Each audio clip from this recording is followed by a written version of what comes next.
The rain. It's raining and foggy and nasty and just blech. Yeah, it's crummy. But I am locked into Twitter, and I'm going to try to see as many pictures as possible because I know some people are going to go for it.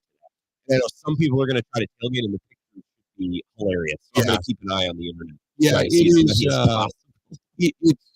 when I came in this morning, it was drizzling, and then since then it's been a steady rain. It's been raining sideways, and it's getting colder. I guess all this is supposed to change over to snow later on tonight, and they're talking 3 to 6 inches by tomorrow morning. And down here, I think it's going to be a lot less, but out the western burbs will stay out in the direction that I live, 3 to 6 inches of snow, and then it'll be all gone by the weekend, and just a mess. But Brewers baseball back at it. Brewers come back home. They're completely undefeated. And the Brewers play the Minnesota Twins coming up a little bit later on today. In the National League Central, Cincinnati did get a win last night, 6-3. The Cubs got a win over the Rockies in their home opener, 5-0, which was funny because this rain was supposed to start yesterday afternoon, and instead it started last night.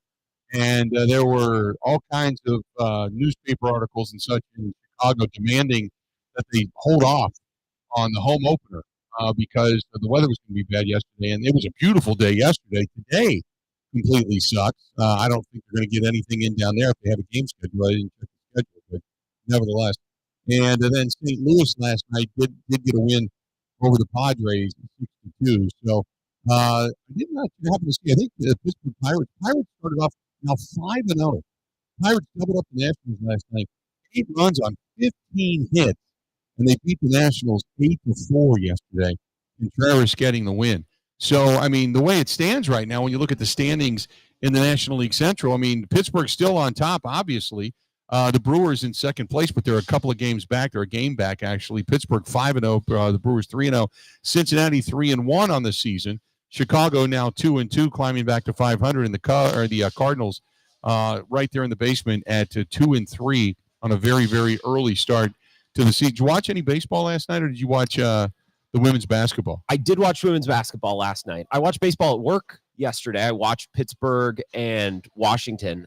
Why are the Pirates just the new team of April? Like, I don't understand. Is it the youth? Is it the inexperience? Because the same thing happened last year. That was the interesting game yesterday. A lot of big home runs and big moments. The Pirates are a fun early season team for some reason. Yeah, they did kind of the same thing last year. They got off to a decent start, and then everything began to falter. And then by the end of the season, they started to put it all back together.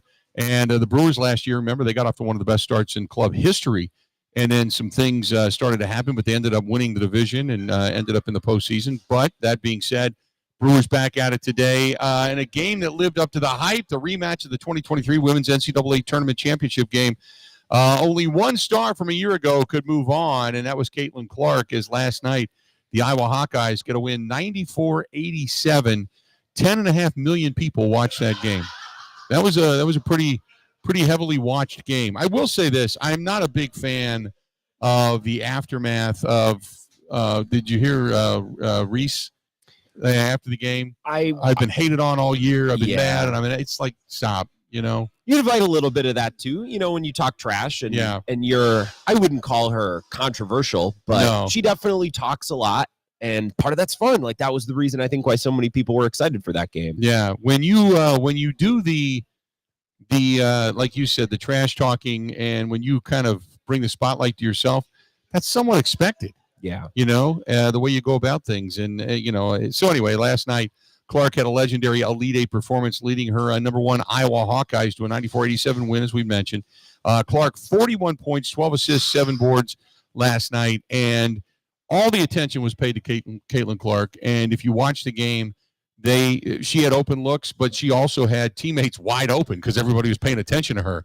So she was passing the basketball yesterday as well. 12 assists, as I mentioned, on the night. But what matters most to Clark is getting another shot at a national title. So she's going to obviously get that. But good game last night. It was really cool because sometimes, you have these huge matchups between big stars with history, and then the game kind of falls flat and doesn't really live up to the billing. Right. It's really cool in sports when the hype is a 10 out of 10 and everyone is excited to watch one specific player, and then that one specific player shows up and answers the bell and puts on a show. And that was really cool. And then I think a good night for women's basketball too, because then I think a lot of people sticked around and watched USC and Paige Beckers in the later game, which was really, really good too.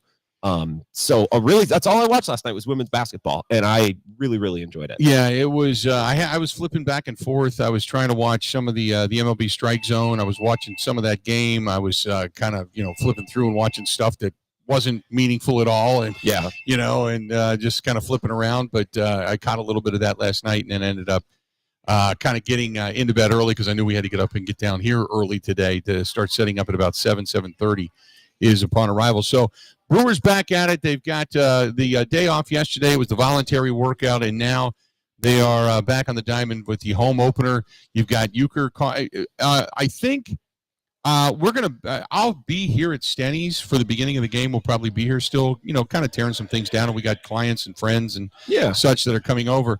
But I want to have like a radio near me so I can run out and listen to the first call for Euchre, because you never know. That may be the last call. You never know. And it's a huge moment. It's the beginning of the season. Yeah. Too, right? There's something very special about that. Obviously, not the first game, but the home opener, and it's going to have all the pageantry and the fanfare. Did you see the pyrotechnics, speaking of home openers, at the Cubs game yesterday? Did they just have two dudes out there with sparklers? What the hell was that? It's kind of what it looked like. At that point, just don't. Don't do it. Just don't have them. That was terrible. You got to go big, or just don't do it at all. That was terrible. It was pretty funny. It was like, I remember the last opening day of County Stadium, and I've told this story before, but the last opening day, this was what it reminded me of.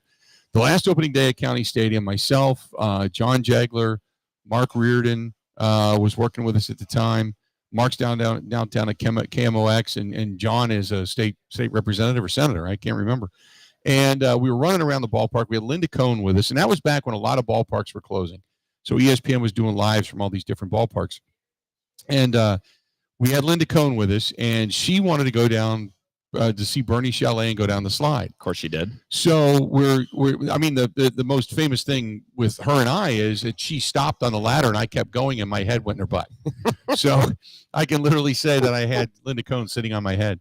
But we were going up the ladder into the chalet, and there's this tube down below, this big PVC tube that used to go up to the floor of the chalet, and it kind of went on an angle. And what they would do is they would fill balloons up with helium, and then they put them in this tube, and then they would go up the tube, and then they would sit at this trap door. So when Bernie would slide down the slide, he'd pull the trap door, and the balloons would fly out like bubbles in the glass. So what they did was that they had all these blue and gold and white balloons that they had filled up, and they were already there. They filled them up that morning, so they were already working, and all the promotions team. Bernie's already running around doing his, hand clap thing, getting his stuff down. So what we had found out was the order of ceremony for the day, and they were bringing out Warren Spahn, one of the first, Brewers Braves, so to speak. They were going to bring him out, and he was going to attempt to throw out the first pitch. And it was supposed to be this celebratory moment. Bernie was going to slide down the slide. The Go Brewers was going to light up, and they were going to let all these balloons go. Balloons, yeah. We didn't know.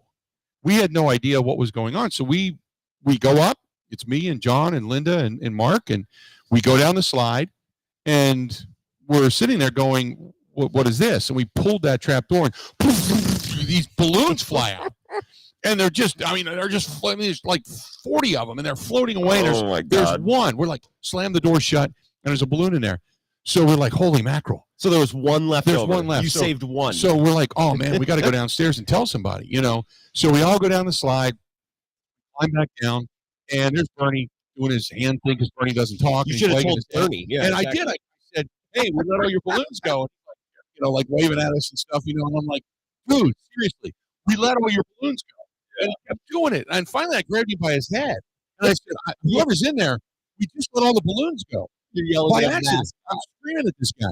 And I'm like, we let the balloons go. Just so you know, fill up more balloons. You got to fill up more balloons. So, anyway, long story, we get to the beginning of the game, and I did some stuff with ESPN, and we all are sitting up in the lows. And so here it comes. Ladies and gentlemen, Warren Spahn. And I think it was Rob Edwards, the voice at the time. And so he comes out, he throws the pitch, Bernie goes down the slide, Go Brewers goes off, and it's one balloon. One balloon. He never filled it up. One balloon floated away. And you could see the people on the field looking like, what the hell happened? They took time to fill one balloon. One balloon. One balloon. That's all that was there. That's all we had the budget for. Yeah. One balloon. That was it. That was the budget. We shot the whole budget on one opening of the thing. So The Brewers people are watching it. it was amazing. I told him, they asked me, you're like, well, I told Bernie. You're like, Bill, Bernie is I didn't say a damn word after that. that. I didn't say nothing. Because at that time, if anybody would have said anything like, hey, you guys were up there, what happened? I would have said, hey, we told him, grabbed him by his big ass head. I grabbed him by that Robin Young mustache and said, dude, we let all your balloons go. And that was it. There was nothing left. You told the mascot. Oh, I told the mascot. I was telling him over and over. He should have at least told the barrel man. He should have passed that along to somebody. Somebody didn't get the message. So we let it all go. But that was it. I don't think the Cubs have that excuse. I think they just thought funny pyrotechnics. Really, they spent all their money on count. Well, that was the joke going around. I mean, that's the easy joke to make, of course. But at that point, it's just don't do them. Like, you don't need pyrotechnics at a baseball game. Just don't have anything if you're going to have a little set of sparklers. That's all they had. Yeah, it was not the best situation. So, anyway,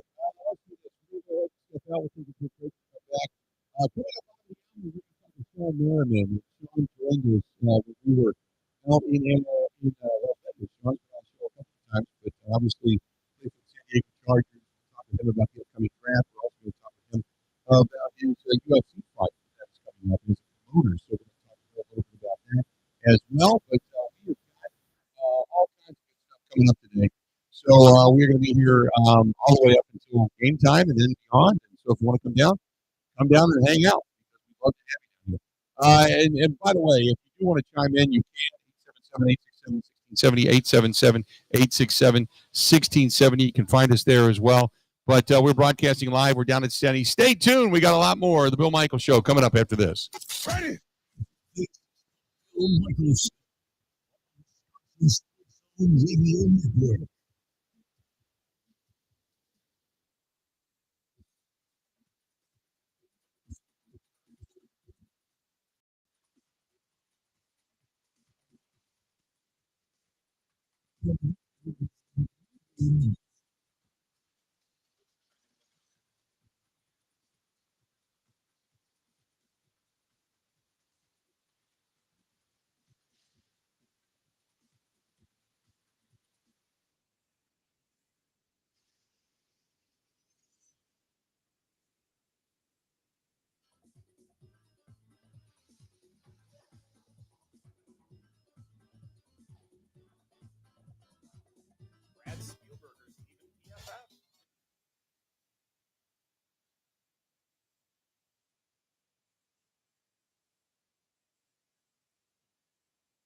Check. 1 2 1 2 1 2. Check 1 2. Because it sounds cool. A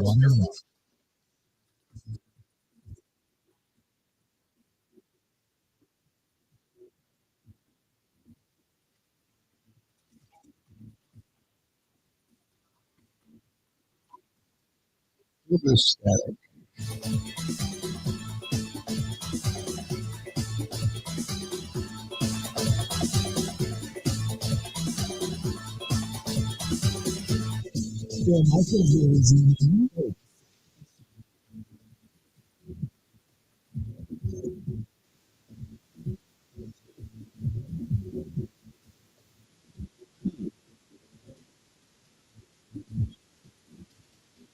wonder why. Check. 1, 2, 1, 2, 1, 2, 1, 2. Check 1, 2.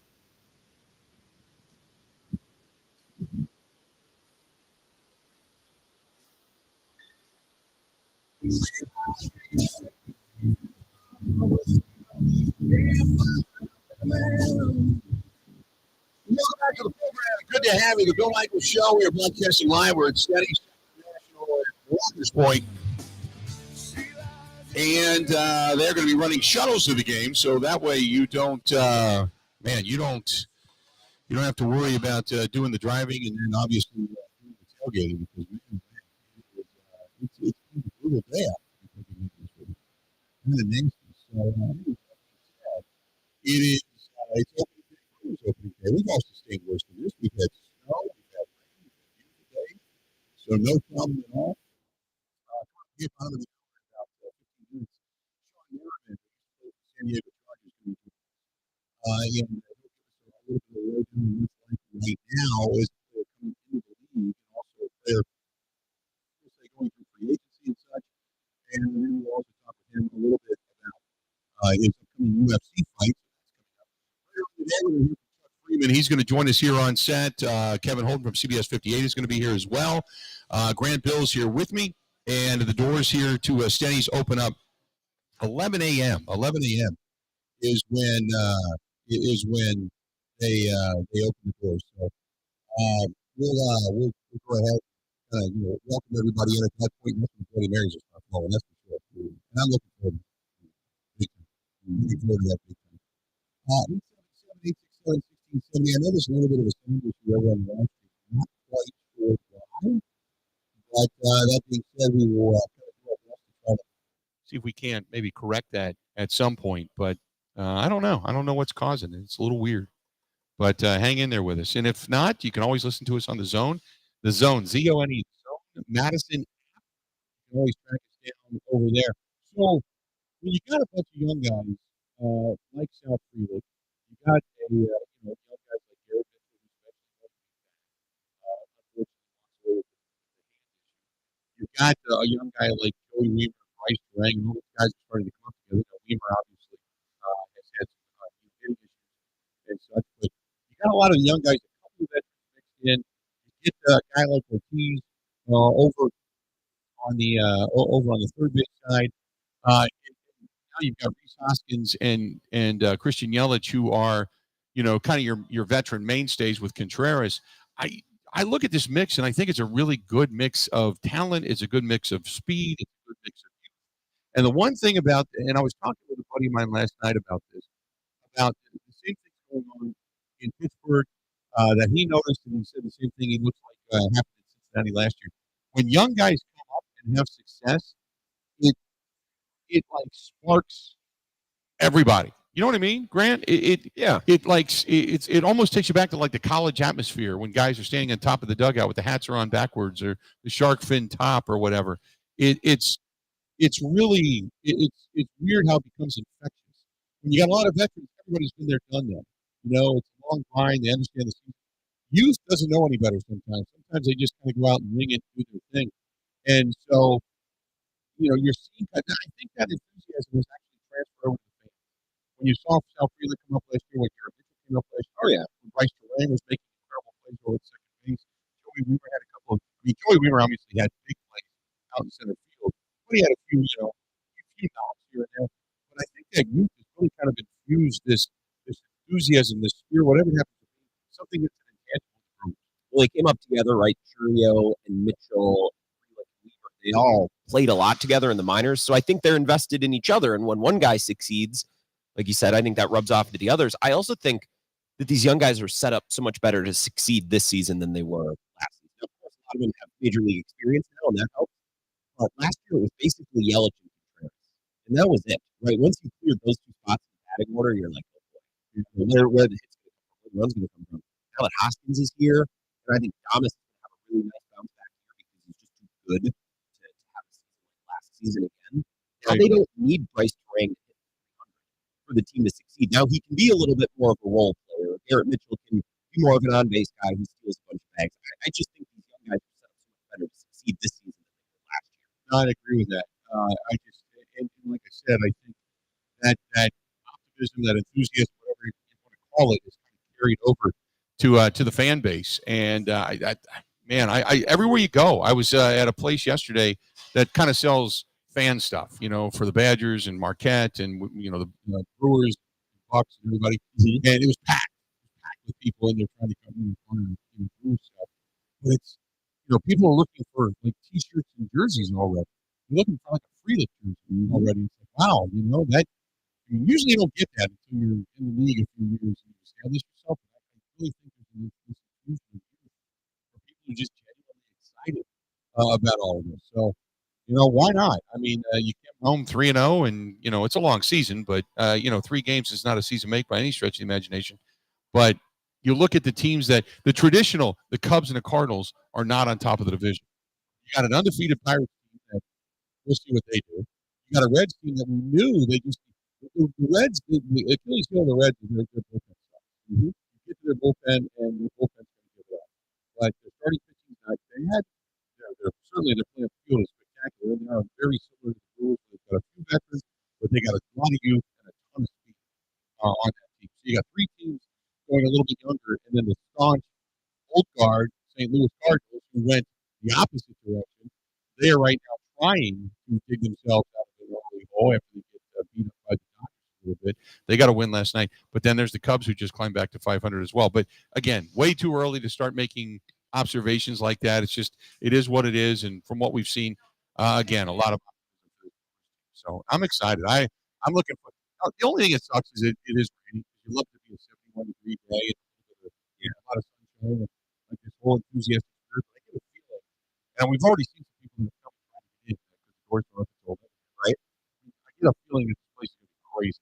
Well, it's by funny. About 11:30, 12 o'clock. We had 65, 70-degree days in February that would have been better opening days, right, than now that we're in early April here on the 2nd. I think there's a lot of fan excitement, and I think the youth helps a lot because, Joey Weimer, Selfrey, maybe they never become above average major leaguers. Maybe.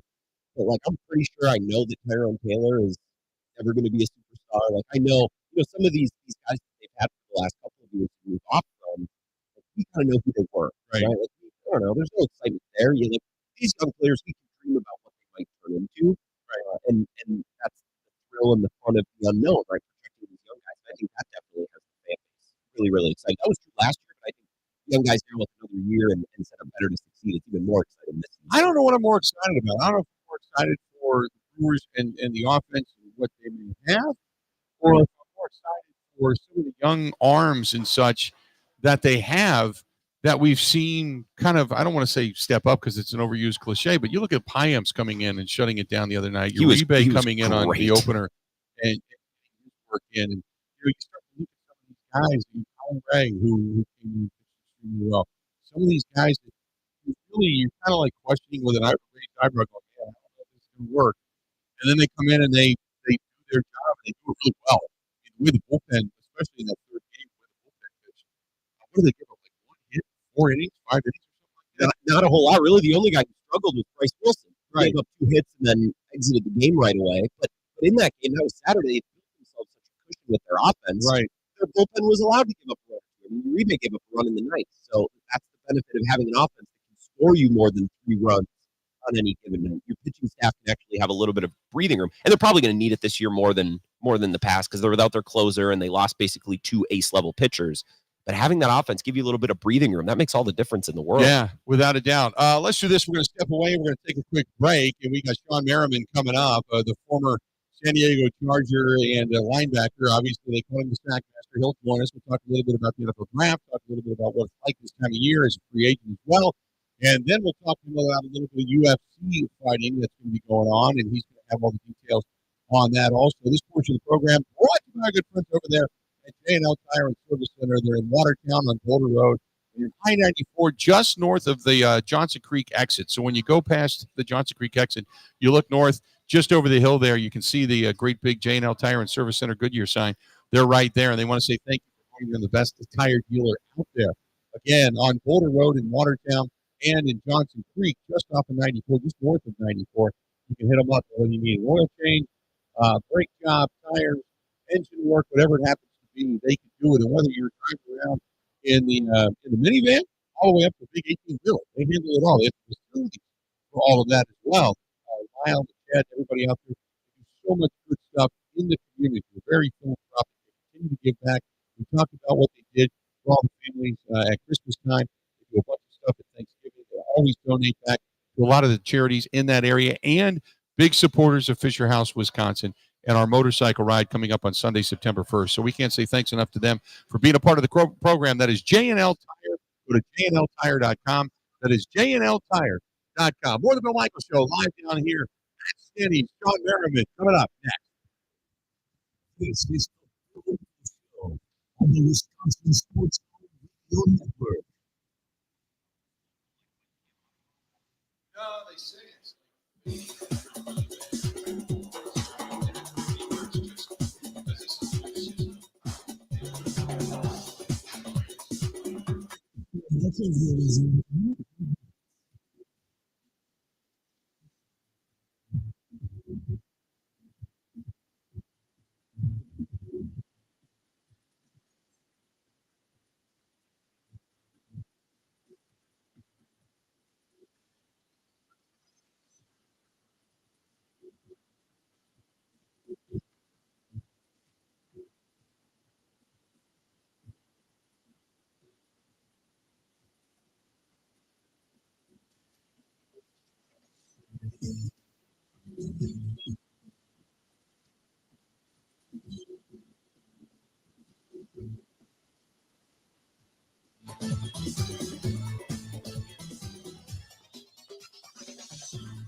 Right here.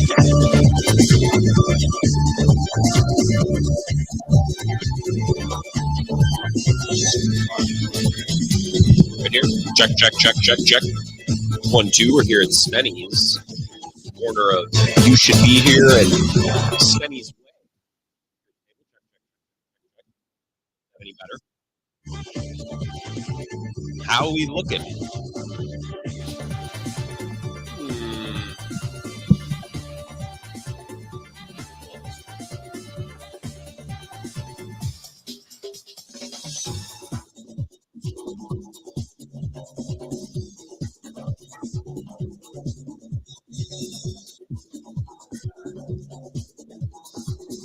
Your microphone is in 3 minutes.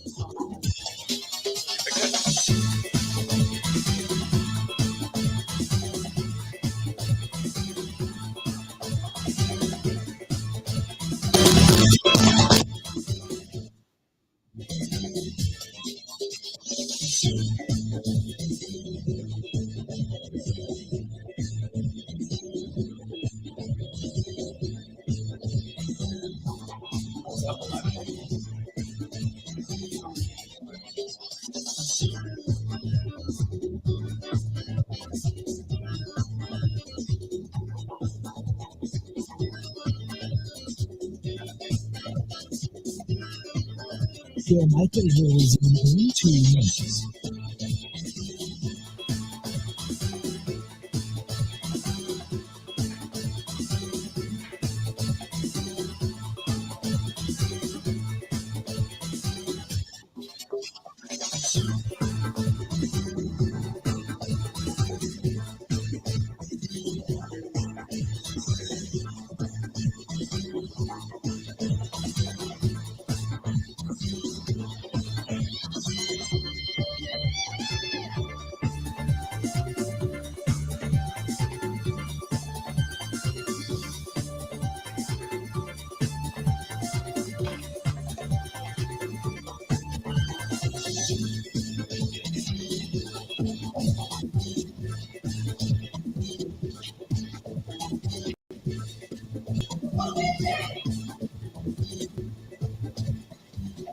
Phil Michaels will resume in 1 minute.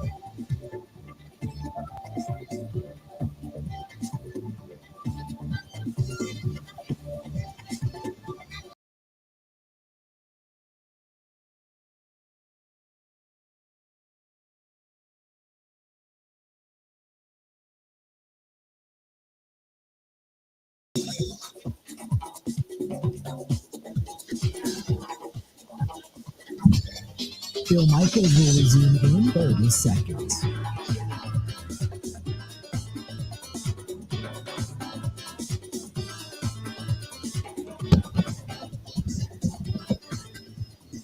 Check. 1, 2, 1, 2. Check.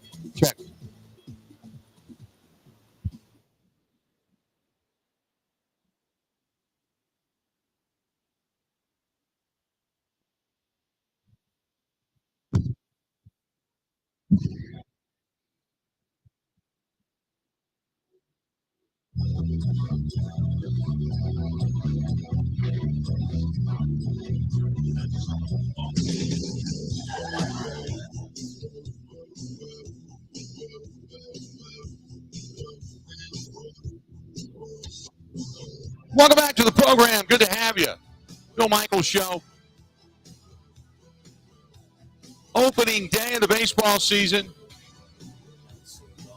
Rain is coming down, but that's okay. The dome, which has saved the Brewers more often than not, is in place. It's going to be nice and dry inside, and it's nice and dry here. We're live at STENY'S, second to National and Walker's Point. Brewers opening day is always like a holiday. We're going to have Kevin Holden from CBS 58 is going to be joining us in a little bit from the Locked On Brewers podcast. Freimund's going to be here as well. And hopefully you come down and join us. Take the shuttles over to the ballpark and enjoy yourself. In the meantime, let's go to the guy that has many sacks to his name, the former NFLer, and also promoting UFC fights as well. It's our guy, Sean Merriman, who we had a chance to kind of shake hands with and say hi to personally out there in Vegas. Sean, how you doing, man? Hey, what's going on, man? How's it going? We're doing great. We're doing great today. I got to ask you, because this is the time of year when prospective guys they've been poked, they've been prodded, they've had their pro days, now they just sit back and wait.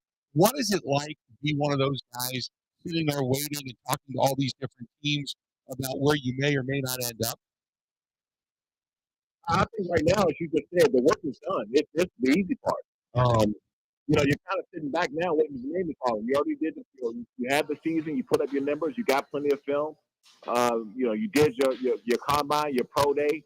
And there's always last second speculation, which I always try to tell guys when I talk to them, don't get caught up in, right? We just talked for the last week or two about what Daniel Elbow, right? From LSU. It's silly stuff where this guy's elbow is completely fine. He's had a great career in college, and all of a sudden now his elbow's an issue, right? So you can't get caught up into these last second blogs and media outlets. It's just kind of, you got to sit back and enjoy your time, man. You put in the work, you've done everything you're supposed to do, and now you've got to wait for your next destination. So when you start to get near draft day, I mean, for yourself, a guy that's coming into the league, obviously you had a lot of people talking to you, but did you know where you were going to end up, or did you got 3 or 4 ideas of where you were going to end up? It was kind of 3 or 4. I took my visit to the Lions. I went to the Benton, Washington Redskins. I went to the Cowboys, and I went to the Chargers. But I also knew the Vikings was interested in Mike Tice and his University of Maryland connections there. I know that Cleveland at 3 when they went with Braylon Edwards. I know they were interested in there. So I knew about 3 or 4 teams that it was possible to go somewhere between that 3 and 15th pick. And so I wasn't really too concerned. But any player to say, hey, they want to go and play wherever, they want to do whatever is a lie. You got your cities in your team that you want to go to now. You'll go line it up and put your hand in the dirt or play for anybody that you have to. But for the most part, it comes down to being in the best position to go out there and play right away. Right? You want to get on the field and play now. And 2, you want to play for a winning organization. So I got to ask you, because Harbaugh is coming to San Diego. So give me your thoughts on the change in regime out there and kind of the boost in energy that you believe the fan base is going to get just from a new head coach coming into that system? He moves the needle, right? I know we say that a lot, but we haven't seen this. When you got excitement in an organization that comes in, you start seeing the difference in what you lacked there before. I think that's the biggest thing for me. Whenever you have something that comes in and the fans get excited, everybody's jumping up and down, and just to restore hope again in the community, the fan base, the locker room, the building, people working there now excited to come to work. I mean, it's a trickle down effect when you have this level of excitement. I do. I mean, I obviously want to see San Diego kind of, come on. They've been waiting so long to try to get something going. And Herbert has been a guy that has been talked about quite a bit to say, hey, he's ready to explode. How much do you think Harbaugh is going to help the quarterback situation in San Diego? Well, I'll say this. Jim Harbaugh has done more with less, right? And so we've seen him turn around organizations and programs with far less talent in shorter period of time. And somebody like the Chargers, who already has a loaded locker room, they already got talent there. They already have some outstanding pass rushers and Derwin James too, and they have Justin Herbert there. So they got players there. They got now Gus coming in from the Ravens. So they have talent. They go out and look at draft a top wide receiver to go out and make plays. And you give Jim Harbaugh that talent, this turnaround programs, organizations with little to less than nothing. He's going to do a lot of damage in the division, but I think his mentality is go out and that's Obviously, we're excited here in the Packer Atlanta area and what Jordan Love did last year. And then obviously they pick up Josh Jacobs.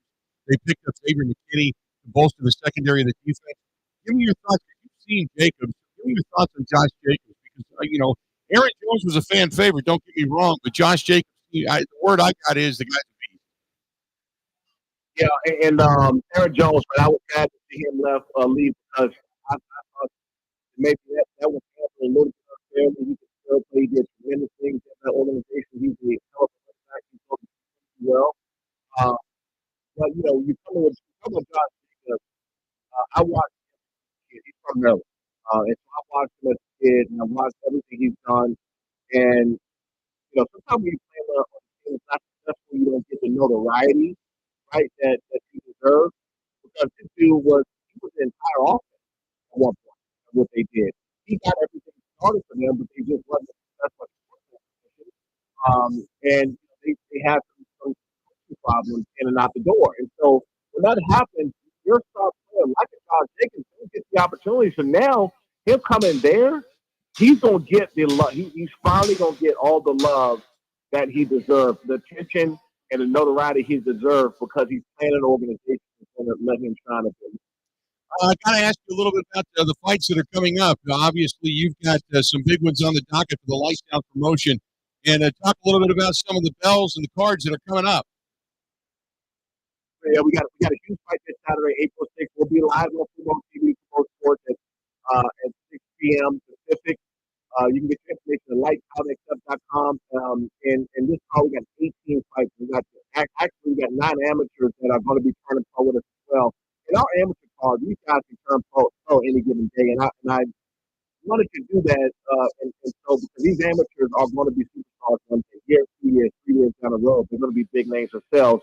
But we got a couple guys in this card, including Ramirez, this fighting in the title fight. We got Lazaro, what you call the Cuban Hunter. The Cuban Hunter is coming up. This guy's background, his story, how he fights for his family, and how he got here in this country, and what he had to do to stay here. I really do believe he's a guy that's really on the limit to UFC at some point, probably the next fight or two. So hopefully we can keep him for a little bit. But if you guys want to see him up and become a superstar, if you want to catch this on Saturday, April 6th, be live on Football TV. You got Danny Ramirez, Richie Palomino. Those guys are going to go at it in a whole other card so they can find you on Fubo and kind of check all that stuff out. Shawne, hey, before I let you go, tell me right now as a veteran, because we talked about the guys waiting to come into the league. Talk to me about being a veteran, because this is the time of year where you start to think, am I going to be with a team? Am I not going to be with a team? Will they trade me away? Will they cut me? Will I be a June 1st cutdown guy? What is it like for veterans that might be sitting there right now thinking they may or may not be with their team towards the end of their career? Give me a thought there. Well, first and foremost, I think the game and the mindset has changed with a lot of guys, right? They're much more business savvy. They're understanding that business. I remember talking to Austin Eckler. We were in the gym a few weeks ago, and this is mindset. I mean, look, this is going to go another route, and I'm going to go through and do my thing, and and it was more of an understanding, man. So it's Keenan Allen, for example, in my opinion, Keenan Allen was a lifer, right, for the Chargers. He's one of the best to get in that organization. He's definitely one of the top players to ever come through. But he's saying, hey, I got 2 more years left in my deal. Right? And, 2 more years left in the NFL. I want to make as much money as possible. So no one's mad at Keenan Allen for making a business decision. So, I think the mindset has changed a lot with how vets and you've been around long enough, you know how things go. Shawne, great stuff as always, my friend. They can catch all the fights on Fubo. It's coming up this Saturday. We always appreciate you joining us for a couple of minutes and giving us some insight. And we will talk again down the road for sure, okay? You got it, man. Thanks, man. I'll talk to you soon. There you go. Sean Merriman, played for the Chargers, the sack master, and then obviously doing a lot of promoting now with Lights Out Fighting. So good some stuff. Like you said, some of these guys are going to be heading off to UFC. It's kind of the amateurs of UFC, but they get a lot of these guys that have come through that system that are now in the UFC that you had a chance to witness. This portion of the program brought to you by our friends at Point Brewing. Point Brewing, they've been brewing excellence since 1857.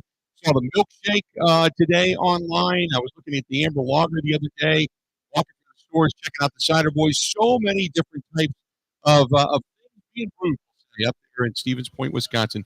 That is Point Brewing. Brewing excellence since 1857. We are live. We're at STENY'S, Second and National Walker's Point. It's Brewers opening day.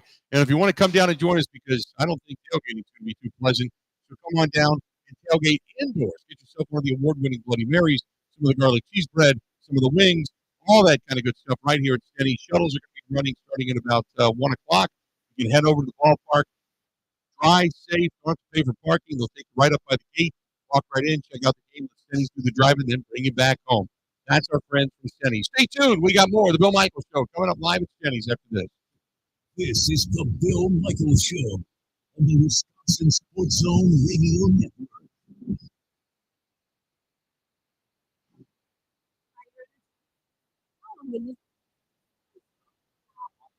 Tina Della from Pella. Turn your ordinary space into something extraordinary with brand new Pella windows. The luxurious look, sleek design, and custom colors available as guaranteed. Okay. At Pella, we highest energy.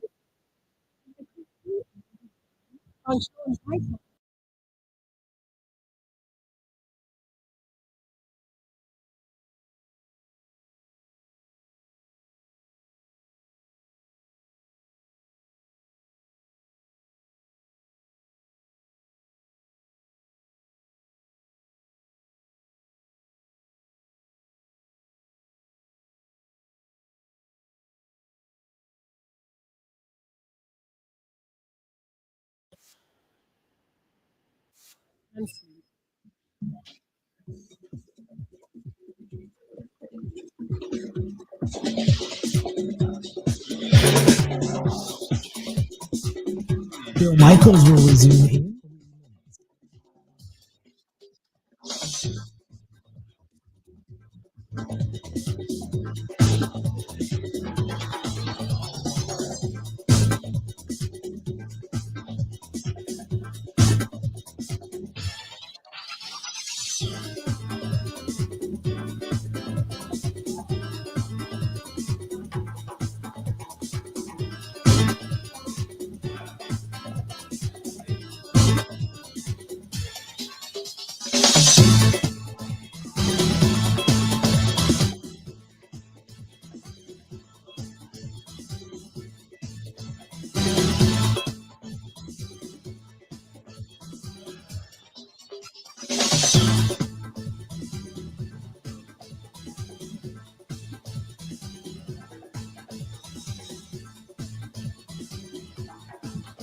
Bill Michaels will resume in 2 minutes.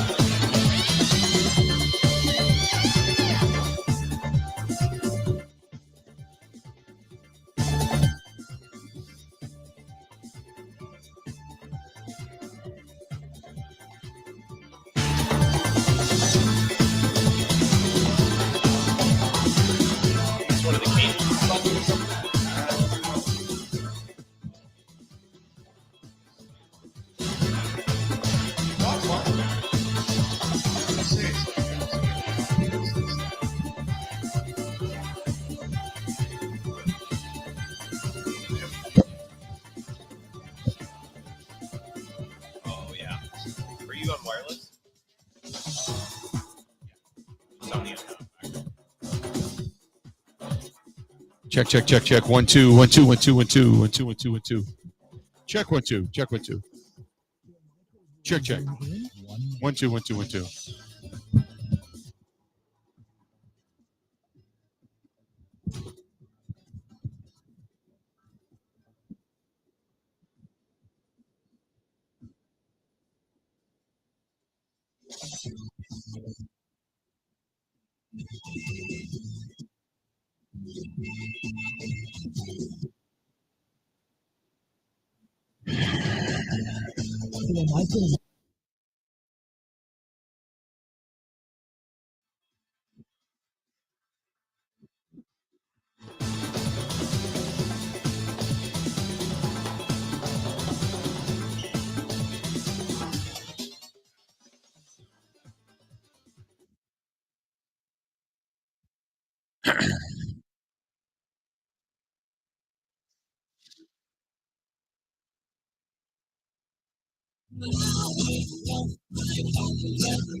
Good to have you back. Welcome back. The Bill Michaels Show. We continue on. We are broadcasting live. We're at STENY'S second and National Walker's Point. Had a couple of people yesterday that said, no.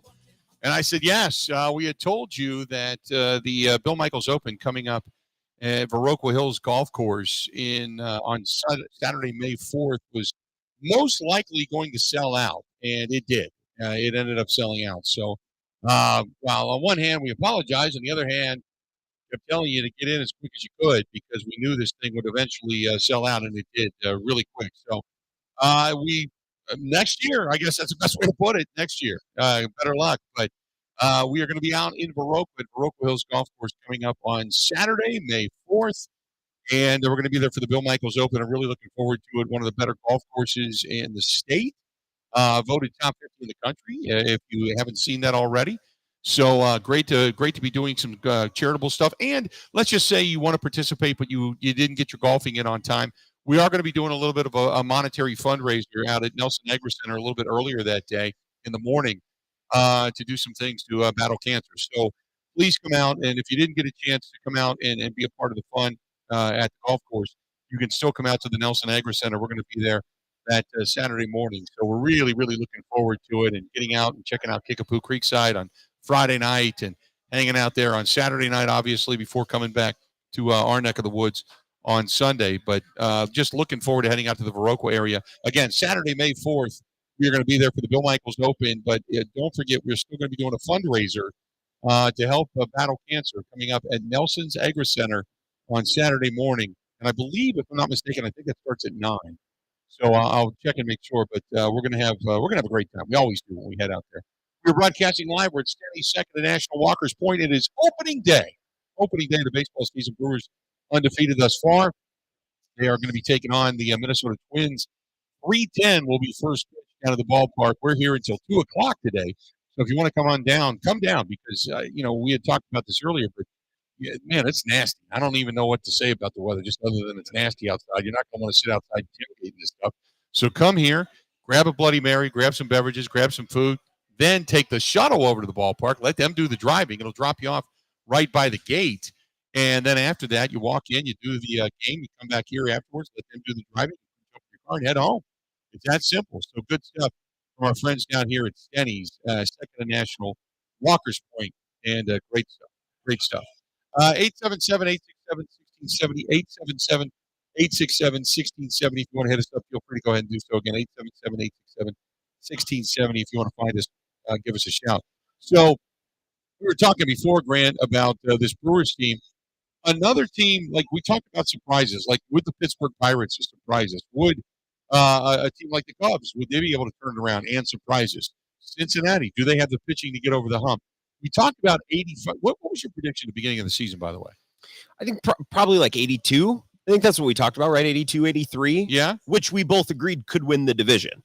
Like that's not, that would be 8, 7, 9 wins fewer than last year, but that might be enough because this division isn't very good. There's not one elite team that they're going to have to keep up with in order to win the division. Right. 82, 83, somewhere in there, a little under 85 probably. So who wins the division in your opinion?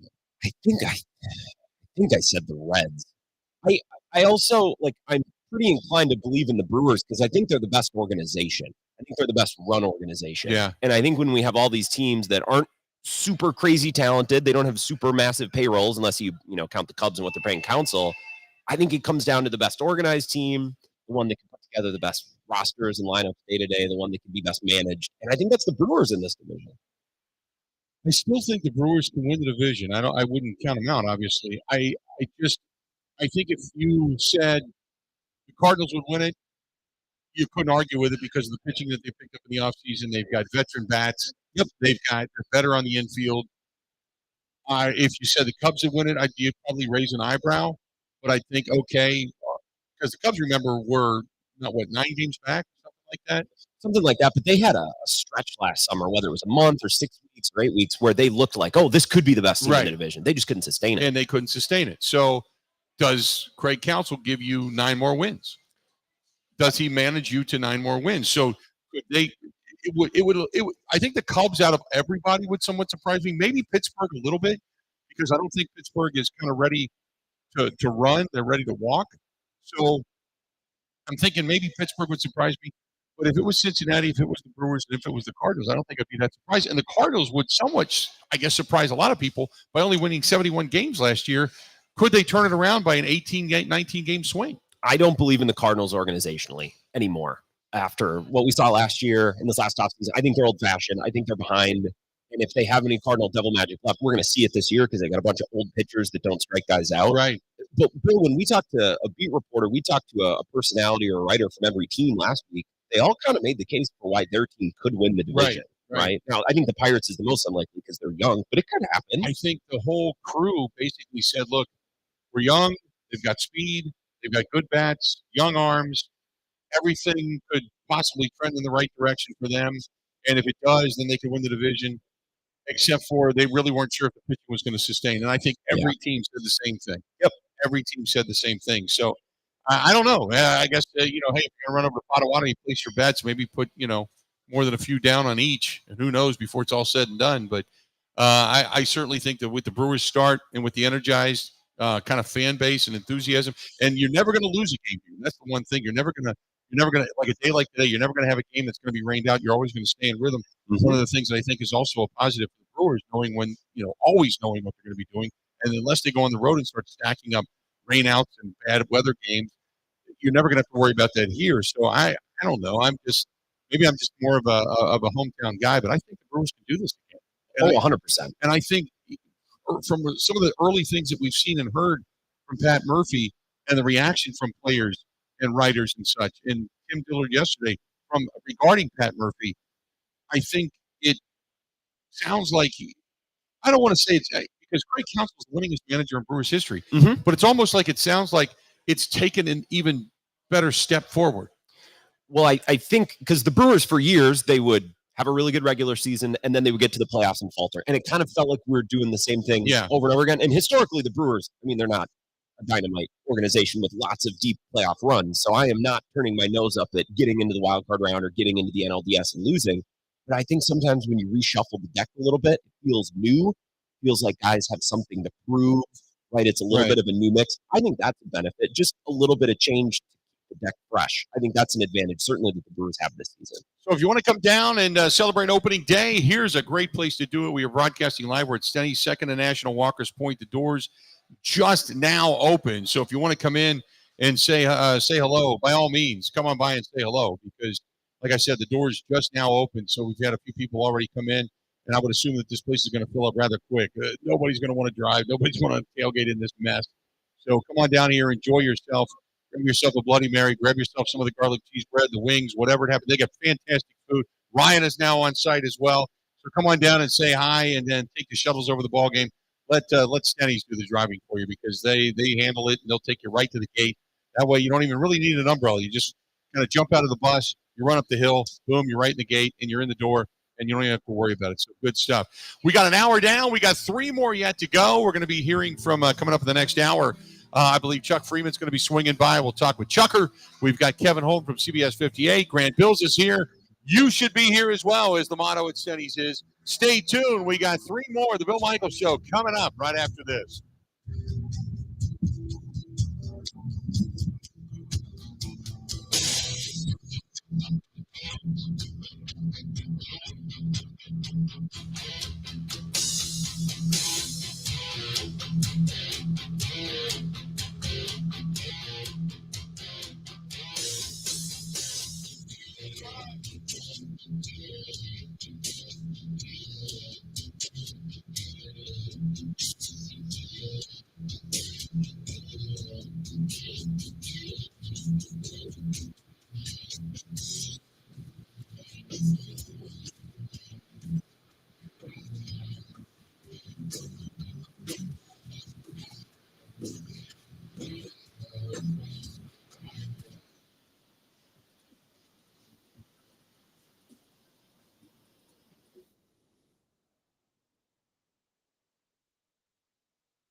This is a Wisconsin Sports Zone update. For their home opener today after going out in New York and sweeping the Mets to start the season 3-0. Manager Pat Murphy said he learned his team has some grit to them. They're very, very young or very inexperienced. Especially when you get deep into the season. Always matters. Always matters. It doesn't always matter. American Family Field with first pitch coming this afternoon at 10. Turning to the Bucks, they're in Washington tonight to take on the Wizards. As it stands, their magic number to clinch a playoff spot is at 2 with 8 games to play. The Deer are currently the 2 seed in the East to Wisconsin. They hosted a big transfer portal target over the weekend. The forward played in Omaha the last 3 years, averaged better than 20 points per game this past season. He also played with Badgers guard Chucky Hepburn in high school.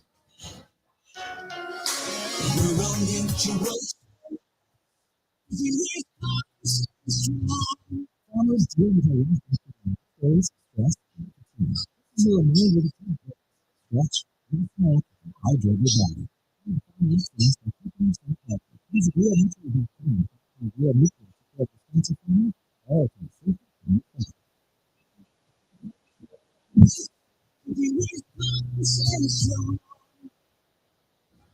After a week off from spring break, Wisconsin football is back on the football field this morning for their second practice of spring. They've got a total of 50 practices over the next month. And finally, we're now less than a month out of the NFL draft. Round 1 takes place on April 25th. For the Wisconsin Sports Zone Network, I'm Ubo.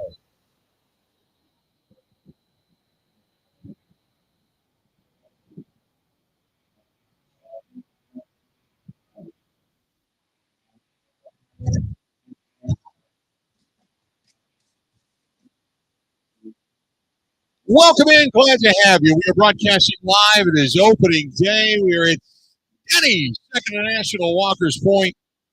That's where you can find us. And it is a miserable weather day, but it is opening day. And opening day always comes with a ton of optimism and just a great feel about it when it comes to the Milwaukee Brewers. Brewers open up today 3:10 first pitch over at American Family Field. They got the Minnesota Twins are in town.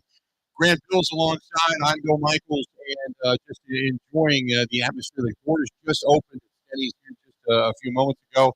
So if you're thinking about possibly having somebody else do the driving for you, that would be STENY'S. You can come down here. You can enjoy a Bloody Mary. You can get yourself some beverages, some food, and hang out and watch some of the pregame stuff, be a part of the program. And then off on the bus as you go, they'll drop you off right in front of American Family Field. You can walk right in, take your ticket, walk right in the gate, and then after the fact, come on out, jump on the shuttle buses, come back to STENY'S, and then wing your way home. So an easier day. By the way, I was reminded, I received a text during the break. The Brewers want to remind everybody that is going to be driving there today that the new parking app is in effect. So if you have not done it already, if you have parking passes, if you have the parking app, or maybe you don't, you haven't downloaded it or whatever, you want to get the parking app all set up and get it all prepaid. That way when you drive in, all you got to do is just show them your phone, you show the receipt, scan it, off you go, and it makes it that much quicker rather than getting there and taking the time to set everything up and trying to pay online via credit cards and such. So you can do it in advance, and that is made to make it life simpler for everybody going to the game. But they wanted us to remind you that the app is now up and running, and if you're going to be parking down there you go. So you can always find it at Brewers.com. What's the app called? I'm going to I don't know download what it. that app is. I think it's off of the Brewers. I think the Brewers have their own app. I think it's what it is. If you've got tickets, you probably have been told what to do, how to download it. But I would assume if you go to like Brewers.com, you can probably find it there. Rich Schlesinger very clearly outlined this for us last week, Right. so it goes to show you how well I listen sometimes. I was just going to download it and give it a look. It might be the Ballpark app. I'm going to look into it. It probably is.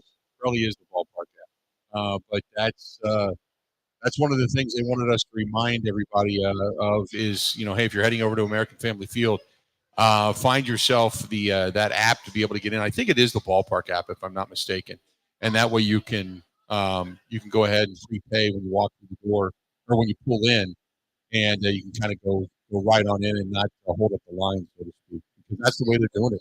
And I had people ask me yesterday, and I never did find out, and I apologize, but people say, well, can you still get cash? I don't think so. I think it's all cashless. They do have 4 parking kiosks for those who do not have a smartphone or for those who want to pay with cash. So a little bit of a scavenger hunt out there, and they're somewhere. There's 4 of them. You can find them. Good luck. There you go. You gotta drive to the kiosk. So how does that work? Do you just take a ticket and then go I in? suppose. And then they. I don't know. I don't. It'll be for those without smartphones to figure out. Oh man, can you imagine if you're still cruising in with one of those freaking flip phones? Oh, that's the thing. Like the kiosks, I always have a caller who talks about the parking lots on my show.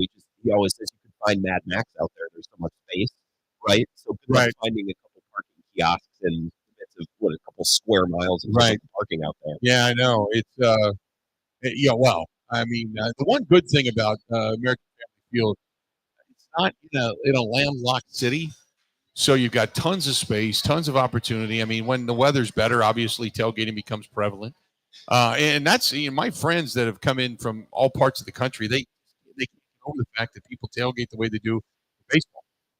Football is one thing. Football comes with the tradition of tailgating. They can't believe that they have this tradition of tailgating for baseball. Really? Yeah. We have a tailgate culture. Yes. Schlesinger said so. I've never known baseball without tailgating. I've never considered the other half of that. Like you go to a Twins game at Target Field, completely opposite experience. Yeah. Right? It's right in the middle of downtown.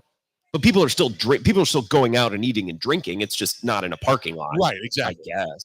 You have the starting lineup today, I do. I think they just put it out. What is it? I'm still searching. Freelick, Contreras, Yelich, Adames, Bowers, Hoskins. Bowers is at first, Hoskins is DHing, and then Oliver Dunn at third, Turang at second, and Churio is ninth. He's in right.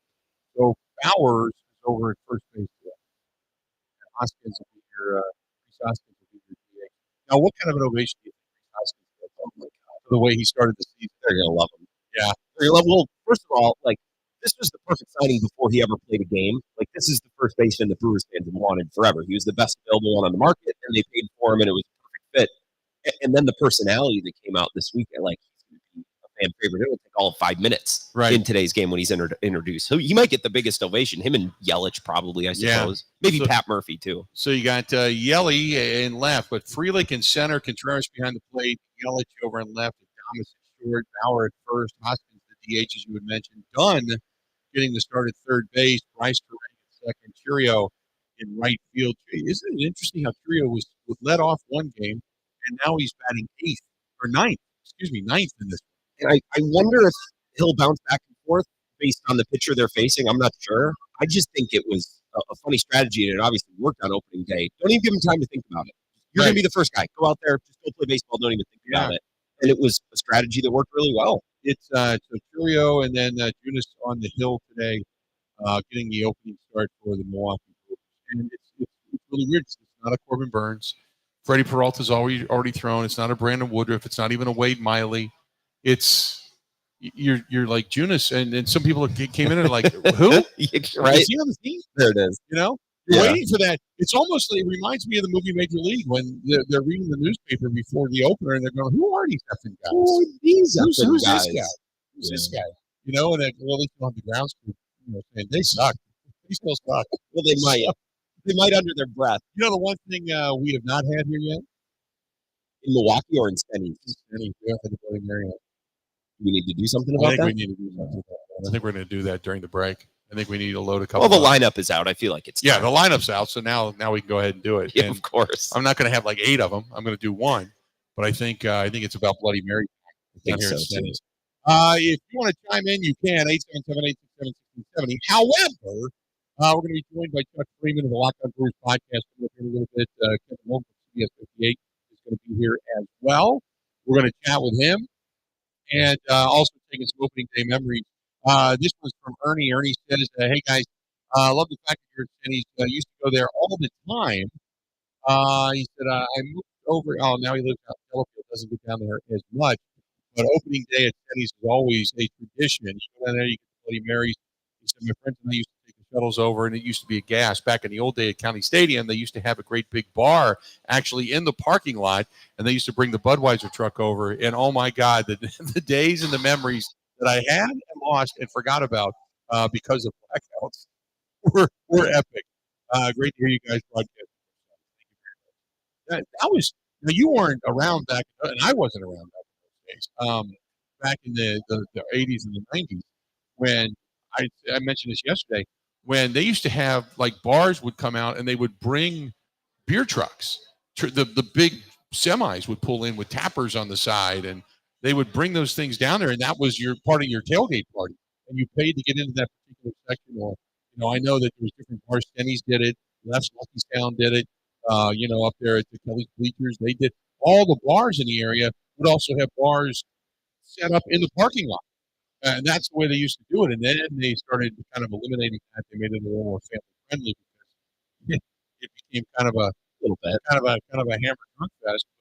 But, oh man, the stories that used to come out of the park. Well, like the guy yesterday who said he couldn't find his brother, went outside and found his brother and girlfriend having sex in the station wagon. Oh yeah, that's right. So yeah, it was. Opening day here is, so different because I had mentioned opening day like in Cincinnati. You had the Findlay Market Parade, and then you went to the game. And at Riverfront Stadium, you couldn't tailgate in the parking structure; it was illegal, and they really didn't have a lot of private parking around the area. One place that was hilltop concrete that was right on the river, and it was where the big concrete trucks would pull in and out. And during games, they would open up a big portion of the back of their parking lot, and you could tailgate there, but nobody really tailgated. And then, unfortunately, I say this, during a Bengals game back in late 70s, early 80s, there was a kid that they were playing football, and the kid fell into a pile of ashes. And that's the city then eliminated tailgating. Tailgating got a ticket. Anywhere in a public lot, you got a ticket. You can't tailgate. It's illegal. And when I tell people that, they're like, what? Because up here, it's like, it's your birthright. Yeah, if you fall into a pile of ashes up here, it's like, look what happened to me. Yeah, it's your fault. It's like hose them down and go into the game. Yeah, that's what happened. So, but yeah, so it was just different. So when and granted, I grew up in the era of the Big Red Machine, and we had really good teams in 75, 76, 80, 90, all through that era, but it's nothing like it is here. Nothing. Judge Morales Burner says the Big Tent Beer Gardens in the parking lot at County Stadium in Miller Park. Those used to be cool. Go Brewers with some mud duck butt. There you go.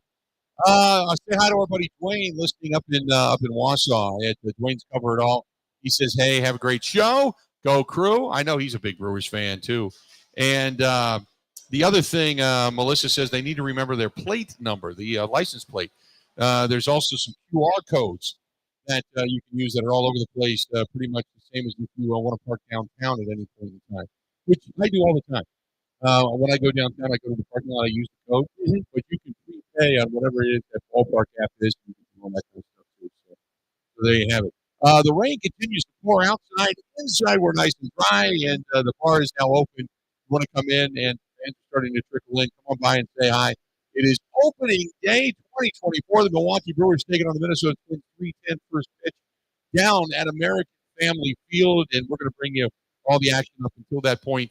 We've got ourselves, and then Chuck Freimund's going to be here, and Kevin Holden from CBS 58 will stop by as well. Don't go anywhere. Stay tuned. We got a whole lot more of the Bill Michaels Show coming up this portion of the program. Brought to you by our friends at One Collision County Line in Menominee Falls did a great job on my car. They can do the same for yours. as well. Whether it's a fender or paint job or hail damage, they work great with the insurance companies, great with you and your deductible, and they let you know every step of the way what kind of process your car is in, whether it's they're just starting to do the body work, they're doing the paint, they're waiting on parts, whatever it happens to be, they stay in touch with you. That's One Collision, County Line in Menominee Falls. Call them 262-251-1700, 262-251-1700. One Collision, County Line. More of the Bill Michaels Show live down here at STENY'S coming up next. Wisconsin sports like a blanket. This is the Bill Michaels Show on the Wisconsin Sports Zone Radio Network. And your heart is ticking for chicken? I'll take a quick turn and a quick trip because we got no ordinary chicken. Yeah, go wild with wings. Next level super wings. Trusted sidekick process. Quick chip tenders. Love meat tenders. Love me some quick tenders. Bigger, better, tastier. Or if you're feeling good old school comfort fried chicken, we got it. Down than anywhere. Quick Trip, saving your nuggets from ordinary. Beautify your entertainment space with Pella Windows and Doors of Wisconsin. Hi, this is Gina Della from Pella. Turn your ordinary space into something extraordinary with bright Pella windows. The luxurious look, sleek design, and custom colors available is guaranteed to be on the extra pop entertainment. At Pella, we see windows differently. We have a high rated energy efficient and a durable, unflown high quality products that bring up to festive. Plus, getting a perfect windows in your home has never been right now. For 36 months, or no down payment, no interest, and no payment for up to 18 months if you book before April 30th. That's right, get 0% interest for up to 36 months, or no down payment, no interest, no payment for up to 18 months if you book before April 30th. Take ownership of your living space and make it a place worth living with Power Windows and Doors of Wisconsin. Well, Jacob Judas is starting.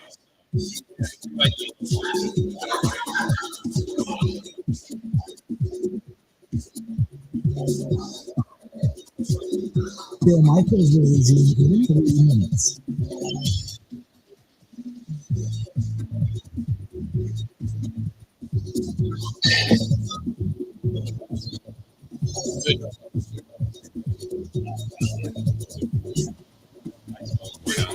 Foresight. Good. You're welcome. Cheers.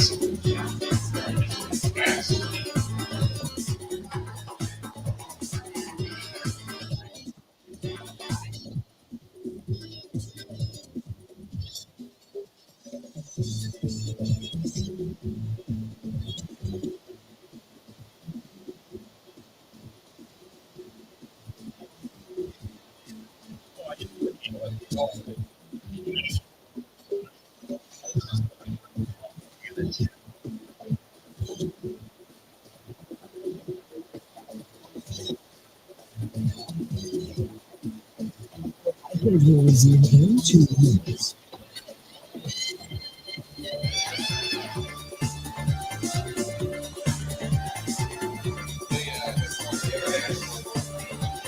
Yeah, that's good belief. Yep.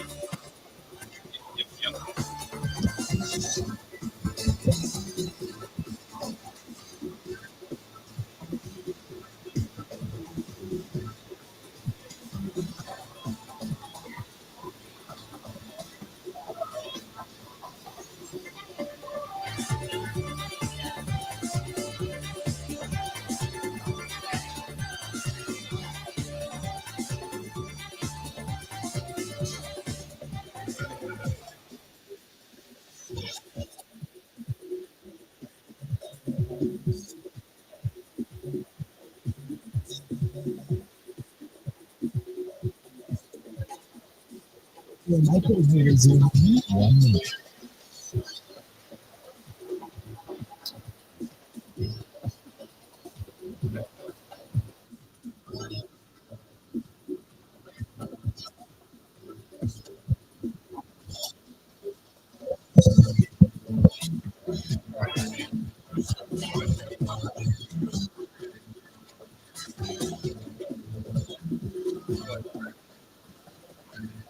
Bill Michaels will resume in 30 seconds.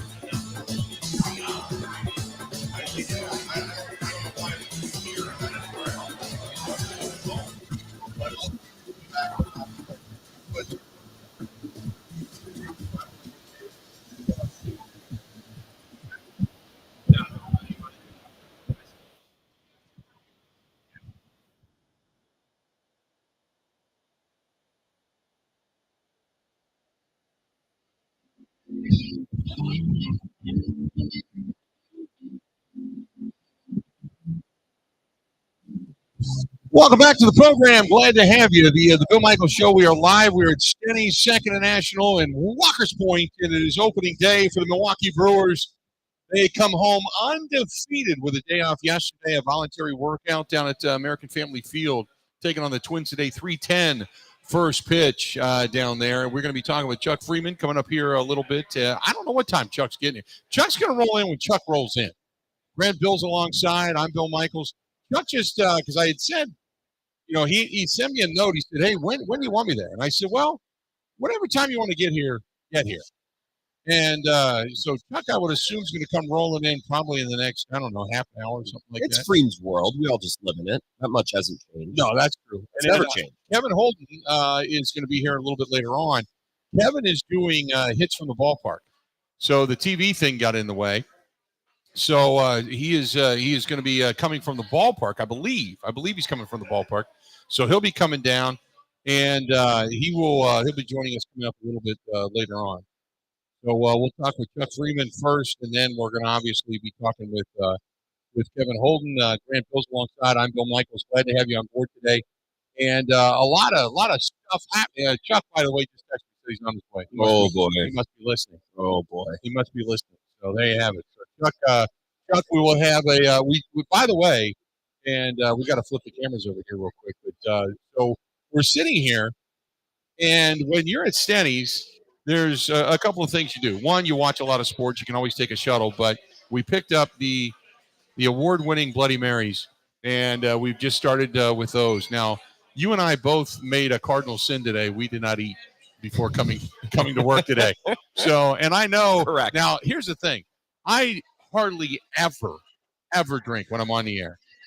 But working a little bit and listening a little bit to Evo in the morning has turned me into a workaholic. He makes it work, so to speak. I'll go in there. It'll be like a Wednesday morning. Yeah. And it's the Carbless studio, and he'll just have a can of Carbless. And he's drinking it like he'd drink a cup of coffee. It's funny because that's all Kristen drinks. She has been on the Carbless kick. They're good. We ended up bringing some last year. We brought Carbless down to the house in Indiana. Mm-hmm. And we brought some extra just to let people try because you can't get it in Ohio or Indiana. And, oh, my God, then it started to be where we were shipping it. And you had to put it in boxes. We're already doing that with Spotted Cow. Now we got to do it with Carbless, Yeah, now we're doing it with Carbless, too. Well, it was like you did it with Spotted Cow. Then you did it with Rum Chata. Yep. Because Rum Chata started in Pewaukee, Wisconsin. That's right. And now you got Carbless. So we just keep coming up with great alcoholic beverages in the state of Wisconsin. The Midwest is wild, right? You got to go to Illinois to buy your weed or to place your sports bets, and then we provide the fireworks and the liquor. It's a nice little symbiotic relationship we have between our neighbors. Greg wants to know where I got the quarter zip. Greg, I have had this for almost 10 years. That's clean. That's for 10 years. I've loved this from the day I bought it, and it was very, very unique at the time. And I remember the day that I bought it because there weren't that many left. And most of them have Brewers across the chest. And I wanted something that both had the Brewers logo on it, which I believe, it's right there on the sleeve. And then I had the Milwaukee across the chest. So I've had this for forever. I've got 3 or 4 different types of, because I'm quarter zip. That's quarter all zip, I wear. windbreaker. Yep, that's all I wear. I've never seen you with a hood on. You're always clean cut. I just bought one. Like Brewers hoodie? No, not a Brewers hoodie, but a believe it or not, it was for St. Patrick's Day. The only thing I could find green. I went to a place called Von Mar out by my house, and Polo has the little light T-shirt, long sleeve T-shirts with the hood on the back. It's the first time I bought a hood. I'm not a hoodie guy. Never have been. I can't picture you at Von Mar for some reason. It's the only place I shop. Really? Yeah, I used to go to the Buckle all the time, and then they closed the Buckle in Brookfield, so now I got to go to Mayfair Mall to do luxury. I buy most of my clothes at Goodwill, if that, Yeah. Well, I mean, Von Mar, you don't really get sales, but Von Mar has like Vineyard Vines they carry, the Tommy Bahama stuff they carry, the Polo stuff, but then they put in a whole golf line. They've got Oakley, they've got Titleist, they've got Ping, they've Callaway, got all that Callaway, stuff. all those shirts. They've got the Stark shirts, Jack Nicklaus Gold Bear shirts. They have all that stuff. So I go there. Yeah, There you go. you get more fashion credit than I originally thought. Well done. Cheers. Yeah, not bad. Not bad. Not bad at all. So the good news is that it's sounding a little bit better over the live stream. So I don't know what happened, but we messed with a couple of wires, and who knows, maybe something. You got a glass of broadcasting fluid. That's what exactly, happened. That's exactly what it is. Something to that effect. So I'm giddy with that. 877-867-1670. If you got something to say, you want to bring up a Brewers, memory or what have you, feel free to go ahead and do so. We'd be glad to get a couple of people on before we get to Chuck down here. Going to talk a lot of baseball. Going to talk a lot about the division and just kind of the start to the season and where things are. And we don't talk hardly at all about the rest of Major League Baseball. We talk a lot about what's in the division. But when you look around the rest of Major League Baseball, the Braves are doing what we thought they would do. But, man, you look at the Miami Marlins starting off. They're 0-5. The Mets are now 0-4. They lost again yesterday. The Nationals are 1-3. The Phillies are 1-3. Atlanta's 3-1, and most likely they're going to be the team that's going to win it again, even though the Phillies are trying to make a run at it. And then you got the Dodgers. Dodgers have played 7 games already. They're 5-2 on the season. 5-2. Diamondbacks now at 3-2. San Diego 3-4 in the season. San Francisco 2-3, and bringing up the rear is the Colorado Rockies at 1-4. Over in the American League, now they bring in Juan Soto. They've spent some more money. Go figure. The Yankees, and damned if it hasn't paid off already. They're sitting at 5-0 on a very young season. He did it against Josh Hader again. Yep. That was very fun. I don't know what it is. I'm always going to watch Josh Hader's career, however long it goes, wherever he plays. I will always follow and pay attention to what he's doing, and I don't know why. Yeah. I'll just never look away. I know a couple of things. One is I don't want to see Houston do well. The second thing is I don't mind if Texas plays well. I'd love to see a team like Seattle get back in the postseason. Would love that. The Angels, they've spent so much money. You feel bad for Mike Trout. Mike Trout, though, although looks pretty good, but his numbers have deflated a little bit over the last couple of years. Do you know his contract runs until 2030? Baseball contracts are so stupid. They're so stupid. 2030, which is ridiculous. You got the Detroit Tigers, by the way, off to a 4-0 start. Twins come into Milwaukee today, sitting at 2-1 on the very young season. Cleveland at 3-2. Kansas City 1-3. The White Sox 0-4. Did you see what happened the other day? I don't know if this was yesterday or Sunday. I don't know if their first base coach left during the game or quit during the game, but they were going all around the dugout trying to find someone to put on a helmet to go be the first base coach. And I don't know. I'll look it up over the break, but the clip was hilarious because they couldn't start the inning. I guess someone has to be out there. Like, the rule is you need a first base coach. So they got some random player who had the day off to put on a helmet, and he ran out there. He looked so confused. That is a clown car organization. That is an atrocity of an organization, and it has been for a long time. And I feel, I got, my friend is Len Casper, who is their television broadcaster. Yep. Len won a World Series with the Marlins. Then he goes to Chicago, wins a World Series with the Cubs. And then he gets hired and goes over to the White Sox, and he's got to be just kind of shaking his head going, what the hell? What did I dive into? I went from one of the most storied franchises in all of Major League Baseball to this. They must show up in a giant – each game, I picture them being dropped off in a VW bug and like 40 people run out of it like a clown car, like you said. They spill out. Yeah. But I'll tell you this. Who are you rooting for in the American League? Do you have a rooting interest? The Orioles. That would be a cool story. That would be a fun team. Yeah. They're doing things a little bit differently than the Brewers do. The Orioles are the more traditional, tear it all the way down, build it all the way back up, and they're building back up. And Corbin Burns, that trade was a part of that strategy this year. Right. It would be really cool to see the Orioles on a big stage because it's a completely different flavor from, the Dodgers or in, the American League, the Yankees or the Astros. I like the variety. I like big market and small market, big payroll, smaller payroll. I think that would be cool. So I'll say the Orioles. The Orioles, I'd love to see do well. Obviously, in my household, Boston Red Sox are a rooting interest. I've always had an affinity for Boston anyway, going all the way back to the 75 World Series in the Carlton Fisk days. And, it took them so long to win themselves a championship, and then finally they did. And then they beat the Yankees to do it, which I absolutely positively loved. And, then you had Johnny Damon going from one to the other. And you had all that heated rivalry there. And it just, but I've always been kind of a little bit of a closet Red Sox fan. And then, when I met Kristen, who's a full-blown Red Sox fan, we pay attention to it a lot more. So, like if a Brewers game isn't on, like the other night the Red Sox were on ESPN, it's must-see TV. I mean, they're Rafael Devers and not much more right now. They're behaving more like, and I don't know the financial situation of the Red Sox and their ownership group, but they certainly behave and spend and act a lot more like a small market team than they do a large market team, especially when you compare them to the Yankees. And then, the other side of the spectrum completely would be the Tampa Bay Rays. But I would say in the American League, the Orioles, and then I like the Mariners too. Scott Service comes from the La Crosse area of the state too, so there's that connection. And I like the younger, up-and-coming, smaller market, lower budget teams. I would like to see one of those teams in the AL do well. One of the things that we were talking about a little bit earlier was obviously opening day and the ballpark. But Steve says opening day, the home opener, Bill, a craptastic weather day. Takes me back to my senior year of high school, opening day, 1979. The weather was just like this, and how in the hell we got the grill going is still a mystery. You know what? That is applying yourself. If you are a Milwaukeean or a Wisconsinite and you're able in this kind of weather to get your grill up and running, man, kudos to you. That's for sure. He says eventually got it called, but the highlight of the tailgate was another fan walking down the aisle wearing a wetsuit, snorkel, and flippers. That is something that is forever etched in my opening day history mind. So there you go. Go Crew. Get number 4 today. There you go. That's our buddy Steve listening to us in Richfield. Also, a lot of people excited to get in and get a first-hand look and an actual up-close and personal look at the new screens, the new video screen, that big giant Jumbotron, and then the one in right field, and then the big new ribbon boards, and even that one that sits above the Associated Bank landing zone area out there in the left center field area. They've got one there, too. So people excited about that. And Bernie's Chalet has ribbon boards around it now as well.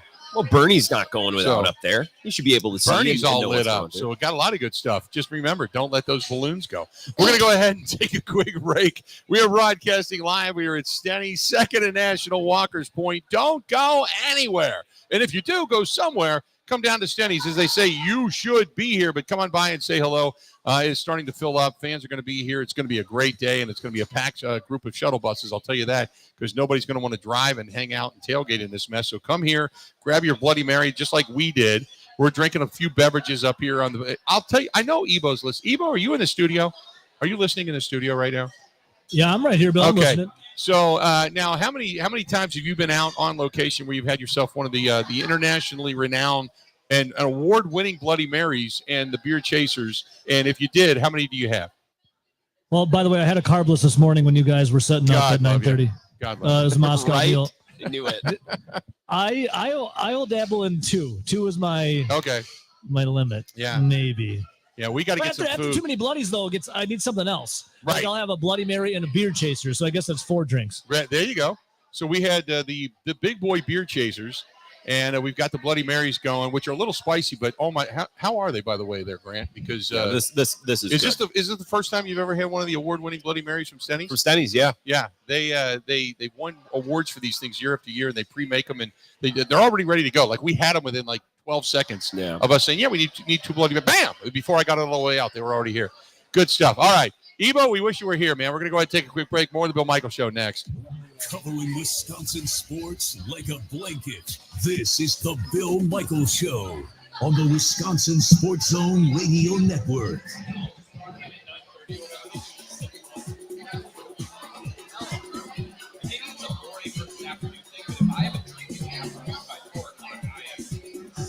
Bill Michaels is in 5 minutes. So if I went on earlier today and played Kid, you would have given.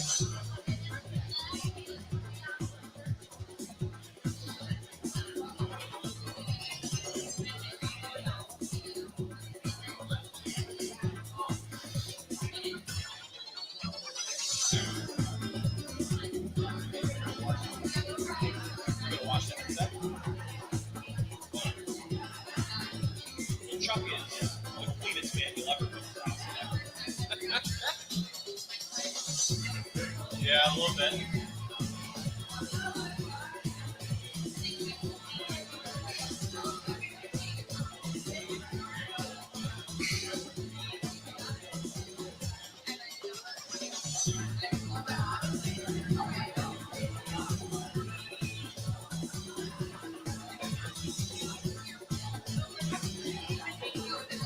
Bill Michaels is in 4 minutes.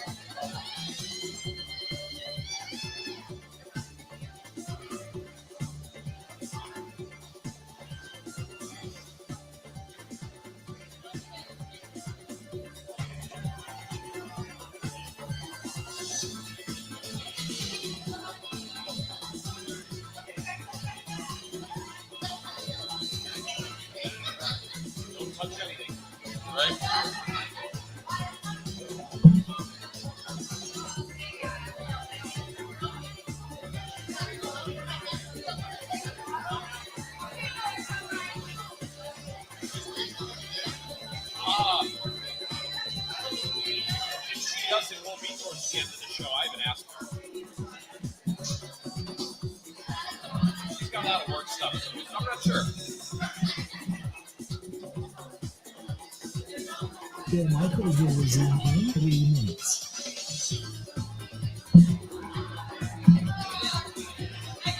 What's up, Stacey? Good. How you doing? Should we hear?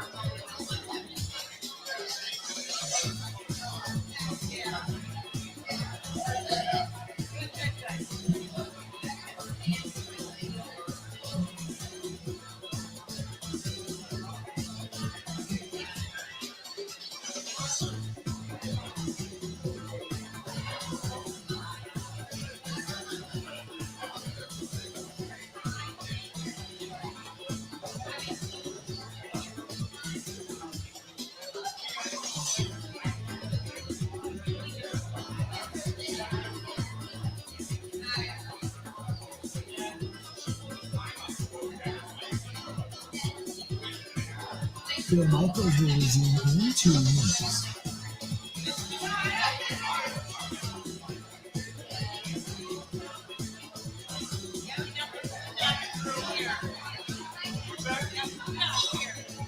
That's awesome.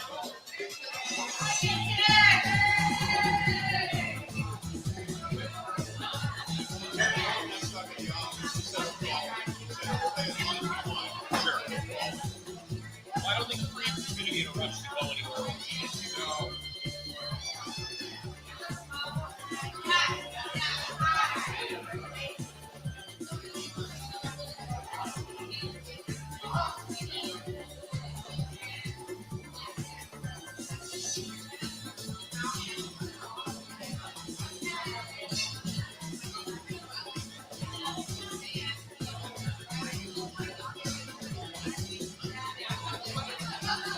The microwave in 1 minute.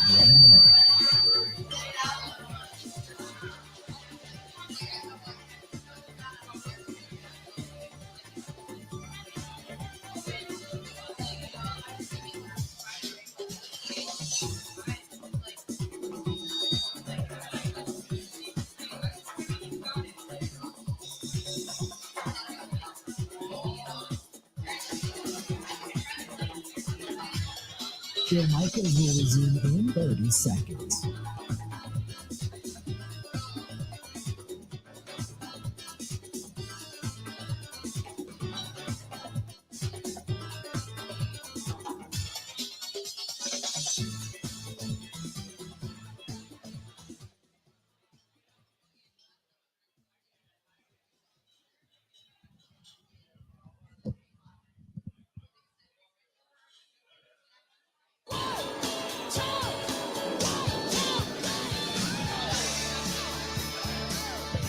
Good to have you back. We're broadcasting live. We're here at STENY'S, Second and National, Walker's Point, and it is a filling up bar, to say the very least. The doors opened up at 11, and the shuttles will be running a little bit later on this afternoon. It is opening day for the Milwaukee Brewers. Brewers taking on the Twins today down at American Family Field. 3:10 is the first pitch. Grant Bill's alongside, and we're going to be joined here momentarily. Now, the good news is he can join us for a couple of segments and hang out for a while. The bad news is he's not going to be here on site because Kevin Holden from CBS 58 got stuck at work. And that's, you know what? It's a rainy day, and they're doing hits down there at the ballpark and all that kind of stuff. And so he's got that going on. But we're going to talk to Kevin Holden coming up here momentarily. This portion of the program brought to you by our good friends. We mentioned Dwayne from Dwayne's Cover It All up in Wausau. And whether you're doing stuff for, say, upholstery or a boat cover, an awning, a travel cover, whatever, have bimini top, I mentioned the upholstery, maybe for your home or maybe even for office furniture, maybe something, say, like an awning for over your business even. They can do that. He can do everything. All you got to do is call him 715-870-2119, 715-870-2119. Again, 715-870-2119. That's where you can find them. And they're up in Wausau. Does great work. That is our buddy Dwayne from Dwayne's Cover It All in Wausau. So good stuff. And I believe, correct me if I'm wrong, I believe that, as soon as we get Kevin on the line, we'll let you know and give him a shout.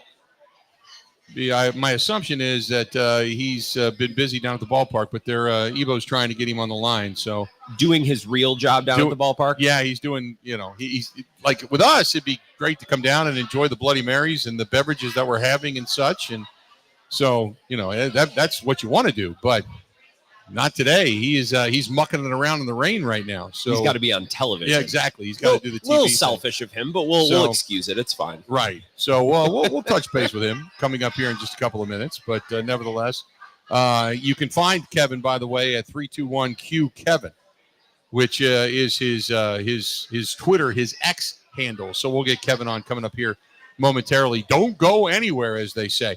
Got a couple of emails I did want to get to, and as soon as we get to Kevin. Nope, we got Kevin. So I'm not going to get to the emails. I'm going to get to Kevin now. Kevin, how you doing, pal? Bill, I'm all good. I apologize for being a little bit behind. Let me explain to you what happened. Lance Allen is standing next to me, and he has been for the last 7 or 8 years threatening to put me through the Spanish announce table like they do in wrestling. Yes.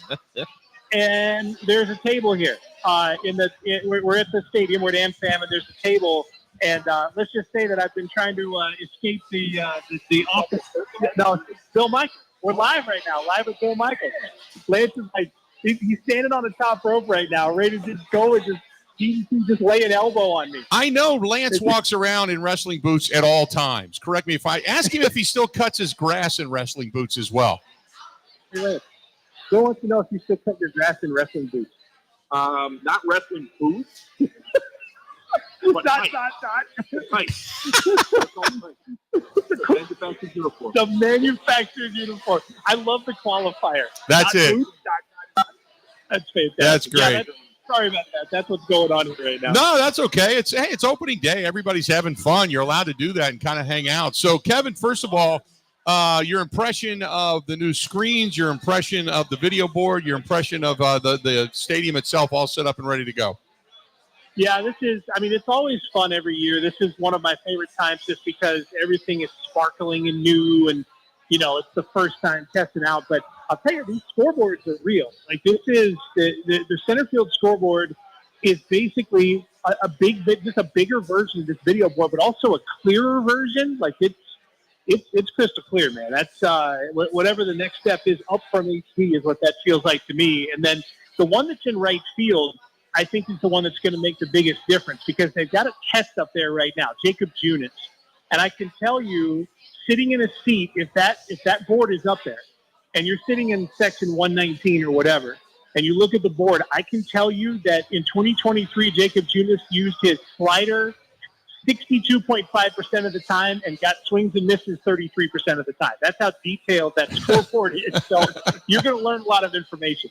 Yeah, and I was down there a couple of weeks ago and had a chance to witness it, and I was just in awe of how I guess visually active is the best way to put it. How visually active the scoreboards are and the kind of the look inside American Family Field is. Now, the team actually on the field, Kevin.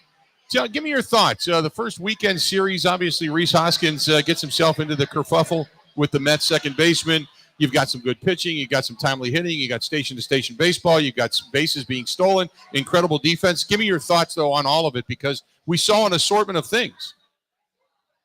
Yeah, we really did. And the one thing we saw that I liked the most was 3 wins, right? Like, right. We got a sweep out of that series. That's big. Obviously, you want to start the season well, but you also want to start it by establishing an identity. And if the Brewers did that in the first 3 games, if their identity is going to be a team that steals bases and gets after you and is pesky, and if Rhys Hoskins turns into a wrestling heel, Lance will love that. But right. This whole team has an interesting vibe around it this year. They 4/5 of the starting rotation to me are question marks. There's young talent on offense. I think they'll do well offensively, but there's a lot of question marks in there. But what they have is they're loose and they're entertaining, and it starts with Pat Murphy, their manager. When he talks, he's loose and entertaining. So I think they'll be good. I don't know if they're going to be quite as good as previous years just because they lost so much starting pitching, but they will be fun. And if they aren't good, I don't think that'll last for long because the young talent they have really is good. I agree with you about the young talent. The one thing that I had mentioned is it's kind of been an infusion of enthusiasm. You saw Sal Frelick come up last year and excite everybody. Garrett Mitchell, the way he started the season last year before the injury, excited everybody. Even when he came back, excited everybody. Bryce Terang and his defensive prowess excited everybody. Certainly Ortiz over at third base has looked pretty good as well. And now Churio, you add him into the mix. It really is kind of an energized team. And I almost put it as maybe the advancement of a college-type atmosphere, right? Yeah, it's a great way to put it. And what better guy to lead that group than a guy who won 1,000 games at the college level? Pat Murphy played at Notre Dame, or coached at Notre Dame, coached at Arizona State. And all in all, at the college level, he has 1,000 wins. He's a guy who has won with guys of this age before, but just at a different level. So if you're young and you're going to go with the youth movement and let them prove themselves, why not have someone like Murphy who understands how that works? He's going to believe in him. They're actually the team is coming out behind me right now, or in front of me for sprints and throwing and that sort of thing. And the smiles are always interesting, right? Sal Frelick's got sort of an ear-to-ear grin. He's looking up at the closed roof. He's happy he isn't playing outside today. This is what opening day is about.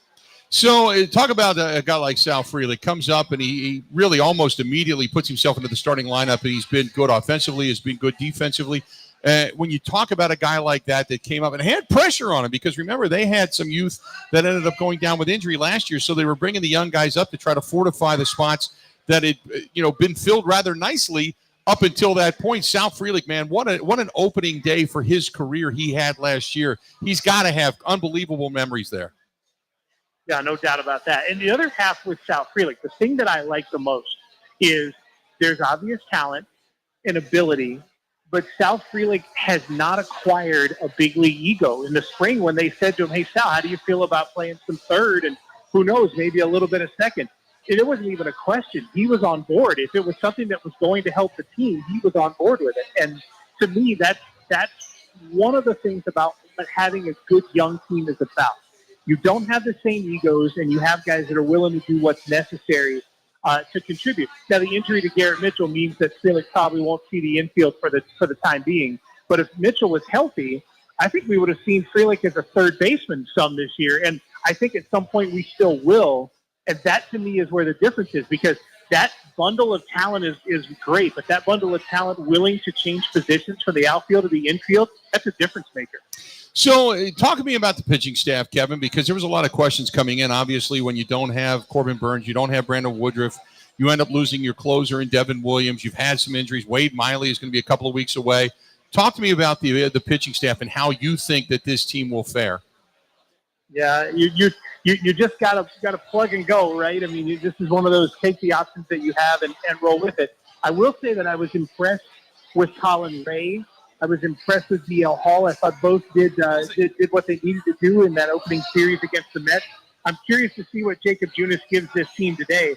But really, that's where the difference is with this team. Freddie as an ace is going to be terrific, but you're going to have to find at least three good options. And at this moment, really, there's only one dependable option. DL Hall has a chance to be that guy out of the two-hole. Obviously, the profile of what he is and what he throws transitions very well, but he just doesn't have a ton of experience at the big league level. So there will be some ups and downs with this pitching staff. And my guess is this summer, when there are headaches, that will be where the headaches come from. But there's youth there, and as they get better over the course of the year, this team is going to be set up well. If DL Hall matures, he could slip into that number 2 spot and just stay there. Kevin, you got one more segment in you to hang for a few? Oh, absolutely. Okay, let's do this because we got Chuck Freimund coming up after the top of the hour, so we're going to hang with Kevin Holden from CBS 58 joining us on the hotline. Don't go anywhere. More of the Bill Michaels Show coming up next. Ready? This is the Bill Michaels Show on the Wisconsin Sports Zone Radio Network. Suit up for the $800,000 Sports Car Series at Potawatomi Casino Hotel Milwaukee. April through May. Score free play. Cash. One of 4 new Toyota GR86s or a new Toyota Supra. Play with your club card to earn entries. 5 times the entries on drawing days. And when the Milwaukee Brewers play at home. Got what it takes? Slugger. Only at Potawatomi. For more details, visit pacebig.com/sportscar. Must be 21 and a club member to play.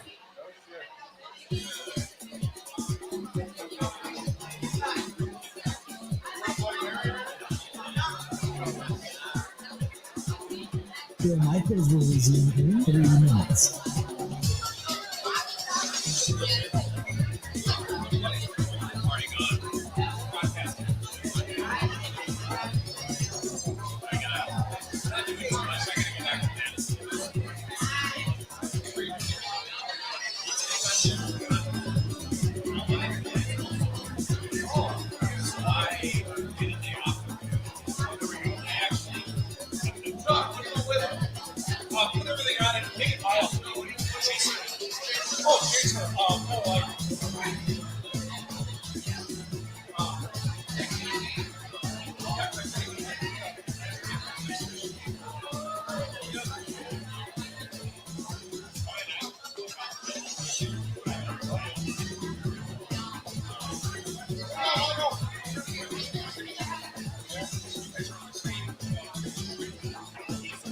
Bill Michaels will resume in 2 minutes.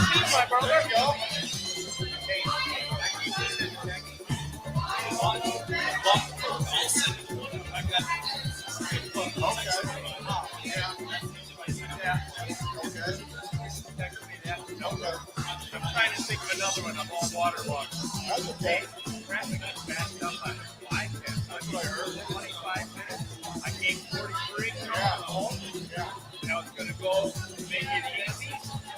I went 94. I'm 94. I did Malloy. That construction, what it is, I forgot. But hey, I come to see you. I was listening to you all the way. Everything going good? What's that? Everything well? Yeah. I also told Grant yesterday, I know we told him, I told him, I said, are you going to be down with Bill? Yeah. And he said, yeah. I said, hell yeah. He said, hell yeah, you better come down there. Hey, man. Hey, Mike. How are you, Mike? Good to see you finally. Now I will talk to my friends who are up north. Tell them I met you in person.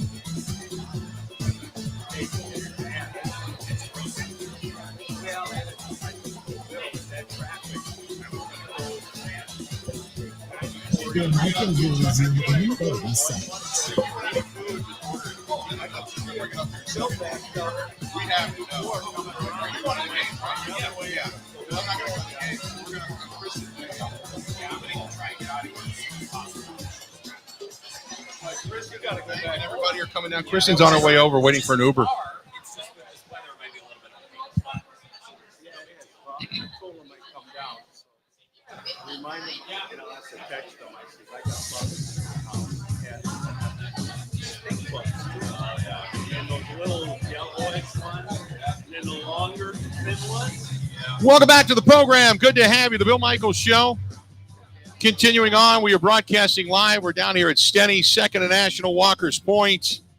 Getting you ready for Brewers. The home opener is today, and this place is fastly filling up. It is, opening day here is always huge, but down here at STENY'S, it's always a great time. Kevin Holden from CBS 58 joining us down at the ballpark. Kevin, so I wanted to ask you, because we did not get a chance to really talk about the rest of the division, and you look at the Brewers and you say, why not the Brewers if the pitching holds up? But who else in the division do you think really threatens for the top spot? Yes, it's the first thing that comes to my mind, and I think it's just instinctive reaction year after year. I always feel like if I don't say the Cardinals right here, that the Cardinals come up and just, are a pest to everybody all season long. And the Cardinals have their own issues certainly right now, but they went out and got a lot of veteran starting pitchers. They are the anti-Brewers right now. They've got, a veteran in Nolan Arenado at third. They've got a veteran in Paul Goldschmidt at first, and they've brought in all of these veteran starting pitchers. But the question for them is age. The question is, can those veteran arms hold up over the course of the year? If they can, the Cardinals might just basically outgut everybody in the division and come up with something. The Cubs, I think, will be pests. I think they'll be dangerous. Obviously, Craig Counsell, he takes the hand that you deal him and he maximizes it. I think he'll do the same thing in Chicago that he did in Milwaukee. But I don't know if the Cubs are division winners so much as they are a team that's going to be problematic for the Brewers at various points during the year. Cincinnati is a ton of fun. I think there's going to come a point where Cincinnati is going to be a real problem for everybody. I don't know if that's necessary. necessarily this year.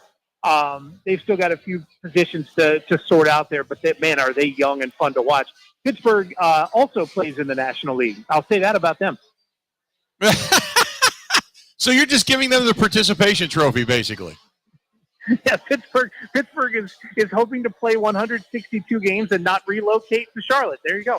So, but they get off to a fast start. I mean, they did this last year, and then at the end of the season last year, they really started to come on. They've got young guys. They've got a couple of guys in the minor league system that, if they bring up as arms, they could end up actually competing for, say, the Rookie of the Year. They feel that strongly about them. So, do we give Pittsburgh any nod at all? I mean, I think that they're a team that'll be fun to watch. Emil Cruz is an exciting player, obviously. As long as he's healthy, he will always be problematic. I think he's going to be a star. And you're right. I mean, there's definitely young talent.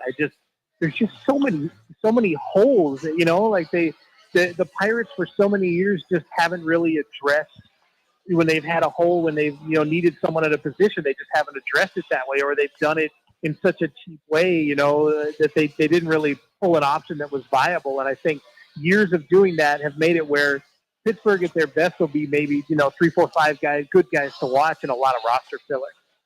Hey, I want to ask you about Cincinnati, because I keep hearing more and more about the speed, about the power, about the offensive prowess.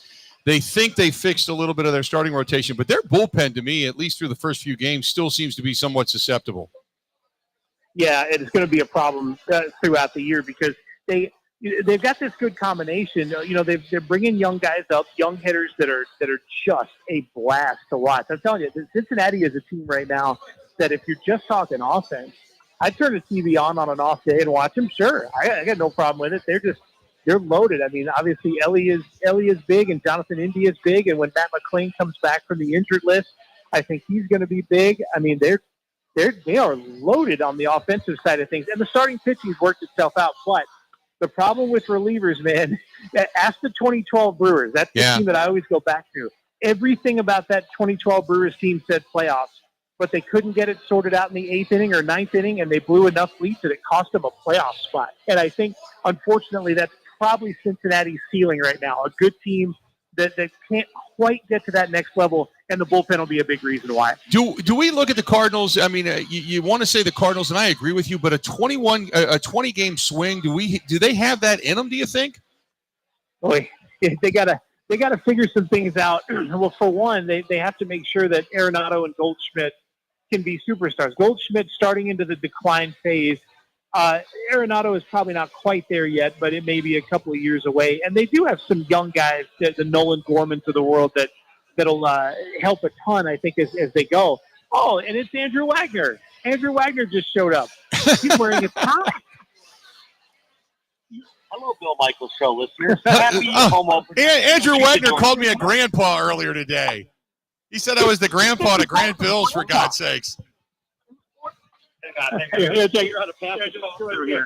So I just want to clarify, I wasn't calling you a grandpa, Bill. I was more making fun of Grant being a tiny, tiny child human being. So nothing but love for you. Nothing but love for you, my fellow Cincinnatians. But it's all about young Grant. Happy home opener. Okay, there you go. There you go. And he's well dressed too. That's great. I'm in a tie. I didn't know what to do. Like I had to double take. I thought he was somebody else. Yeah, you have to take a look at him. Now, is he in a tie or is he in a bow tie?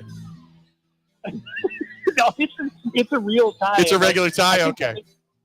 It makes me even more nervous, because at least a bow tie, I could think maybe he put some planning into it. Yeah. But I feel like he woke up and accidentally threw this tie off. There you go. Kevin, great stuff, buddy. Enjoy the day, and we'll talk again soon, okay? Sounds good, Bill. Thanks, man. Thanks, Happy pal. to have another season underway. There you go. Talk to you soon. Kevin Holden, CBS 58, joining us for a couple of minutes. Coming up next, the Freems. Chuck Freeman's here to join us from the Locked On Brewers podcast.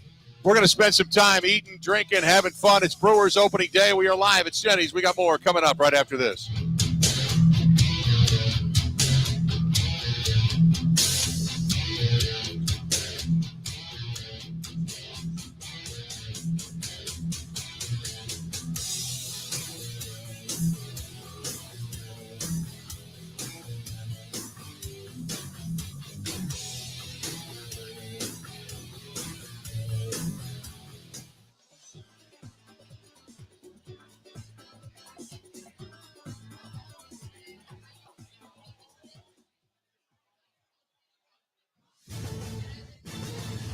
is a Wisconsin Sports Zone update. Well, the Brewers are back in Milwaukee after a great start to the season out in New York. The crew swept the Mets, including a 4-1 win yesterday to move to 3-0 on the year. Still very early, but manager Pat Murphy said he learned his team has some grit to it. They're very, very young. We're very inexperienced, but they stayed on it for 9 innings. You know, there's lulls in the game always, especially when you get deep into the season. And I hope they understand that if they play all 9, it doesn't always matter how much experience you have, and it doesn't always matter. You know, there's some pretty great players over there on the other side. You know, it doesn't always matter. They can go ahead and compete with anyone. Milwaukee going to get the home portion of their schedule going tomorrow as the Twins come to American Family Field. First pitch is set for 3:10. Turning to the Bucks, they're going to be in Washington tomorrow night to take on the Wizards. As it stands, their magic number to clinch a playoff spot stands at 2 with 8 games to play. They're currently the number 2 seed in the East, sitting 2.5 games up on Cleveland and 3 games up on the Knicks. As for Wisconsin, they hosted a big transfer portal target over the weekend, and Frankie Fidler, the forward, played at Omaha the last 3 years, averaged better than 20 points per game this past season. He also played with Badgers guard Chucky Hepburn in high school. Rural Mutual Insurance, keeping Wisconsin strong. Farmers deal with a lot, including long days, stress, and fatigue. This is your reminder to take breaks, stretch, have a snack, and hydrate your body. Avoid farm accidents by keeping yourself healthy. Visit ruralmutual.com to learn how Rural Mutual supports Wisconsin farmers and prioritize safety on the farm. Rural Mutual Insurance, keeping Wisconsin strong. Well, Wisconsin was back on the field for the second practice of spring this morning in Madison. Badgers working on finding a new starting quarterback after Tanner Mordecai departed following 1 season. Miami transfer Tyler Van Dyke and sophomore Braden Locke shared first-team reps throughout today's practice. Wisconsin has a total of 15 practices over the next month. With this Wisconsin Sports Zone Network update, I'm Zach Heil. And Randy literally said that. People not talking to each other. Who said that? Randy.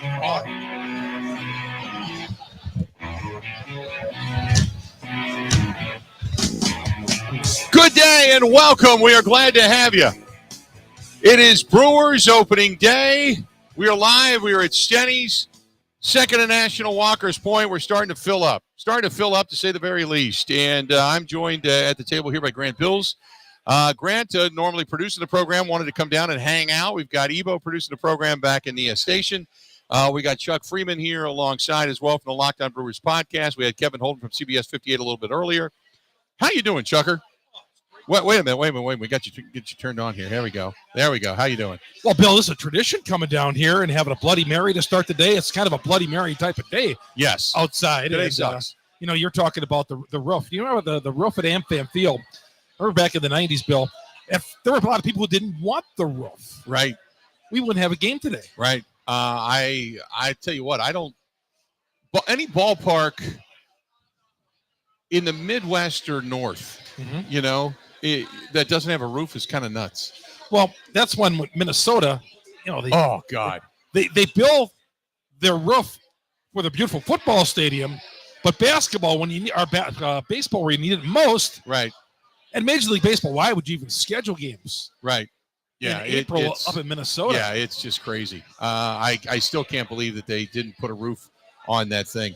So they got off to a fast start, man. You've had a lot to talk about in the positive way regarding the Brewers and the Lockdown Brewers podcast. But what has impressed you the most about this team thus far? Every time they get off to a good start, I feel like we've been down this road before. And I remember back in 2014 when I said they were off to a 9-2 start. And I was doing my show for the Final Four, and I said that they were going to go 160-2. And you came on. You offered to buy everybody. I think it was Lamborghini. Yeah, I would have 160-2. If they won 160-2 out of Rob Banks, I'd have been that wolf cat out of there at the Kansas City Chiefs organization. you were trying to calm everybody down. They are not going to go 160-2, but 162. And is that possible? No, but I'll tell you this. I'm excited. I just, we were talking about this. Grant and I were talking about this earlier. They have youth. I like what I've heard from Pat Murphy so far. They've got, veteran experience, obviously Christian Yelich, Hoskins, even Adames to a certain extent, Contreras. But it's like this injection of energy happened last year, and you kind of see it carrying over to this season. And part of that was the new manager. I feel like There's been other managers in the past who've gotten off their first year off to great starts. Right. Phil Gardner in 92, Tom Troublehorn 12-0 in 1987 in his first year. Yeah. I'm not saying Murphy's going to go 12-0, but now if you go to Twitter and your show and everything else, people are all on the Pat Murphy train. It's Right. like, oh my gosh, this is what the Brewers have needed. Yeah. I mean, it's only 3 games. Let's see where we are. Oh, I can't in at any the way, end of the shape, or form knock anything over Craig Counsell. Craig Counsell's the winningest manager in Brewers Sure. history. For all the names you just reeled off, he's been the best by far, and he's done it via analytics. He's done it via knowing the players. I just love what Murphy has kind of stated, and I'm not saying it's going to result to some kind of a massive run, but I just like the fact that, we had Tim Dillard on yesterday, and Tim Dillard was talking about Bryce Terang and the bunting. And Craig Counsell, for everybody that used to get crazy about the consternation of bunting, why aren't they bunting? Why aren't they moving runners over? Craig would leave it up to the guys. He wouldn't really put it on. He would just leave it up to the guys. Whereas Pat Murphy's like, no, I'll take the heat. If it doesn't work out, I'll put it on me. But in this situation, this is what we're going to do. We're going to play this type of situational baseball. And it was just, I enjoyed that yesterday. I enjoyed listening to that yesterday. I did. And the stolen bases, this is something new. And this is, when Craig was here, I'm surprised they didn't do this more. You would think that Craig Counsell is more of an ABC baseball. Get him on, get him over, get him in. And this is what we're doing here. I felt like in every inning this past weekend, the Brewers had some action on the base paths. Yeah. Then it always seemed like there was always something going on. There was always a runner in scoring position. And I like that. I think at opening day, I was thinking about this on the drive in while I was listening to your show. And I was thinking, who's going to get the biggest when they announce all the players? They announce all the players on opening day and the managers, the coaching staff, and everybody. I bet you Murphy gets the biggest cheer because he's replacing Counsell. Yeah. And that they're off to a 3-0 start. I think that's the way the fans are here in this state. They're going to give him one of the biggest cheers. Now text me and let me know. I'll always say Christian Yelich because he's been the fan favorite for a long time. Hoskins is going to get an ovation. He is. Because of just being fiery. Yep. I agree with you about, Pat Murphy and obviously what he's done. Mm-hmm. So probably one of those 3. Churio is another one that's going to get. Welcome to Milwaukee. Yeah, exactly. Oh, man, what a start he's had. Yeah. But those 3-4 guys, one of those guys is going to get that one that's louder than the other. They're going to go nuts for those guys. And I think the fact that what makes opening day fun, I mean, that's always great. It's not better going this thing 3-0 than it is 0-3. 0-3, we're still excited for the home opener. But the fact that, in this division, such a winnable division for so many different teams, the Pirates are off to a 5-0 start. Right? How about the Pirates? Yeah. We were just sitting there talking about that. Kevin Holden, I was asking him who the biggest threat is to the top of the division for the Brewers. And, we look at Cincinnati. Obviously, if they get pitching in their bullpen, they'll be a hell of a team. St. Louis, I can't believe that they're going to make it a 19-21 game type of flip from last year, but, you can't ever count them out. I don't think the Cubs are quite there yet. So who's going to be the winner? And he says, well, I always want to say the Cardinals, obviously the Brewers. I think the Reds are better than the Cubs. And he said, and then Pittsburgh will probably play a baseball season. As if not to give them any credit. And I'm like, well, they've got a couple of guys down there that they're high on to say they could possibly be rookies of the year this year. He's not even giving them as an afterthought at this point. And I told you a couple of weeks ago here on the show, Bill, I just said, I think the Pirates, every year, they just show a little bit of a promise, and then by the end of the season, they're in last place. But I still think until proven otherwise, they own last place in this division. We forget they didn't come in last year. The Cardinals did. That's right. The Cardinals were 21 games back. Yeah. And I don't think that's happening again. No, I wouldn't assume so. But if the Pittsburgh Pirates get off now remember, they had a fast start, and then they were horrible. Yeah. June, July, and August, they were horrible. And then through September, they started to light it up again. They started to play good baseball. So you wonder if there's going to be a carryover from that youth that they started to infuse at the end of the season that's going to pick up where they left off, and that's maybe the reason they got off to a hot start. But they've got some good pitching coming up out of the minor league system. They've got some young bats. They've still got McCutchen, who's kind of that veteran DH guy. Who knows? Yeah. Maybe they surprise. As long as they beat up on everybody else in the division, but the Brewers, I'm good with that. That's true. But the Brewers always seem to have difficulty when they go into Pittsburgh. It's going to be a fun season. And, you look at the whole division for everything you just said there. I mean, there's going to be a lot of teams competing. But, hey, Bo Ryan always said this, better to start off with, numbers on the left side of the ledger than the right side. That means 3-0 at this point. And that's 3 less games you got to win in September as well. Yeah, and we were talking about that, Grant and I, the other day about these games that always drove me nuts. I know Tim Allen, same guy, or same way. we would always talk about the games. Like they would say, mistake here, there. Wow, one got away, but it's a long season. Yeah. And at the end of the season, you're fighting for 3 games. And it's like that game is the one that you should have had. That's game, every game has to matter in some way, shape, or form, because in the loss column they do. Because there's going to be weekends like last year when Oakland came here and swept the Brewers out of 3 games. Just completely owned the Brewers for 3 games. There's going to be days like that. There's going to be days when the Brewers can't get out of their own way. But that's like with every baseball team around. Every team is going to be stumbling at sometimes. Those games I can accept.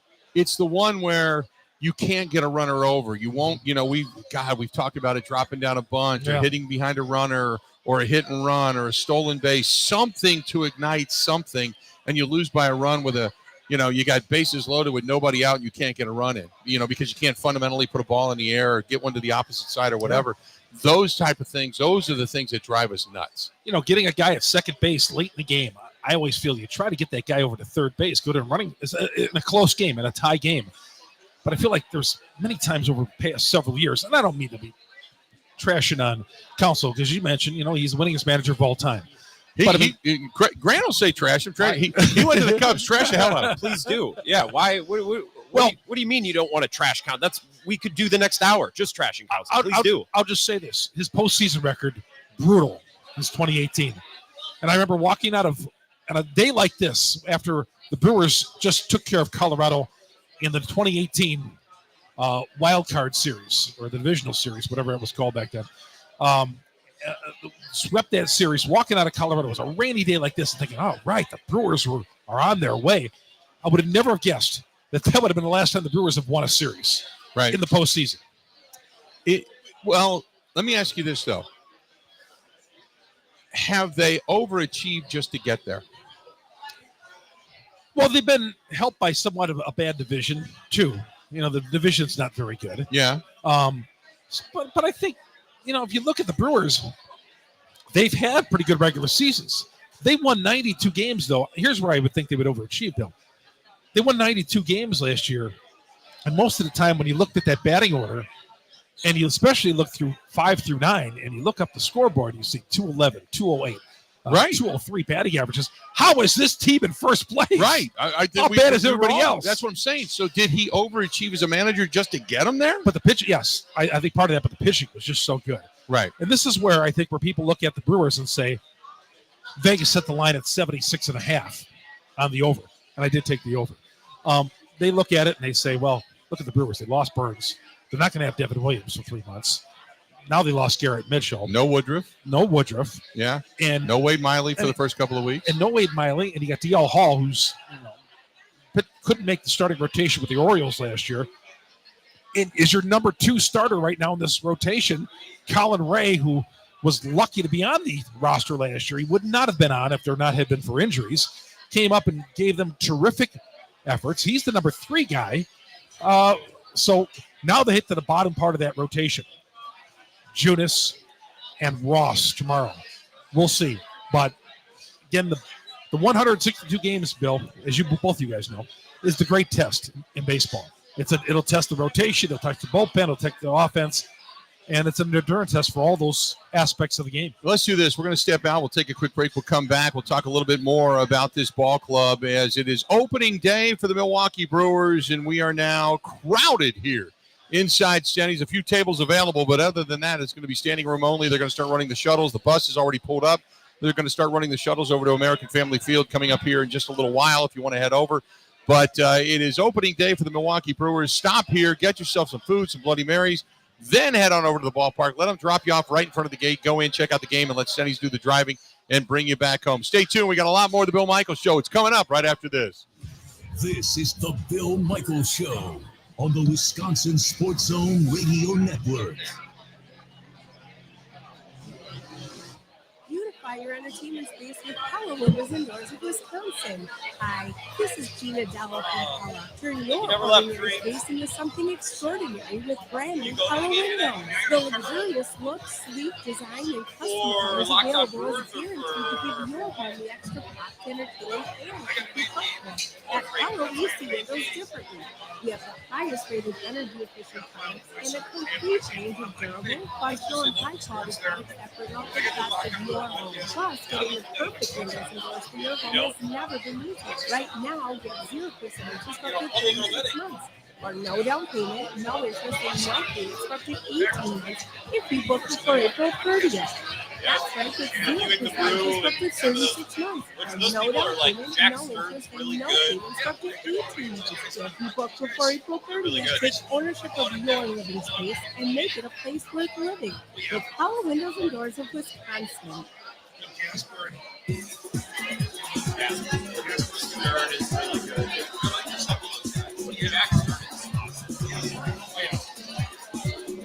Your microphone is in 3 minutes. I would like to go to the game. I don't know who I'd go with. You're not going. Well, I can cover it. I don't need to be. What am I going to do? You know what I mean? I'll go home. I got to go back to the station. Rod. You know, days where I don't have a show. That's a prime production. Yeah, just for commercials and shit. Like, I do like 4 or 5 live ads a week. So I gotta get a couple of those done today. I should make some promos. I probably won't, but I should. And then I'll probably just go home and watch the rest of the game. Ideally, hopefully. But I don't know. What I learned from him is the sports side. Being on the air, being in the office, Your microphone is in 2 minutes. Can you bring with you? Yes. What sponsors can you bring with you? Yes. Name one. I don't actually know what radio sells, but pretty sure shit don't sell. Great. You know, if you have that,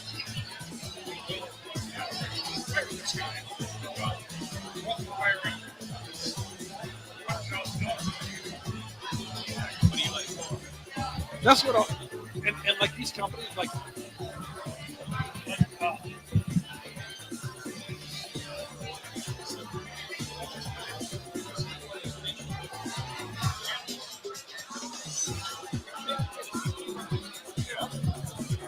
get Ted on. Oh, but it was great. It was really good. Your microphone is in 1 minute.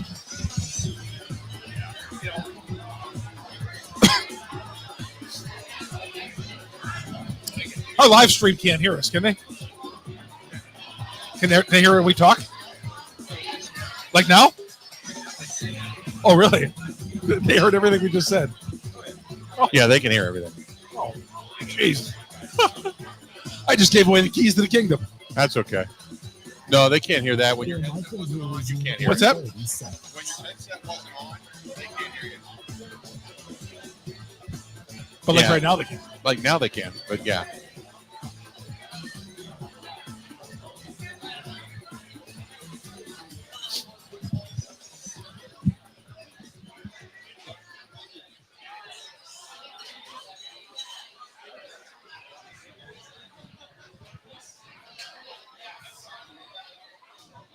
You got to hit it back and back and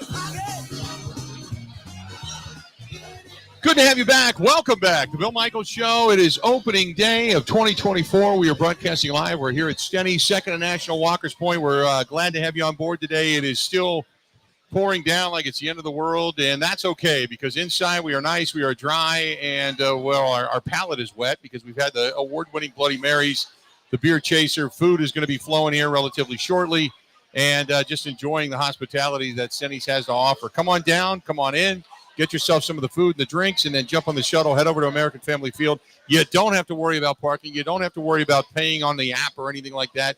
Just jump on the shuttles and go back and forth, and you're good to go. Or just hang here and watch the game. We're going to stay and watch the game because opening day, you're going to opening day.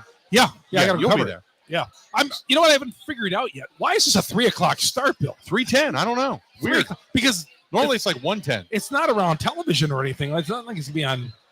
Maybe it might be on the MLB I don't network, know. but 3:00 just seems odd. for an opening day starter. It gets people a lot more time to lube it up, though. I'll tell you that. Well, it's. I wonder. I would love to see what the parking lots are going to be like, because I can't imagine, other than people that brought tents, I can't imagine that the parking lot's going to have a lot of tailgating going on a day like this. Now the problem is for those of us who are heading north after the game, we're running into 5 to 8 inches of snow. Yeah, it's north of already the city snowing in La Crosse, apparently, because I just had some people that texted and said, hey, it's snowing like crazy here. And they were supposed to be coming to the game. They don't know if they're going to still be coming to the game. Yeah. So they said we might be staying in La Crosse and just listening to the program and then watching it on TV like the rest of us. So we were talking before we went to break, and I wanted to get into this because we were talking about the division. We were talking about the Cardinals. We were talking about the Pirates and such. So this Brewers team, now what we saw over the weekend is the reason I believe. We saw station-to-station baseball. We saw stolen bases. We saw terrific defense.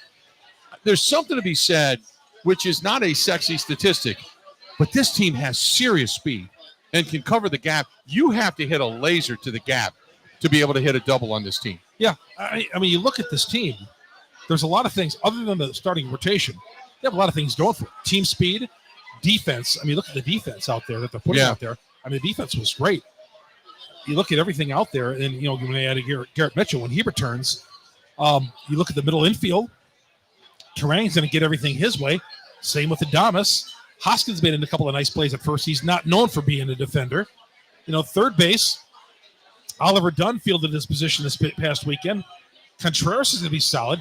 Defense and speed, I like that too. Like both of those parts of this team.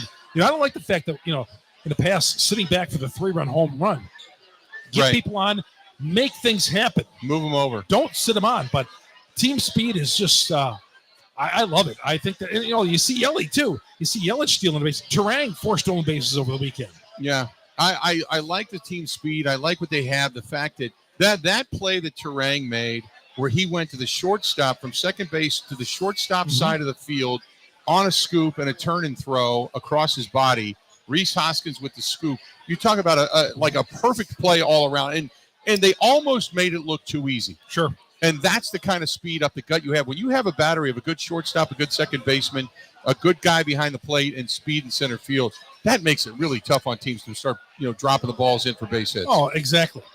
And you put all that together, and you got yourself a team here. And down the road, if they keep winning like this, and then I'm not expecting them to go, 18, win their next 18, but they keep winning like this, and they, maybe you get to the All-Star break.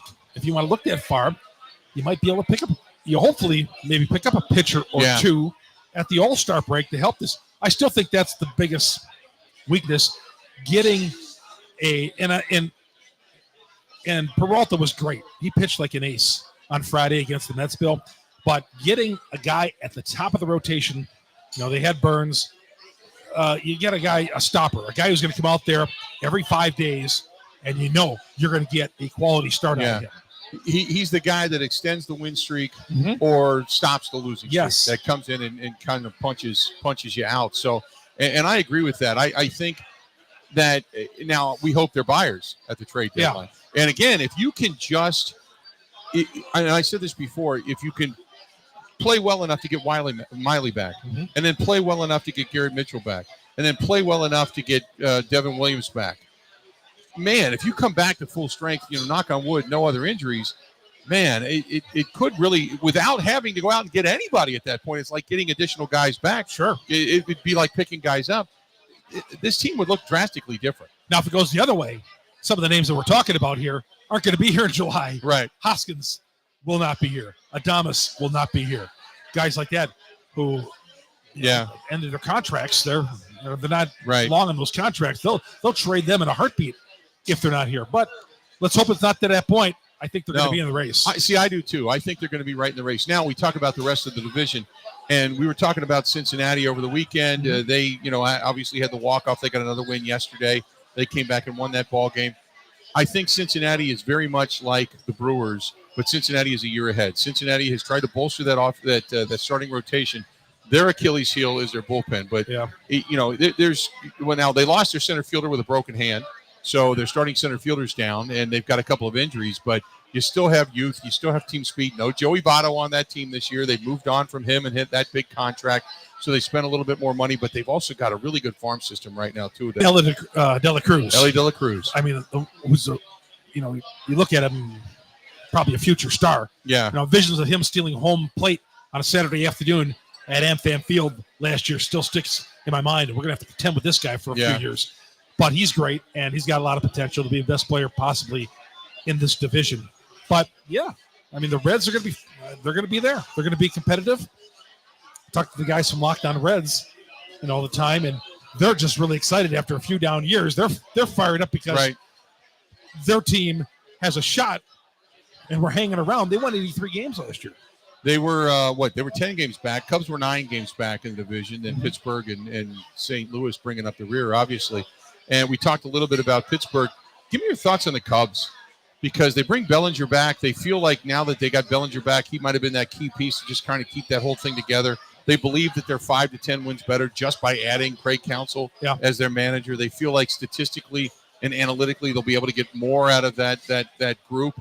So give me your thoughts on where the Cubs are right now. It was funny on Saturday night, Bill, as the Cubs were getting thumped by Texas. It was like 11-3, and all the Craig Counsell memes were flooding Twitter because the Cubs are about ready to start 0-2, and they bounced back and they won Sunday, and they beat Colorado yesterday. I think it was 5-0. They're solid. Sonny Bellinger was big. This pitcher who pitched yesterday, I forget his name. I like him. I think they're good. They're going to be in the race. They're not. I mean, are they a World Series contender? Honestly, is anybody in this division But who thought Arizona was going to be in the position they were last year when they knocked off Milwaukee and they went on to beat the Dodgers? But this whole season this year, it's funny. Like the Dodgers, somebody might say, well, the Dodgers, you might as well give them the World Series title. That's not how baseball works. Right, exactly. It's just not how it works. We saw them get beat by the Diamondbacks last year. So, yeah, and by the same token, who would have guessed the Brewers would have been out of the playoffs in 27 hours? Yeah, exactly. Well, you mentioned the Dodgers. Give me your thoughts on the Dodgers spending all the money this offseason and what they did. They spent, almost $500 million on contracts total? That Ohtani thing is going to be very interesting. That's hanging out there for a little bit. And Do you think anything comes of that, though? Oh, well, if it doesn't, then Major League Baseball needs to be investigated. Because there's got to be something to that. Do you believe his explanation? I don't believe anything these guys ever say. I don't. Bill, you've been around long enough. You know that. Some of these guys tell you certain things. I find it unbelievable in the sense of how in the world does somebody have access to your account to the tune of $4.5 million and you have no clue? He's the only one that had access. There's nobody else who had access to that would have account. noticed that? Yeah. Exactly. So it's going to be interesting how they handle that because, again, Ohtani is one of the things that they're using to, the Major League Baseball needs to build their product. Yeah. And, when that happens, I'm sure, the commissioner's office is like, oh, boy.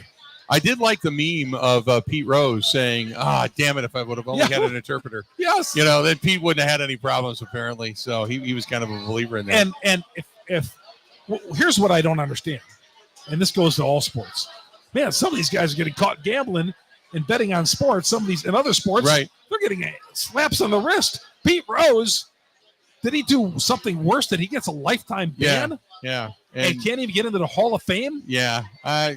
The problem is, and not to get too far off the rails here, Pete had the opportunity to just say, "Look, I did it. I'll take the year ban." Kind of like a Paul Horning thing. Sure. Hey, I'll walk away. Hey.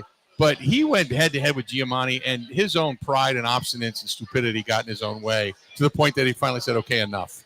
And I think Bud was such close friends with Giamatti. Oh God, yes. That he was not. Well, that story when I first came to town, and I went down there, and Bud said, "As long as I'm alive, Pete ain't short of buying a ticket. He ain't getting to the Hall of Fame because Giamatti died." Yeah, 89 or 89, I think it was, shortly after that hose rolls due to the stress caused by one young Peter Edward Rose. Sure. So yeah, absolutely. But that's going to be a Ohtani thing. That's going to be a cloud every time the Dodgers play on national TV. It's going to be brought up. it is going to be brought up. But that's not a problem for us. Though. Yeah, no. Let's do this. We're going to step out. We'll take a quick break. Chuck Freimund joining us up here.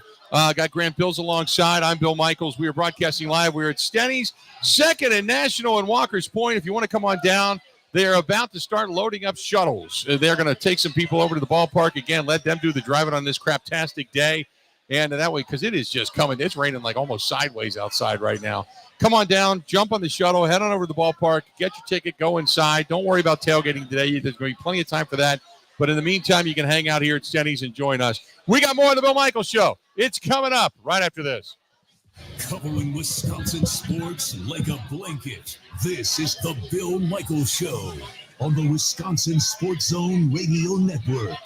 Suit up for the $800,000 Sports Car Series at Potawatomi Casino Hotel Milwaukee. April 30th, score free play. Cash, one of 4 new to original 86 season. 5 times the interest on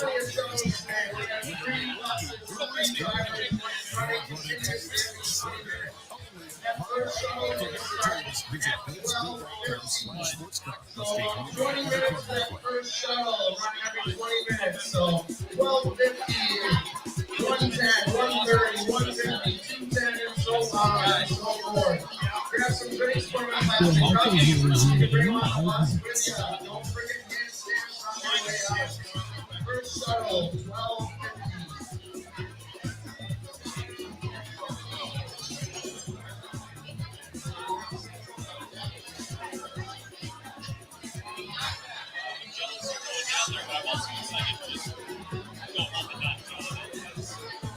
I can take a shuttle down there.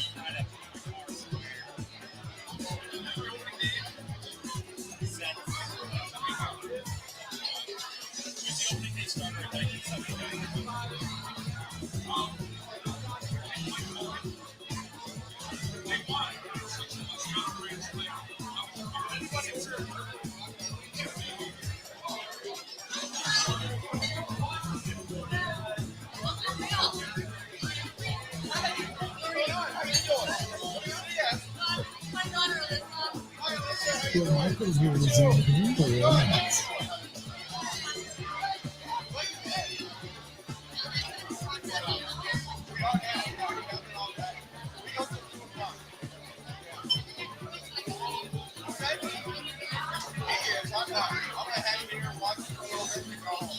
It's kind of like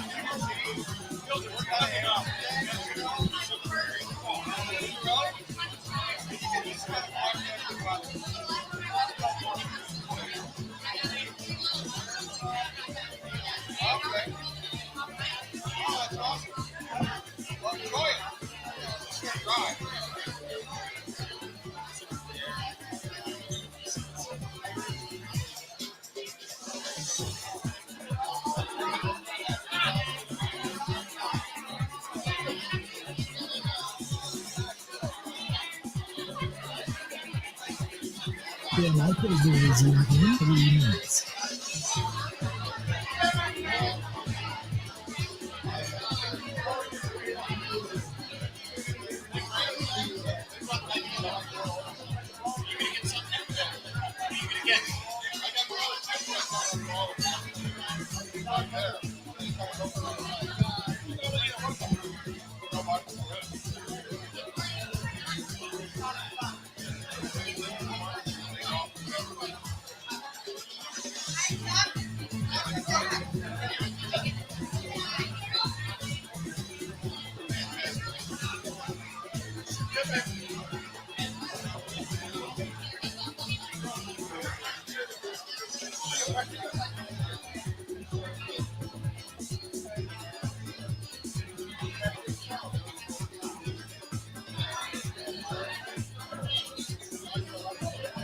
Bill Michaels here is in 2 minutes.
That's a burger, dude. That's a burger. You're gonna have to eat that with a bib, like you're at a strip club with a sloppy hooker. That is, man. Good God, that looks delicious, but damn. Billy!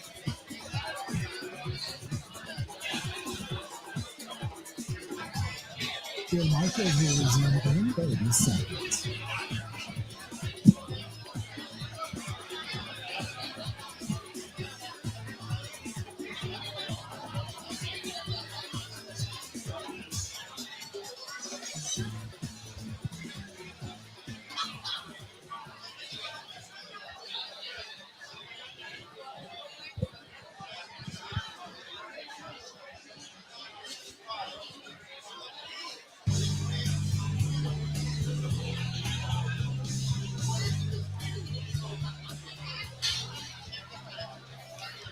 Good to have you back.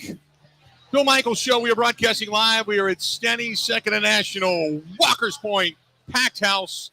And people are getting ready to jump on the shuttle here. They just made one of the announcements where they're going to start throwing people on the shuttle.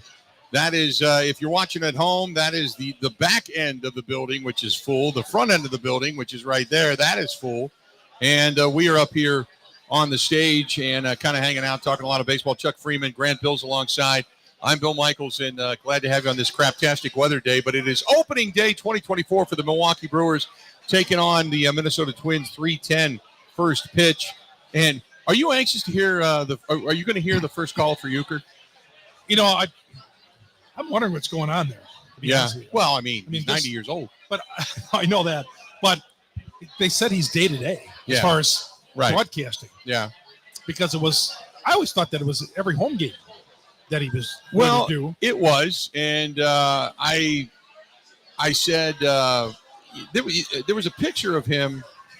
And again, I'm not in any way, shape, or form like, making fun or anything. That's not at all what I'm doing. I'm just saying there was a picture of him that he was at his birthday party. And it was the first time I ever looked at Bob and I went, oh, yeah, he's getting older. Mm-hmm. Because Bob's always had that youthful look because he takes care of himself. But it was the first time in a long time that I looked at Bob and I went, yeah, he looks like he's his age. And I'm trying to find the picture, but I'll grab it at some point. There it is. He's the soundtrack. Yeah, I see the picture. Oh, yeah. Yeah, I can see that. It was the first time I ever looked at Bob and went, okay, he's starting to look a little bit older. He's had so many health issues. Right. But he's survived them all. He's the soundtrack of my childhood, my adulthood. Just having him on the broadcast doesn't even have to call the play-by-play. Just having him on the broadcast to just tell stories. That's what you need to do. Yeah. I'm a little worried. I just thought, man, I hope he's 90 years old. I get that. Well, you'll see him at the ballpark today. I will see him at some point. Although, he's has a lot of security around him at all times, as you know. Right. Yeah. But he's going to be up at the press box and all that. My first meeting with Euchre, 1981. It was my first day covering the Brewers. August 6th, 1981. The Brewers was just coming off the All-Star. Was just coming off the baseball strike. And I just got this job covering sports in this town. And I was in high school. And the Brewers were going to off the strike. And they were playing Atlanta in an exhibition game. So the game started at 7. I got there at 2. I was so anxious to get there.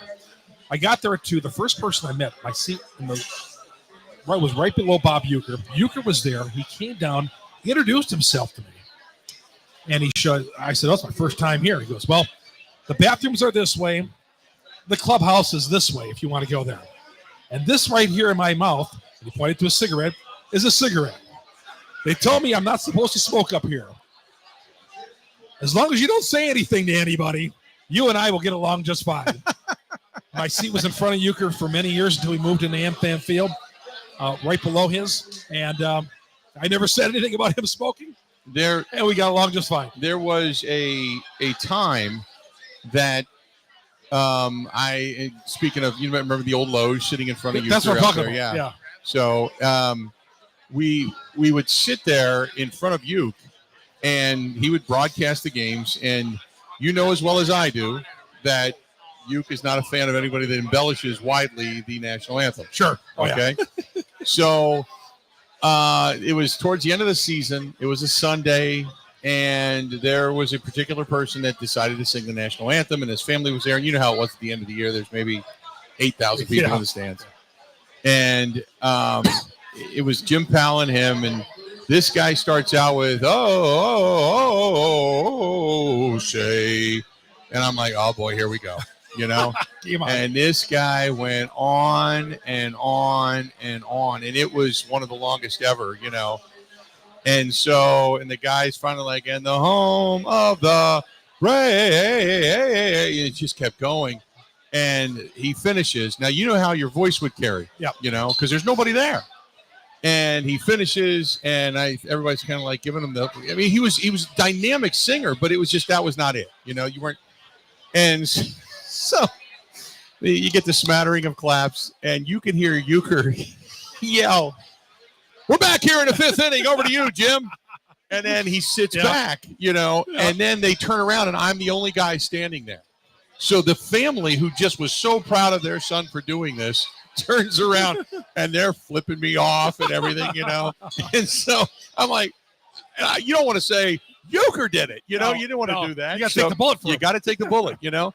So we're sitting there, and the game's going on, and I don't know, about the 3rd inning, piece of popcorn comes down, hits me in the back.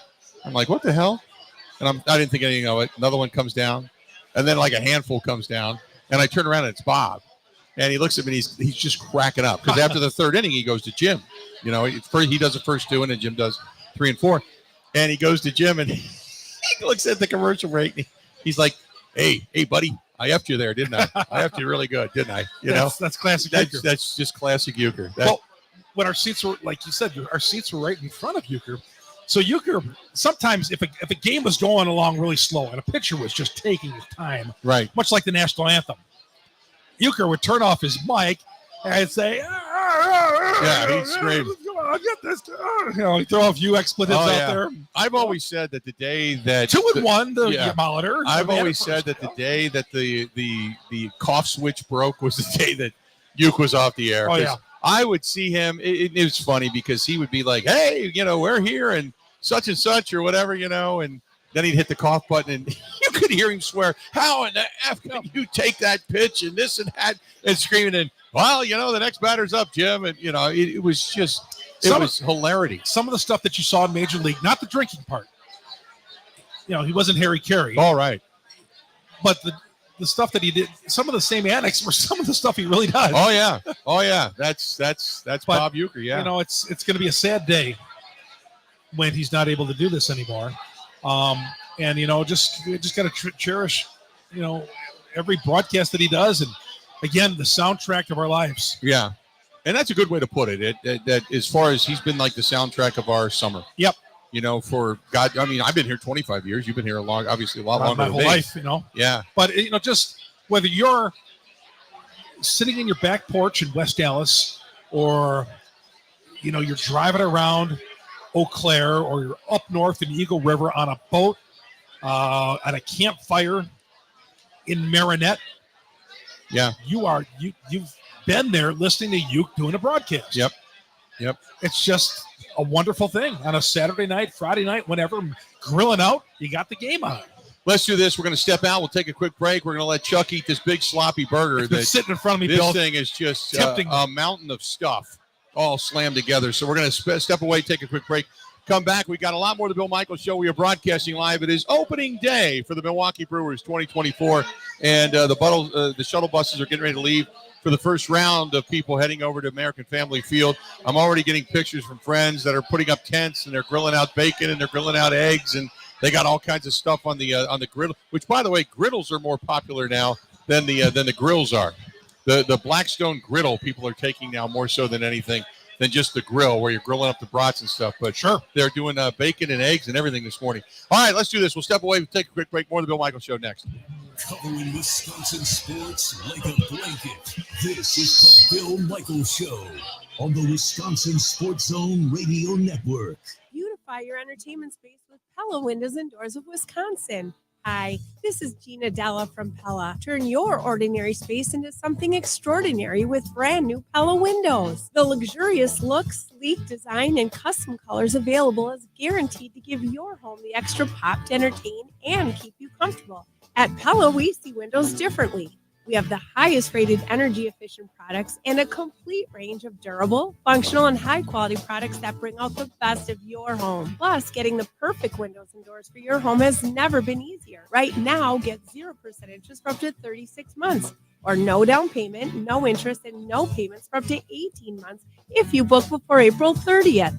That's right, get 0% interest for up to 36 months or no down payment, no interest, and no payments for up to 18 months. If you book before April 30th, take ownership of your living space and make it a place worth living with Pella Windows and Doors of Wisconsin.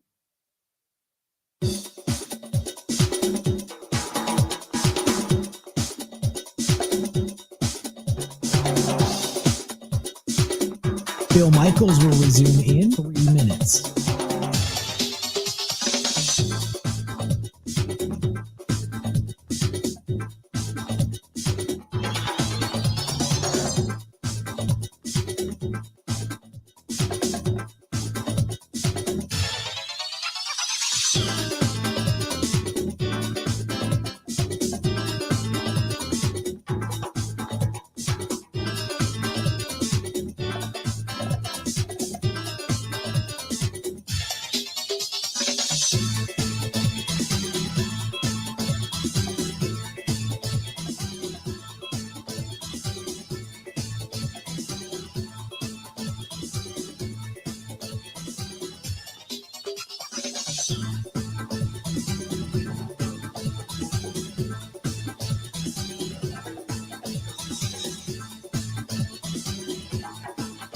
Bill Michaels will resume in 2 minutes.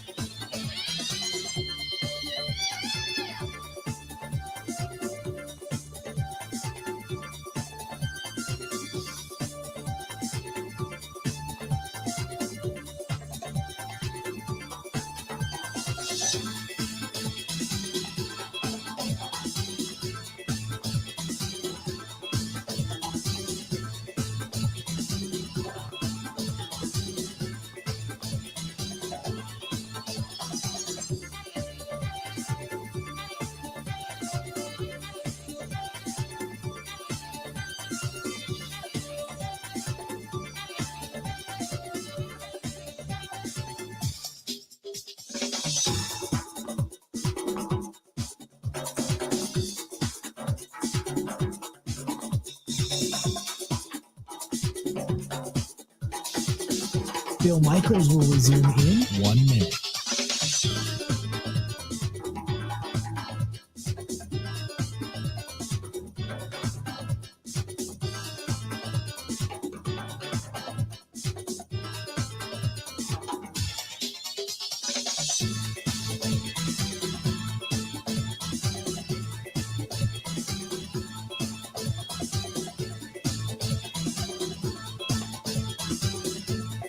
Bill Michaels will resume in 30 seconds.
their best start. And I think we got the boys back. We're here. We're here. Bill, I was just talking about Reese Hoskins hitting the crybaby and McNeil, and they're taking on the kind of persona of Pat Murphy. You got this gruff, old school attitude. I'll let you guys take it from there.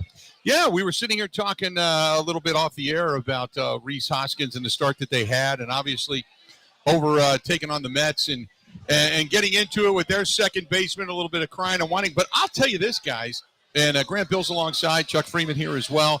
And by the way, the first shuttle bus has taken fans over to American Family Field, and we are still on a wait to get into this place. So if you want a table, you're going to wait for a little bit, but otherwise you can go to the bar and enjoy yourself and come on down to STENY'S, Second and National Walker's Point here for the opening day. But we were sitting here talking about I haven't seen fire like that out of a new guy since Hoskins. Yeah, out of Hoskins since maybe CC Sabathia. Okay. CC Sabathia, when he first took the mound and he got into a bit of a jam, it was like the fifth inning, and he gets out of the jam. He was it was a quick ground ball over to first base, and he screams into his glove, and he's pumping his fist, and we hadn't seen anything like that. Yeah. You didn't even see that out of Ben Sheets or anything, We hadn't seen that. And then you start to see that in that fire for a new guy to come right in. And I remember the whole crowd just erupted at Miller Park. And everybody was just like, okay, here you go. We can get behind this guy. Reese Hoskins, we were talking about who's going to get an ovation today. I got to think, guys, he's going to be one of the guys. He comes in with moxie, attitude, proving himself, and he had a hell of a weekend. Well, when he first puts in the slide on opening day, he's sitting there on the ground while McNeil is dropping every F-bomb on him. Right. And I'm surprised Never got up and hit him. I'm surprised Hoskins didn't pop up and go nose to nose with him right there. Right.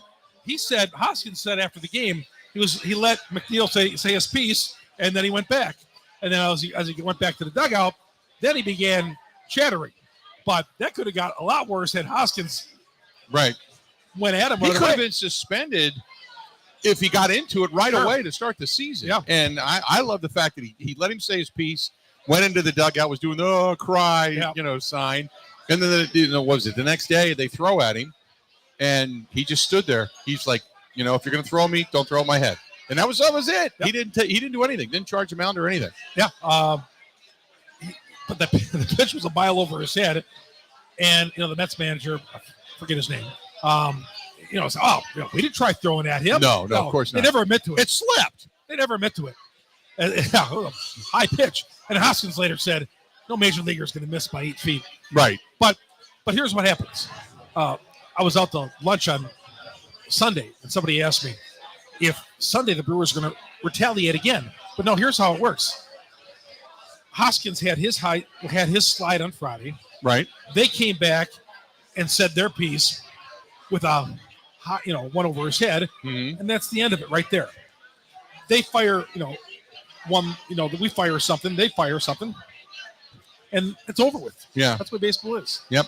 No doubt. There was not going to be any retaliation. But I love the fact that Hoskins, and I love the fact that it went to New York. New York comes back and goes, no, it was a legal slide. Yeah. He started his slide well before the bag. He just slid past it. But I feel like if you're going for the base, if you hit the base, and let's say you slide to the left or right, still should be legal. Now, if you go way out of the base path and you take out the second baseman, not with no intention of touching second base, that is it. But I think that rule should have some little flexibility right there. And obviously, they made the right call because he was sliding a second. Yeah, he slid a little bit to the left, over the base, but he still touched the base. Yeah, he slid over the base, hung onto the base. He went past it, took him out. But I get it. And look, let's be honest. If what is it, McNeil? If he's going to get that upset over that, boy, he would have never lasted if he played 10 years ago or 15 years ago. These baseball players, they act like they're playing football, or they act like they're playing basketball. They think baseball is a physical sport. And how tough and all that. Right. We're just no, it's not. It's not that way. These kidding. It isn't. And what I don't like is the retaliation is throw a 100-mile-an-hour pitch at somebody. That's the retaliation people get. Right. Somebody hits a home run, and they might jog around the base paths slowly. Okay. Well, the next time up, he gets one in his ear. I mean, that's the way you're going to settle it. How about getting him out? Right. That's what I've always looked at it. Bill. And I don't mind, somebody kind of eating a baseball, but don't eat a baseball up near your head. No. You take one in the back or in the butt, so be it. But that's the way baseball's always been decided. Yeah. All the way back to Gibson and Drysdale and that. Right. Yep. No, I completely agree. So are you hanging for a while? You got to go. Yeah, I'll hang here for a little bit. Game's not till 3:05. Creeping up at the top of the hour here, so I figured I'd got to finish my burger, Bill. Yeah, I was going to say you did that. You did that in about 3 minutes. That's damage right there. I don't care who you are. He crushed that thing. Grant, you doing okay down there? You're kind of quiet. I'm doing great. I got some Bill Michaels garlic cheese bread. I like Chuck's stories. I was asking him some questions about opening days in the late 70s just to make sure he had just the memories are still there, and they're good. Who was starting? Who was playing? He's still got it. My first opening day, Bill, and Grant, I told Grant, 1975. I was a kid. I went, my dad picked me up out of grade school, and when he picked me up, the note was that he gave to the teacher was, he's got a dentist appointment. Of course, everybody knew. So I'm driving through the neighborhood. My dad always told me to keep my head down so the cops wouldn't see me, so he wouldn't get truant. But now, all that is out the window. Yeah. Opening day, anything goes. Actually, I feel like anything goes anytime, anywhere in America these days. Truancy. So, but I went, and Frank Robinson was the first black manager in baseball. He was managing the Indians that day, the then Cleveland Indians. And the Brewers were playing Cleveland. And it was Henry Aaron's first home game with the Milwaukee Brewers. So I was there. It was my first opening day, 1975.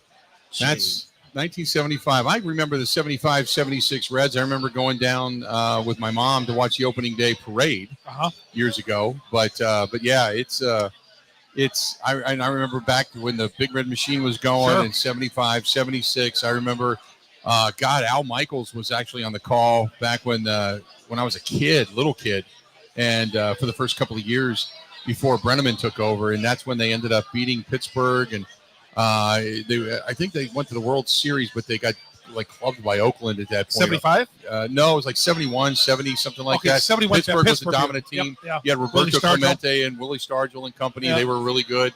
So I remember those teams, and the Brewers or the Reds were just starting to climb a little bit. They played Brooks Robinson and company and the Orioles at one point, and Brooks Robinson just ate them up. I still remember the big play down at third base and at Riverfront Stadium that he made, backhanding a baseball and throwing out runners. And, so let's do this. We got another hour yet to go. We are broadcasting live. We're at STENY'S, Second and National, Walker's Point. Don't go anywhere. More of the Bill Michaels Show coming up right after this.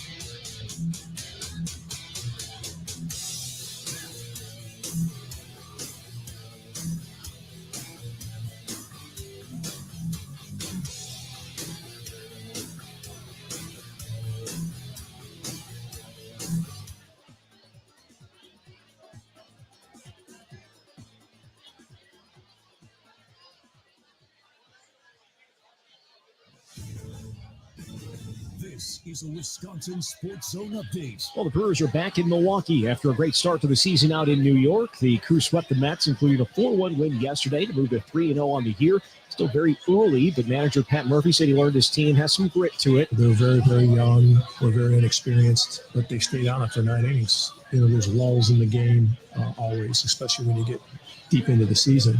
And I hope they understand that if they play all 9, it doesn't always matter how much experience you have, and it doesn't always matter. There's some pretty great players over there on the other side. It doesn't always matter. They can go ahead and compete with anyone. Milwaukee going to get the home portion of their schedule going tomorrow as the Twins come to American Family Field. First pitch is set for 3:10. Turning to the Bucks, they're going to be in Washington tomorrow night to take on the Wizards. As it stands, their magic number to clinch a playoff spot stands at 2 with 8 games to play. They're currently the number 2 seed in the East, sitting 2.5 games up on Cleveland and 3 games up on the Knicks. As for Wisconsin, they hosted a big transfer portal target over the weekend, and Frankie Fiddler, the forward, played at Omaha the last 3 years, averaged better than 20 points per game this past season. He also played with Badgers guard Chucky Hepburn in high school.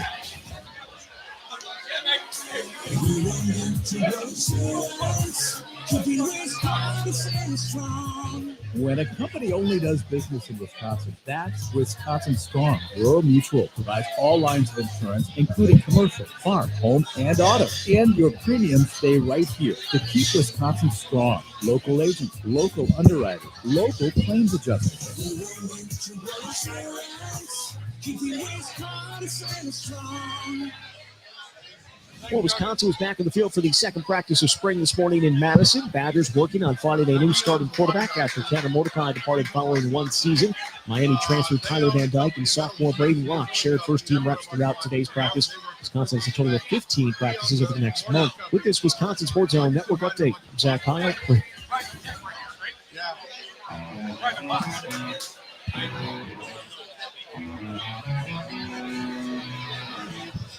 Welcome back. Good to have you. It is opening day 2024 for the Milwaukee Brewers.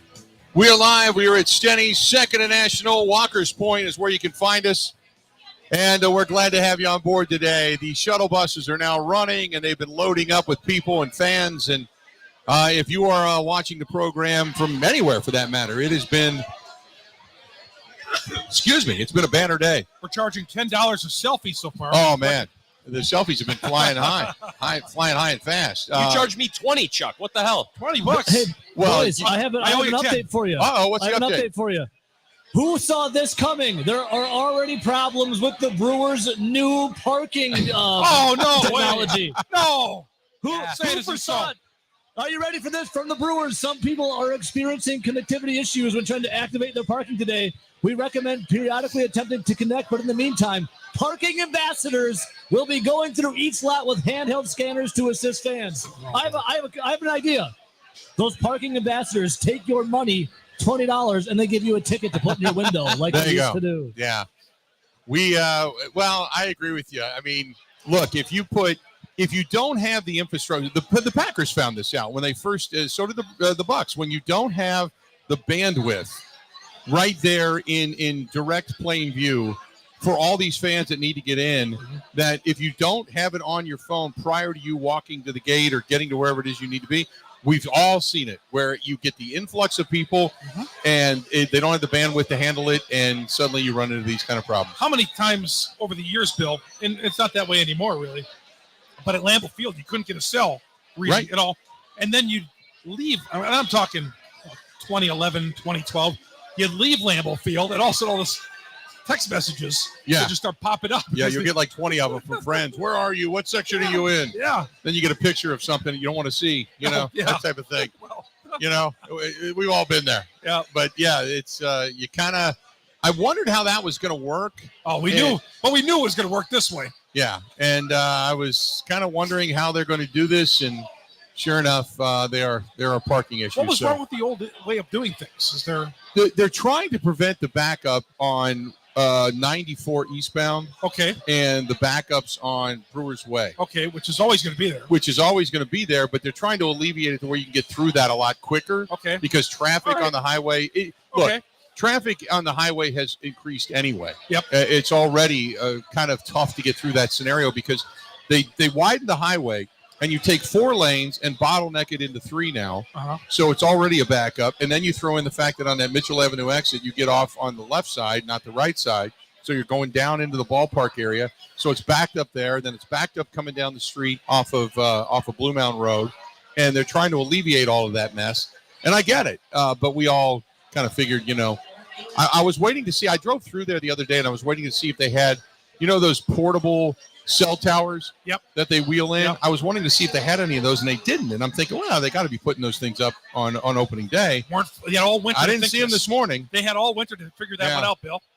Well, they'll get to it eventually, but in the meantime, traffic issues. I'll tell you this: for anybody taking the shuttle here at STENY'S, you don't have to wait. You can jump on the shuttle. You can be dropped off right at the ballpark. You're good to go. Cell phone working just fine. The food is good. Yeah. The game's going to be on TV. We've had Bloody Marys, beverages, beers. You can't have too much because you're actually going to the game. I'm one and done, Bill. Me, Grant, and I are going to use the snorkel later. 6th, I think. Yeah, so we're good. I got the hefty lefty over here, so that I picked that one there up. we go. So that's my beverage of choice. If Chuck has any more to drink, he's going to start cheering in the press box. We know we can't have that. We can't have it. Hey, one and done for me. So here we are, and the second STENY'S shuttle is now loading up. You can see the people outside getting out of the rain, but it's still, I mean, it has been relentless. It has not let up. The rain has been coming down consistently since about 7:30 this morning here. And if it's, look, if you got a tent and you're going to, be hardcore and tailgate, that's great. But otherwise, come here, grab a Bloody Mary, let them do the driving, go down and back. You're good to go. So we get into this matchup. Have you watched the Twins or paid attention to the Twins at all? No, not really. Not this year. I feel like the Twins, they've been solid. They've been making the playoffs the last couple of years, and they're going to be obviously decent. That division, that American League Central, is questionable sometimes. Right. Kind of like the NL Central, but the Brewers in the next couple of days, they got Kansas City coming in this weekend, and that's never going to be easy when you face the Royals, even though they've been bad for so many years. Right. I feel like in baseball, as we were talking about the Oakland A's a little while ago, no matter who comes into town, it's every game in baseball is always tough. Yeah. It is. It's not like basketball. It's what I enjoy about baseball, Bill, is the Bucks get off to a 3-0 start. They're not the talk of the town. The Brewers get a 3-0 start. It's just different in baseball, even though they play 162 games in baseball. Yeah. As opposed to 82 in the NBA. But I feel like in baseball, people live more on every game than they do in the NBA. Right. Why is that? That's a great question. Two things. I think one is interest. I can go back and tell you about that Oakland A's series last year. But Yeah. you asked me about a Bucks game that was played in February. I couldn't tell you. Right. I was probably covering it. You know what? I don't know. Baseball, I don't want to knock the Bucks either because I pay attention to Bucks basketball, but you could pretty much look at a game and go, I've seen them all. Yes. You see a game where they get off to a lead, then they give up the lead, then third quarter comes around, and then they're fighting to come back, and then suddenly it's a close game in the fourth, and then all of a sudden they're battling down the stretch, and either they fall short because they're flat-footed or they win because they start getting hot and they hit their shots. It's like watching wrestling back in the day. Well, you might have this opponent who's beating down Hulk Hogan, but at the end of the day, the San Antonio Spurs might come in here and be up 14 in the second half, but the Bucks are going to make their run, right? Make the miracle run, put the leg drop on the Spurs, and game, set, and match. The Bucks are going to win the match. Yeah, but Brewers games, everything's different. Yeah. It's, you can go through a stretch where you have 1 or 2 or 3 games where, you lose 3-1, 3-2. You're not hitting the ball. You're not scoring runs, whatever. But, man, like this team has been exciting. Sure. And last year was exciting. Last year was fun. Last year, I was, my buddy Scotty. I was talking to Scotty, and he Reds said, fan. yeah, big, huge Reds fan. And he said, the excitement for this year is not necessarily because the team's got power and because they can hit it out of Great American Ballpark or hit it out of, American Family Field or Wrigley Field.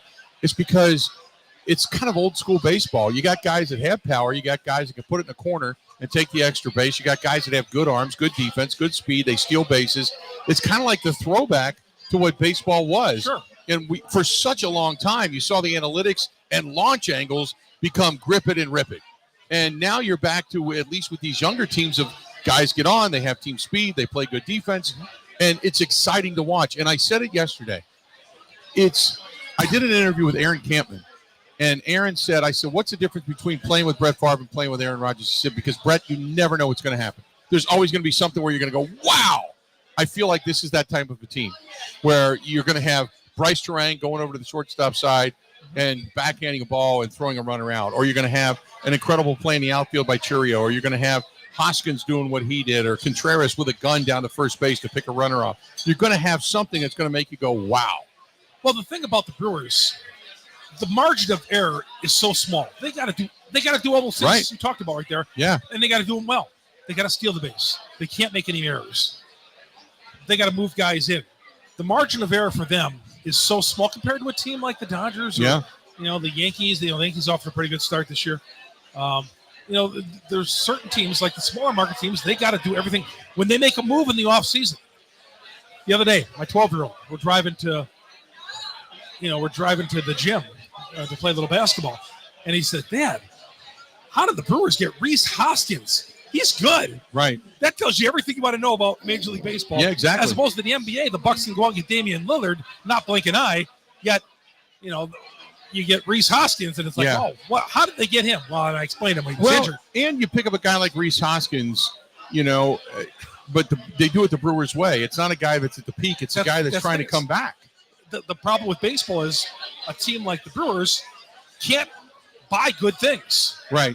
They can't go shopping at Macy's and buy a nice pair of jeans or a sport coat or whatever. They have to go discount. Yeah.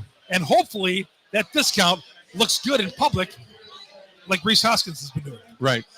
Any road updates over there, Grant? I know you're kind of perusing the internet. I just wanted to see if the backups on the road were for real or not, because I'm getting a few people that are saying to me, texting me that the traffic was terrible because they couldn't. Yeah.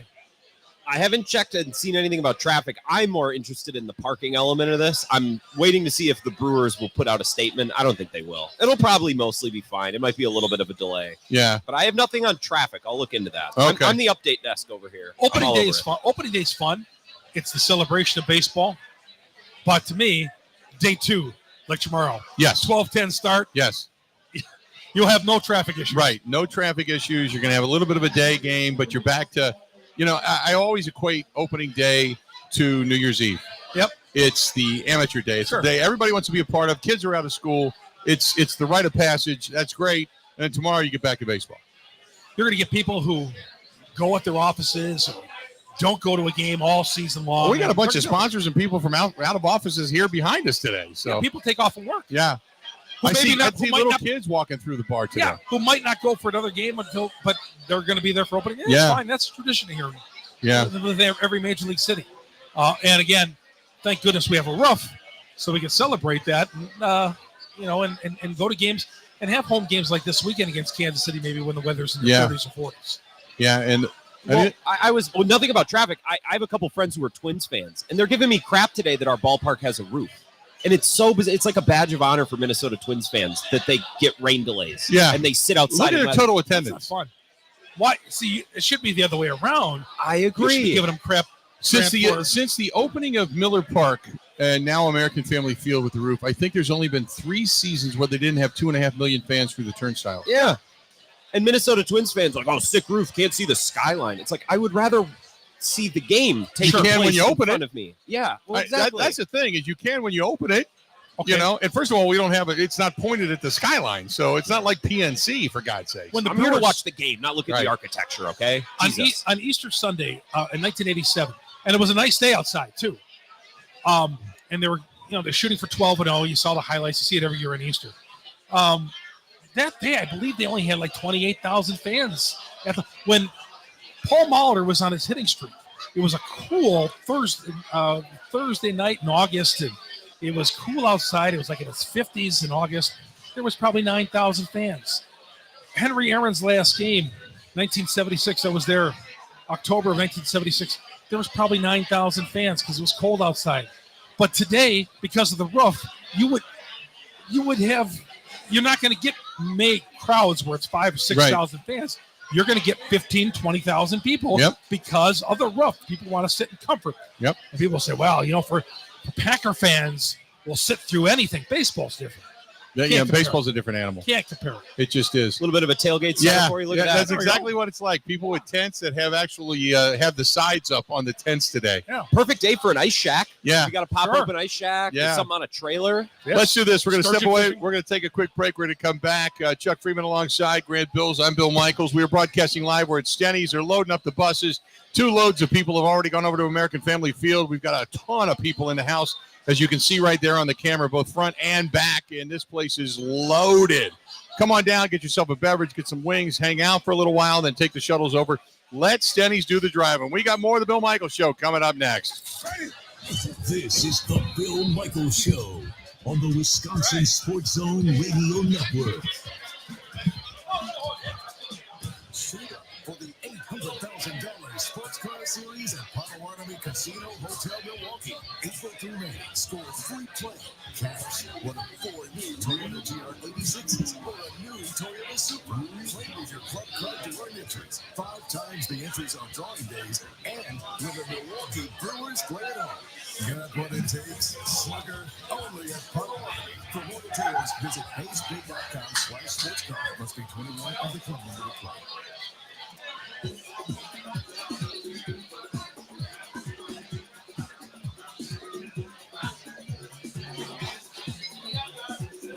Bill Michaels will resume in 3 minutes.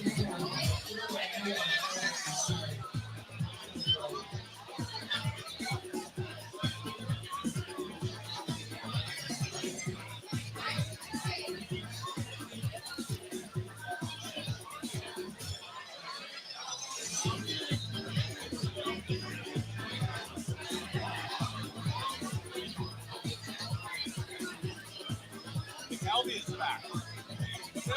McAlvey is back. McAlvey is back. McAlvey. He had eye surgery. You didn't know about that? He almost went blind. He had an eye surgery. He had to lay face down. He wasn't in spring training at all or anything. Oh, well, he must have been doing Bill Michaels will resume in 2 minutes. Adam's great.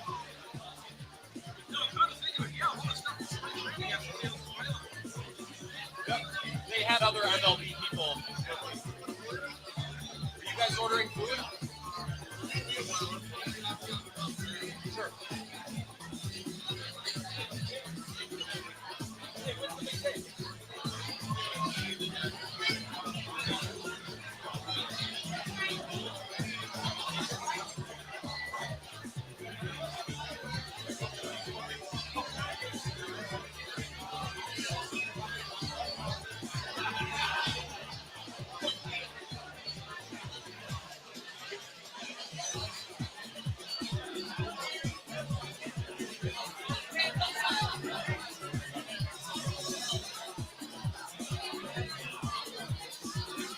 Bill Michaels will resume in 1 minute.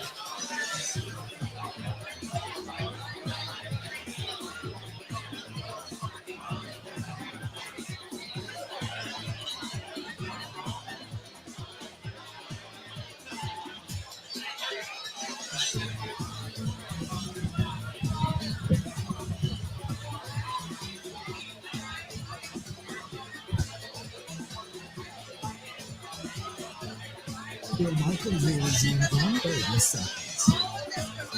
Yes. Yes.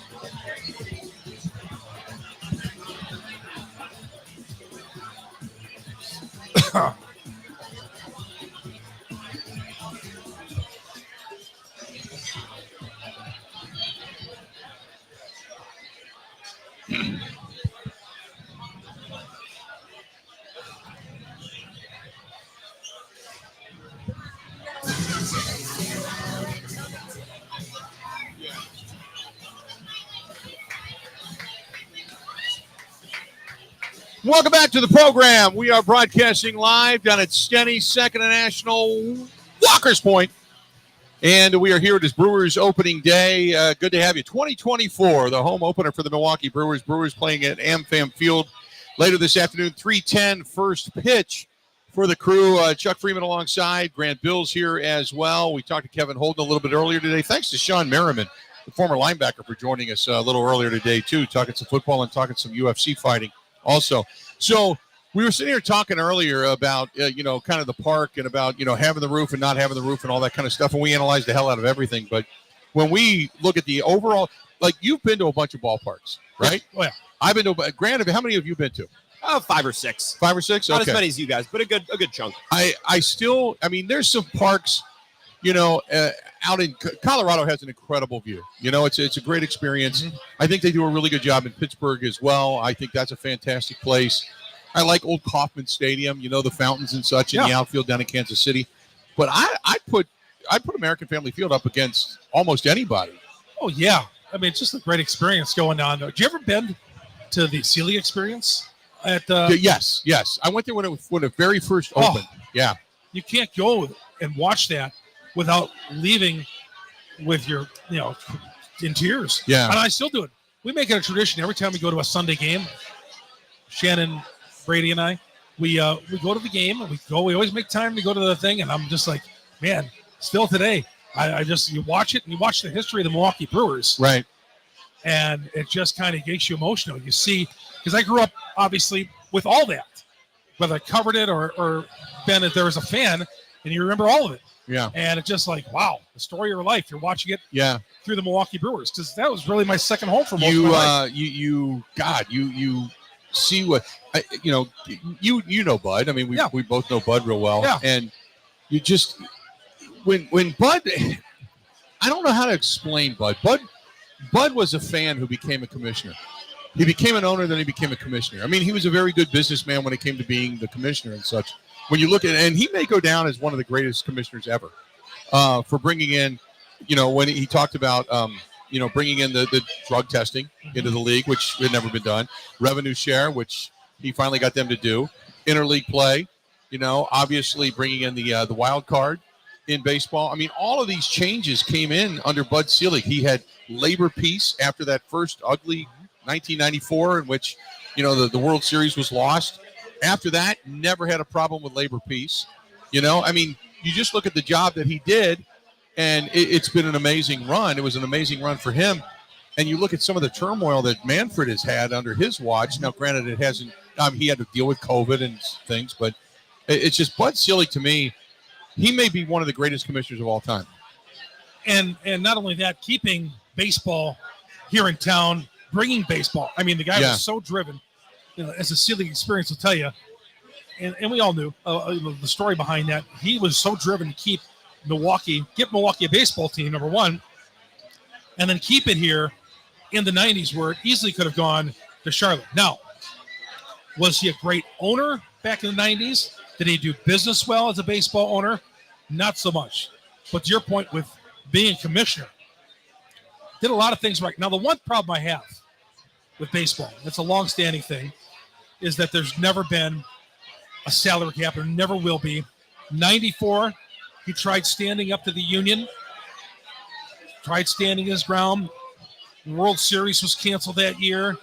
He gets a lot of hell for that. Yeah. But he was trying to stand his ground, and eventually he gave in. And as a result, we're still paying the price for this being really the only sport without a salary cap. And that's why we got to get Reese Hoskins at a discount. Yeah, and when you look at Bud Selig and his, like you said, the passion and the drive for the game, for bringing it here, but then, I mean, you look at, one of the guys that gets kind of overlooked is George Petak. I don't think the Brewers are here if it wasn't for George Petak changing his vote. He's from Racine. He got voted out of office after that, but he changed his vote from a no to a yes. Yes. And had it not been for George Petak, this monument to baseball would not be here. And you get into the whole tax side of things and tax issues, and you think about a day like today, where would all these people be if you didn't have an opening day in Milwaukee? Be coming back tomorrow for another one. Right. But I'm just saying, if they wouldn't have got County Stadium, they're not here. No. The Brewers are moving. Oh, okay. Oh, yeah. You're saying with the growth. Oh, yeah. What would the Milwaukee community be like? Right. The state. We'd be Oshkosh, basically. A larger Oshkosh. You lose a major league team, you're never getting one back. Not in today's day and age. You're not going to get one back. No. And that would have been the same thing with the Milwaukee Bucks. Right. Had they left. And there's been a couple of times when, they could have left in the mid 80s, and then, several years ago if they didn't get the new stadium. But the Brewers, where would we be? We wouldn't be. You and I wouldn't be here talking sports. No, we'd be trying to figure out who's talking about the Packers, who's going to rocket up the big board when it comes to the NFL draft, and concentrating on last night's NCAA women's tournament game or something. Talking more about Caitlin Clark and her horrible attitude. Yeah, or you wouldn't tolerate that if you were the coach. You were very, very, and maybe not everyone doesn't know this. You were a very successful girls basketball coach, assistant coach. Assistant. Well, but an assistant is a very important role, Chuck. But don't undersell it. When you're assistant, you're kind of the good guy. The head coach is the bad guy. Okay. Assistant is the good guy. Got it. You're always the good guy. You're the good cop. Yeah. Would we have become Cubs fans if the Brewers would have left? Well, I think that's, there was a time in the late 60s when I was born, there was no NBA in town and there was no baseball. Yeah. And remember the White Sox, this is how Bud laid the groundwork for baseball. The White Sox came up here and played some games. Yeah. In 1968. I still have a program from that my dad had. So probably, back there was a time in the 80s and 70s when Cubs baseball used to be shown on Green Bay, on Channel 5 in Green Bay. So I think so. Yeah. Probably. Right. I think that might have been what we were doing. Yeah. You'd probably pick something else, unless you were from another area or something like that maybe had an allegiance. But, yeah, if you didn't have George Petak changing that vote and signing with Bud and getting it done, which thank God they did. I mean, I know some people, still poo-poo it, but, for the revenue that it's brought into the state and for the just community feel that we have on a day like today, it's fantastic. We're so it's a privilege that we have a baseball team here. Yeah. And we should never take that for granted. We should never take it for granted that we have the Bucks. Never take for granted, the Packers either. None of our professional sports teams. The Admirals, nobody. Who, by the way, are having a hell of a season. Yes, we should never take any of these teams for granted that they're here because we're very fortunate. There's a lot of cities that would love to have all of them. Yep. Predictions for the season, your total win total for the season. Before the season, because I know eventually you're going to have to get going here. Before the season started, I bet the over 76.5, and I'm going to stick with that. I think the Brewers. Now, this weekend should not change.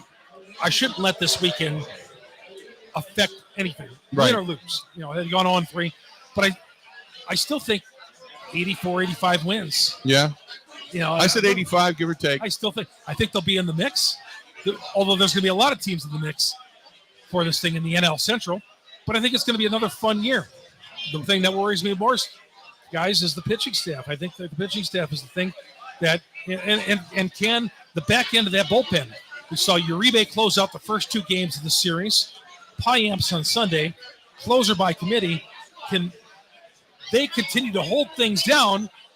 And can Uribe continue to have command of his pitches until we get the great Devin Williams back? The thing with Uribe, and we talked about this at the beginning of the season, is last year he threw hard, but he didn't throw a ton of strikeouts. Nope. So, and you need that as a closer, especially if you get into a jam. You got to be able to bounce back and come back with a pitch that's just nasty enough to get that strikeout, to get that out, to alleviate your defense.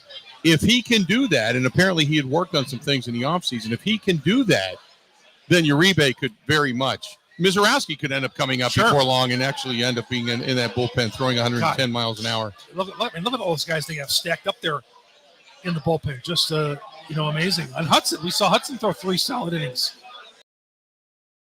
over the weekend. But you know what? You're reading bottom half of the ninth, bottom half of the ninth inning on the road, top half of the ninth inning here, and start walking guys. Because he starts walking guys. Yeah. That seems to be a big thing from Murphy. It's just like no free passes. No free passes. No. I don't think he has time for that nonsense. Not at all. Just listening to him. And especially to start off an inning. Yeah. Especially to start an inning. Yep, no doubt. Chuck, you hanging or you got to go? I better get going, Bill. Yep, you got to get going. I kind of figured make through this traffic. And somebody said that 94 eastbound is shut down. Now I don't know this for sure, but they said it might be tough. I'll put it on my phone and see what the best way to get this. Maybe head all the way down. There's gonna be a lot of red down on my the back phone. way, down National Avenue all the way in. Yeah, just got to get there and settle into my spot and cover the game. Yep. And of course, Bob, I'm gonna have on my podcast later on tonight, Locked On Brewers. You can get it on YouTube. Please subscribe to YouTube. Please subscribe to my podcast on YouTube. Go to Locked On Brewers. Hit the subscribe button. Hit the bell. It'll alert you every time we drop an episode. And of course, we're on all the audio platforms: Google, Spotify, Apple. Anytime, 24/7. But don't do it when my guy Billsy's on or my guy Bill Michaels is on. Don't do it there. Your radio's going to blow up. There you but go. all other times, please download my podcast. Chuck Freimund all wound long. up like he's giving the final speech before he goes into the ring to jump off the top rope onto somebody. Oh, yes. Good stuff. Let's do this. We're going to step away. We'll take a quick break. We'll come back. We got a couple of segments yet to go. We are broadcasting live. We're at STENY'S, Second and National, Walker's Point down here. They're loading up the shuttles, taking some people over to the ballpark. It is still raining sideways outside, so you want to come here first, enjoy yourself, then head over to the ballpark. Let them do the driving. Don't worry about the app. Don't worry about the internet. All you got to do is have your ticket ready. Head on inside when they drop you off, and you're good to go. More of the Bill Michaels Show coming up next. This is the Bill Michaels Show on the Wisconsin Sports Zone Radio Network. entertainment space with Pella Windows and Doors of Wisconsin. Hi, this is Tina Della from Pella. Turn your ordinary space into something extraordinary with brand new Pella Windows. The luxurious look, sleek design, and custom colors available is guaranteed to give your home the extra pop to entertain and keep you comfortable. At Pella, we see windows differently. We have the highest rated energy efficient products and a complete range of durable, functional, and high quality products that bring out the best of your home. Plus, getting the perfect windows and doors for your home has never been easier. Right now, get 0% interest up to 36 months, or no down payment, no interest, and no payments for up to 18 months if you book before April 30th. That's right, get 0% interest up to 36 months, or no down payment, no interest, and no payments for up to 18 months if you book before April 30th. Take ownership of your living space and make it a place worth living with Power Windows and Doors of Wisconsin.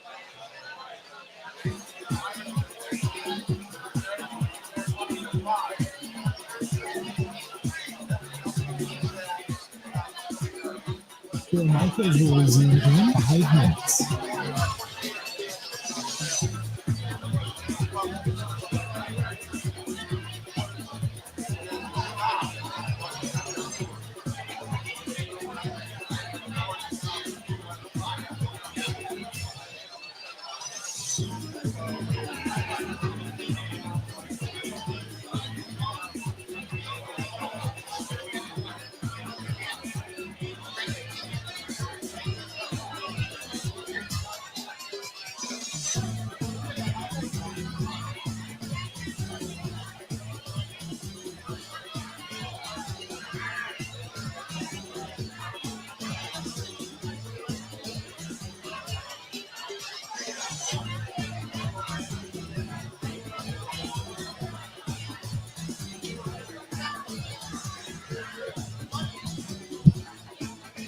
Your micros will resume in 4 minutes.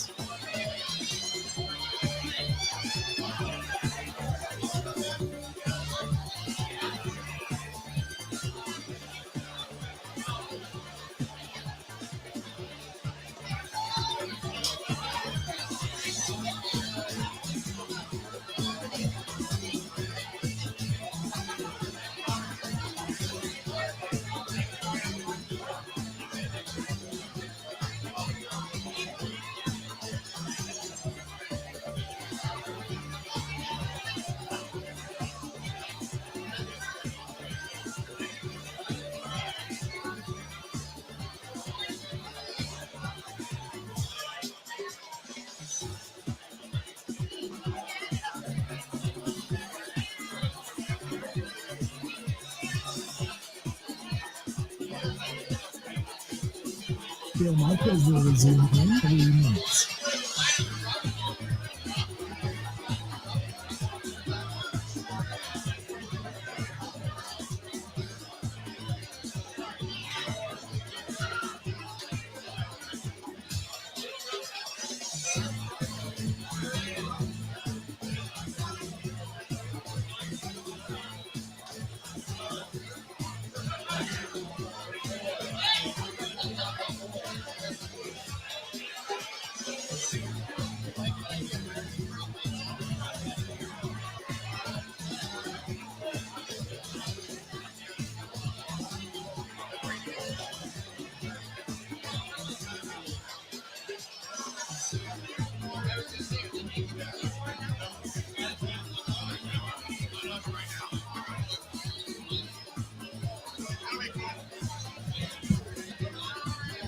Your micros will resume in 2 minutes.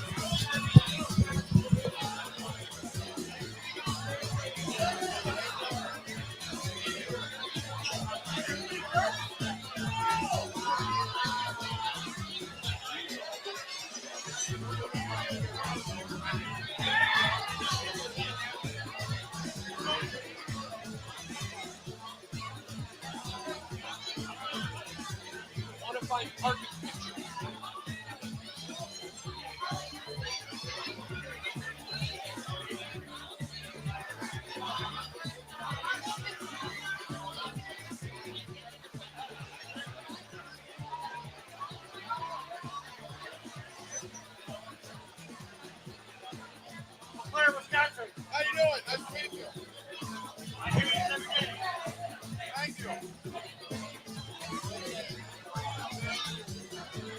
Michaels, ladies and gentlemen.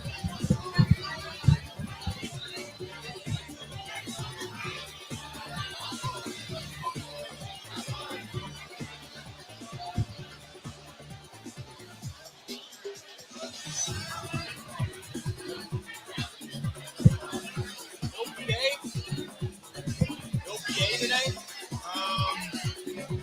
Maybe he's doing the Final Four. I wouldn't think so, but Joe Michaels, ladies and gentlemen. Probably doesn't Set. have to. The Brewers don't need him to do it. I don't know.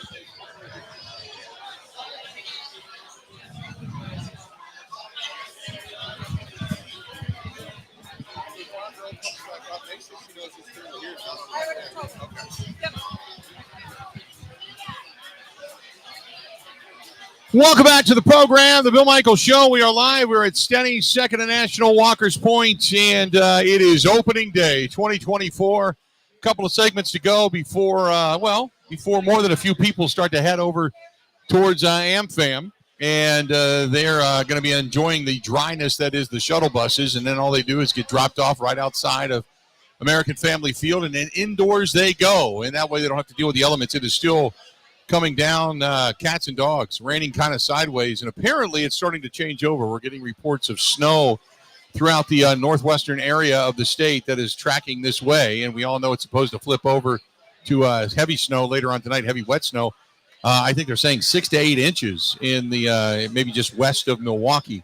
So, I mean, I don't know, all the details, but I know that we're getting more than a little bit of snow in this area, which kind of sucks for this time of year, but hey, this is the reason we have an indoor stadium, which I don't think any of us would trade for anything right now. So that's going on. I know the highway is backed up, but like I said, man, you get on one of these shuttles, you go straight down National Avenue, you go in the back way, around the back entrance where the shuttle buses drop you off, and you get dropped off right in front of AmFam Field, and you get to do it. You get the best, coolest thing about this, Grant, is you get to take your drinks with you. Oh, I didn't take a shuttle to a Brewer game until I went with a friend who grew up in Milwaukee last year. And I'm like, I can't believe that this isn't. And I love tailgating. Yeah. But, I mean, if I just wanted to quickly do a Brewer game on a Saturday or Sunday afternoon, it's the absolute best way to do it. Yeah. It's incredible. It's the best. And so anyway, long story short is if this is the way you want to do it, you can come down and you get a Bloody Mary, but you can get it to go. And they put you on the bus and over to the stadium you head. So it's fantastic. And the place is everything we thought it would be. We thought it would fill up, and it did. And it's 3 deep around the bar, and behind us, it's just an awesome day. A lot of people here with a lot of optimism, flying high because of what the Brewers did over the weekend in New York, and the Brewers coming back to this facility undefeated thus far, 3-0. When do you think this streak snaps? Pick the length of the streak. Well, I can't say today. It's the home opener. They're not supposed to lose this game. No. I'll say by Friday. Think it snaps on Friday or Saturday? Well, I'll say Friday. Saturday might be a little bit rich. I think they'll handle the Twins, and I don't know what we're going to get from Jacob Junis, but Royce Lewis got hurt. He's their most dynamic offensive player. He's their young guy that everyone's excited about. So they're shuffling the deck a little bit after losing him to injury this weekend. I just think, and I think you're supposed to win your home opener. Yeah. You know what I mean? I think whether or not you believe in sports gods, I just think things typically line up for you when you're opening the season at your home building. I'm going to say they get through the weekend. Really? I'm going to say they get through the weekend. Come Monday, you and I are going to be still talking about the Brewers in a win streak. That'd be pretty electric if we were. That'd be kind of crazy. I'm just going to go. I'm going to shoot for optimism. Let's do it. I just got my gut feeling going into last weekend was Marquette would get knocked off, and sure enough, they did. Even though Marquette was picked to win by many, and everybody thought they were trending in the right direction, as the week went on, I just, for whatever reason, I started having this terrible feeling. And not only did it come true, it came true in a very ugly way. They just played some of their worst basketball at the most inopportune time. So I'm just got a gut feeling that the Brewers they're electric. They're just going to kind of keep it going. They'll figure out ways to win. Well, if they can get through the Jacob Junis and Joe Ross start and get it back to Freddie Peralta, I don't see why not. Like, right? This is the side of the rotation that we have questions about. Like Colin Ray, we know what Colin Ray is. We know what Frank Peralta is. I think we have a decent idea of what DL Hall is. There were some ups and downs, but he got through 4 innings. I have no clue what we're going to get from Jacob Junis and what the Brewers did with him this spring and his splitter usage and how much is he going to throw a slider, all these things. He's been a reliever. He's been a starter. So this is a big question mark today. If they can win today and clear this spot in the rotation, then definitely I can get on board with this streak continuing this week and into the weekend. I'm getting people that are over on the live stream saying it's starting to snow now in Madison, where you got to go back today. I know that up in Stevens Point it's snowing. I got a friend of mine in the Stevens Point area that says it's been snowing here for a while now. The travel down has been treacherous, hard to see. Visibility has not been good. Some snow, some rain, some sleet. But we're faithful Brewers fans, and we will be at the game in about 30 minutes. Well, there you go.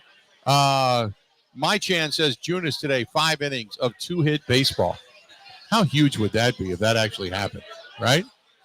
Be massive. I think Jacob Junis, there's a bunch of guys in this rotation where I think Pat Murphy's going to go into the game. If I can get through 4 or 5, we'll be good, especially with the off days they've had so far, right? Because they've already had 2 off days. So Abner Uribe will have 2 days off. Payamps will have a day off, even though we closed the game on Sunday. They're situated well to pull Junis quickly today if they want to, and they feel that that's what's best. Trent says, how quickly do you see Mizorowski making his way up to the bigs? Did he start in AAA or AA? I don't know that off the top of my head. I'll look it up. I thought he might have started in. Did he start in AA? If it's AA, I would assume not too. I thought maybe he might have started in AA, or maybe I have to take a look. I don't know off the top of my head, but my assumption is this: that he's going to move up relatively quick. He's in AA. That's what I thought. I thought he was in AA, but I didn't want to speak out of turn. But I'll tell you this: he's got all kinds of heat, and I would assume that he's going to make his way. As long as he's got good control, he's going to make his way through the system. You may even see him up here before the season's over. I think so, maybe in a middle relief role, or, I mean, shoot, depending on if he's successful or not, he could be a high-leverage guy. They have no shortage of those guys on the back end. And while I think Pat Murphy said closer by committee, I think with what Uribe did this weekend, it's his job to lose. If he's available to close games, I think for the time being, he's going to be closing games. You could see a guy like Grant Hartwig, who's down in AA. If he has success down there, he can end up making his way up relatively soon. You could look at a guy like Jose, Buto? He's a guy that's highly rated. You've got Lucchesi? Yep. He's a guy that you could find his way up to the bigs at some point, depending on what he does. There's Christian Scott, another guy that's highly rated. Dominic Hamill, highly rated. You can find a few of these guys that start to make their way. But down in the AA, you got Blade Tidwell, who's down there. He's really the highest rated right now starting pitcher in AA. But yeah, Mizorowski might be a guy that's kind of on the radar. He's just, the big thing with him is he's got incredible heat. He's just got to have consistent control. Well, and I think that's, by the end of the season, I think we're really going to realize if you can throw strikes consistently, you can pitch for Pat Murphy. Yeah. It doesn't matter if you're old or young, how fast or how hard you throw. I think having electric stuff is great. Pitches with lots of movement and fastball with a lot of heat or a lot of sink or whatever. But if you can't throw strikes and you're giving up walks and giving out free bases, I just don't think Pat Murphy has an appetite for that at all, based on what he said. Yep, no doubt. I know that the Sausage House out at American Family Field is open, and they've got a ton of fans crammed into that place for sure. I just saw some video that some people have posted. So a lot of good stuff going on at AmFam. And I also see some of the guys that are covering the game that have made their way in, and they're watching batting practice right now as the gates are getting ready to open here in just a little bit. And what do they open, an hour and a half before game time? I thought it was 2 hours. 2 hours? You might be right. Well, then it'll be probably about 20 minutes if it's 2 hours before game time. Be close. But there you go. So just all of that going on and all the excitement going on out at American Family Field. We're going to go ahead and take a quick break. We're going to come back, and we are then going to wrap things up. Don't go anywhere. We're not done yet. We've got another segment yet to go, broadcasting live at STENY'S 2nd and National.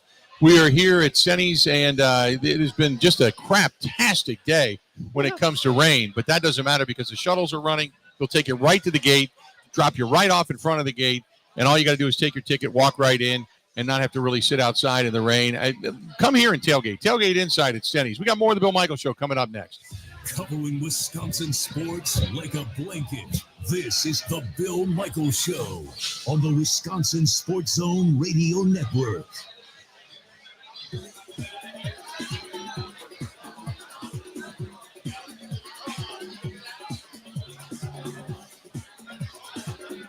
Bill Michaels will resume in 3 minutes.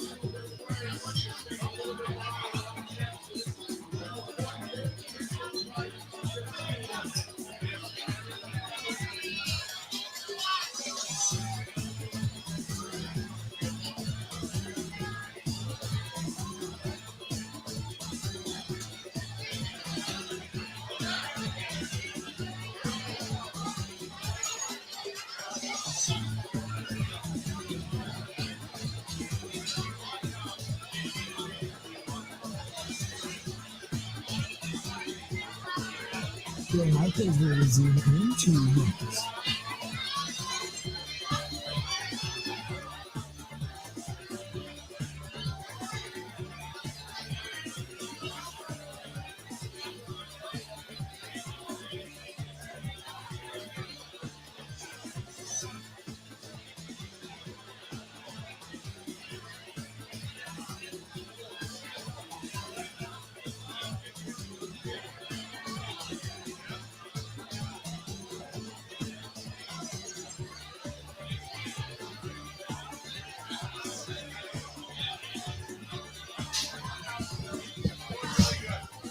Up too, which I knew he would.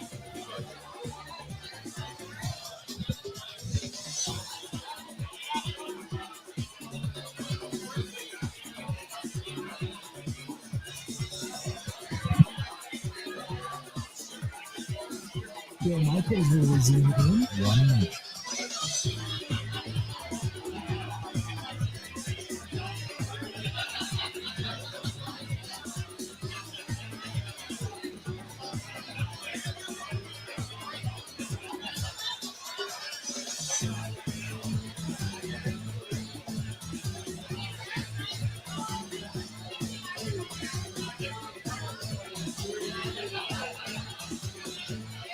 Bill Michaels will resume in 30 seconds.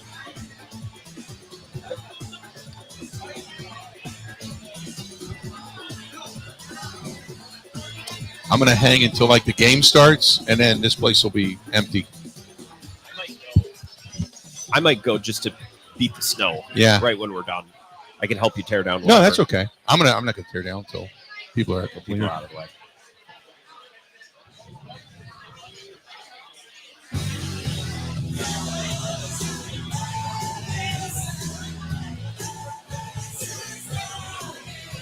Good to have you back. It is opening day 2024 of the baseball season. The Milwaukee Brewers taking on the Minnesota Twins. 3:10 first pitch down at American Family Field, our final segment before we get out of here, which we're not really leaving. We're just going to stay and hang and watch the games and such. Grant Bill's alongside. I'm Bill Michaels.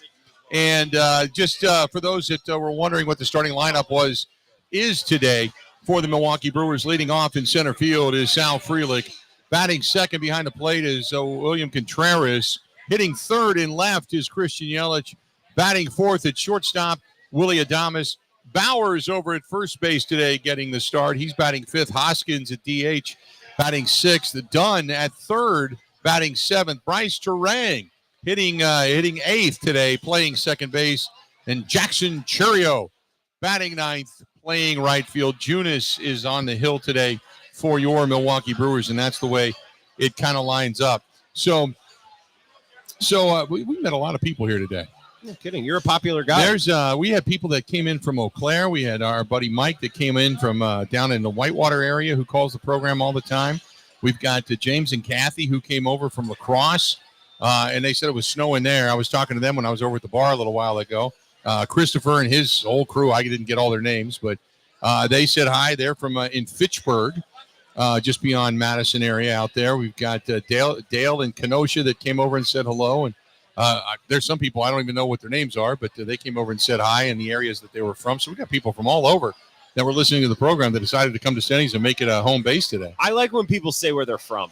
I like, there's a guy over here with a lacrosse logger sweatshirt. I was talking to him earlier. I just like knowing where people are from, especially on a day like today. where I think it's a little more likely people are coming from elsewhere around the state for a Right. game because it's opening day. It's the home opener.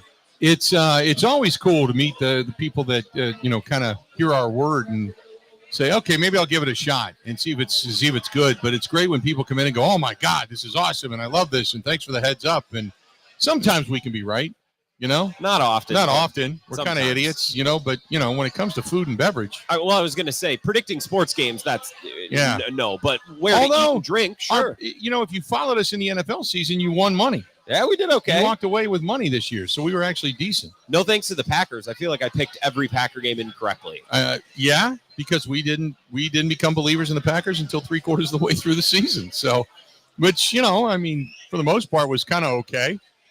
You want to be one of the naysayers. It's when people say, "Hey, you were a doubter." Okay, I'll go along with that. I'm good with that. We're realists. I just like to see it. I Yeah. like to see it before I believe it. That's all.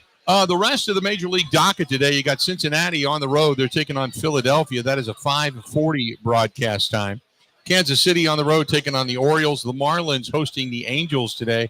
The Rays doing the same with the Rangers. You got the Tigers and the Mets going at it. Atlanta on the road in Chicago, if they even think about maybe getting that game in. I don't know what it's doing just south of here, but it's raining like hell here. Same with Cubs and Rockies. Cubs are hosting the Rockies today over at Wrigley. The Astros are hosting the Blue Jays. Boston on the road taking on Oakland. They may get a whopping 4,000 people because Boston's in town.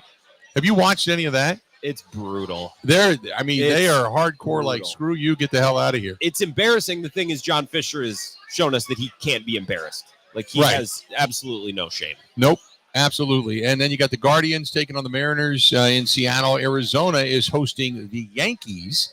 The Cardinals are on the road, still on that West Coast swing. They have yet to head home. They are they opened up yesterday in San Diego. The Padres are hosting the Cardinals, and the Dodgers and the Giants are the late game. I believe that's a TBS game coming up later on tonight. But the game that we're all interested in, the game that kicks off Major League Baseball today, the Twins are in town. They're 2-1. They have yet to play a game at Target Field, by the way.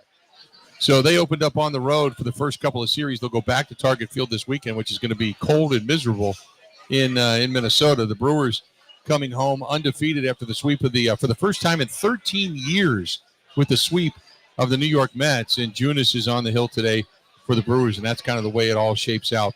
And we were sitting here talking with Chuck Freimund, and I'm glad to know we've got our segments on Tuesday back with Chuck. So Tuesdays with Chuck is going to come back too. So we'll talk some baseball with Chuck and the Locked On Brewers podcast. So we'll get into all of that coming up beginning on Tuesday again as well. So good stuff. But it's been fun down here hanging out with everybody. I know we got a few minutes to go before we get out of here, but we've got to say thanks to Jerry and Ryan. Jerry Stenstrup has been Stenny to me for 25, 30 years, and just a great guy. His staff is so just fantastic. I know they're a little overwhelmed today, but, man, they've been cranking it out as fast as they can. Ryan, his son, obviously, LJ was here at 6:30 this morning to greet us and get us in the door, and all the staff, Natalie and Lauren and Rachel and Jen and everybody. They've just been so good to us. So got to say thanks to them as well, and everybody that's come out to say hello on the broadcast today, which has been just a blast. I look forward to this every year. Every year I look forward to this. So it's always good to come down to Stenny's. Predictions at all for today? Predictions Is this you? for today? Not me. Did you get a beer? Oh, there we go. There we go. It's back in the corner. That's okay. They're just coming up and leaving random beers. That's how good this place is. I'll watch it for you. Yeah, we'll watch it go away. I'll take care of it. Predictions for today: big Reese Hoskins ovation. Yeah. Big Pat Murphy ovation, I think, at the very beginning of the game. And what about a Jackson Churio home run on the home opener? That'd be huge. That'd be cool. Okay, what is the more likely thing to happen? Jackson Churio making an incredible play in right field, or hitting a bomb? I think probably making an incredible play in right field, because he's learning how to play right field right now too, Yeah. Bill. So what's going to happen, I think, and we saw it this weekend already, is he'll misjudge a ball, but then he'll use his speed and his athleticism to make up for it, and you'll be like, oh, what an amazing play. Whereas, give it a year or two, and that's going to be a play that he makes. Here's one thing to think about with him. Yeah. Is you had said he's learning how to play right field. Well, he's been playing in Arizona right field. He played in New York right field. The first time he's gone to a dome. That's true. First time he's gone to a dome. It's a little deceiving when you put it up against the backdrop of a roof. Who was it? It might have been Javik Blake, who's called AA games. So he's calling Mizorowski and those guys down there. He was on the show. He pointed out there's a difference when you go from a ballpark with one level to all of a sudden a second and a third deck. Yeah. There's just more. There's more things in the sight line. Yep. It's an adjustment for how to read and how to watch the ball. That's not something I ever thought about before. Yeah, it really is different because if you've ever sat out there and say right field in any outfield area, but you see a ball that's hit and you're like, whoa, here it comes, and then it falls 20 yards short of the fence, or you look at one, you think it's coming right to you and it sails 20 rows back over your head for a bomb of a home run. Yeah. It's just different. It just is. So you're going to see again, you're probably going to go through some growing pains with some of the young guys, but I think all in all they've got something right now on the right track for sure. Where'd that go? I was trying to see it. I just saw something pass in front of me that something about the new parking system experiencing delays. So if you're heading over to the ballpark, get over there a little bit earlier. The new features at American Family Field includes the establishment of a new parking system. Doesn't appear to be going smoothly right now. They knew there'd be some hiccups. Instead of collecting parking fees upon entrance, the Brewers are posting a QR code that they can then scan, directing them to a web page where drivers enter their license plates and pay the associated parking rate. In theory, the process would then create a smoother entrance and make it quicker. But today it's not happening as fast as they would like it to, as you might expect. Day one, it's been met with a lot of hiccups. A small sampling of fans on social media indicating that they were experiencing long delays before the site finally reloaded. Some people are experiencing connectivity issues, they say, with the MLB.com writer Adam McCalvey on Twitter. We recommend periodically attempting to reconnect. But in the meantime, parking ambassadors going through the lot with handheld scanners to assist fans, as Ebo brought it to us a little earlier today. So a lot of different things going on at the ballpark. Just be patient because today is day one. Good time? Great time. Yeah? Outstanding time. I think in the future, and obviously this job is a little different, but if I lived anywhere drivable to Milwaukee, I think this is a day you just take off. Yeah. And you just come and you have Bloody Marys and then you go to the game. Yep. This should be a holiday if you're a baseball fan. There you have it. That's going to do it. For Sean Merriman, former linebacker for the San Diego Chargers, for Grant Bills, for Chuck Freimund, for our buddy Kevin Holden, for all the staff and management, and everybody here at STENY'S, we hope and wish you nothing but the best on opening day 2024. The shuttles are going to be running all the way up and through the game. So come on down to STENY'S, make it a day, and then head back home afterwards. But we're going to hang for a while. We're going to watch the game here. Looking forward to hopefully the Brewers get a win. And I'm going to say the Brewers go all the way through the weekend before we suffer a defeat. I'm optimistic that way. That'll do it. Time for us to get out of here. Have a good one. Soup!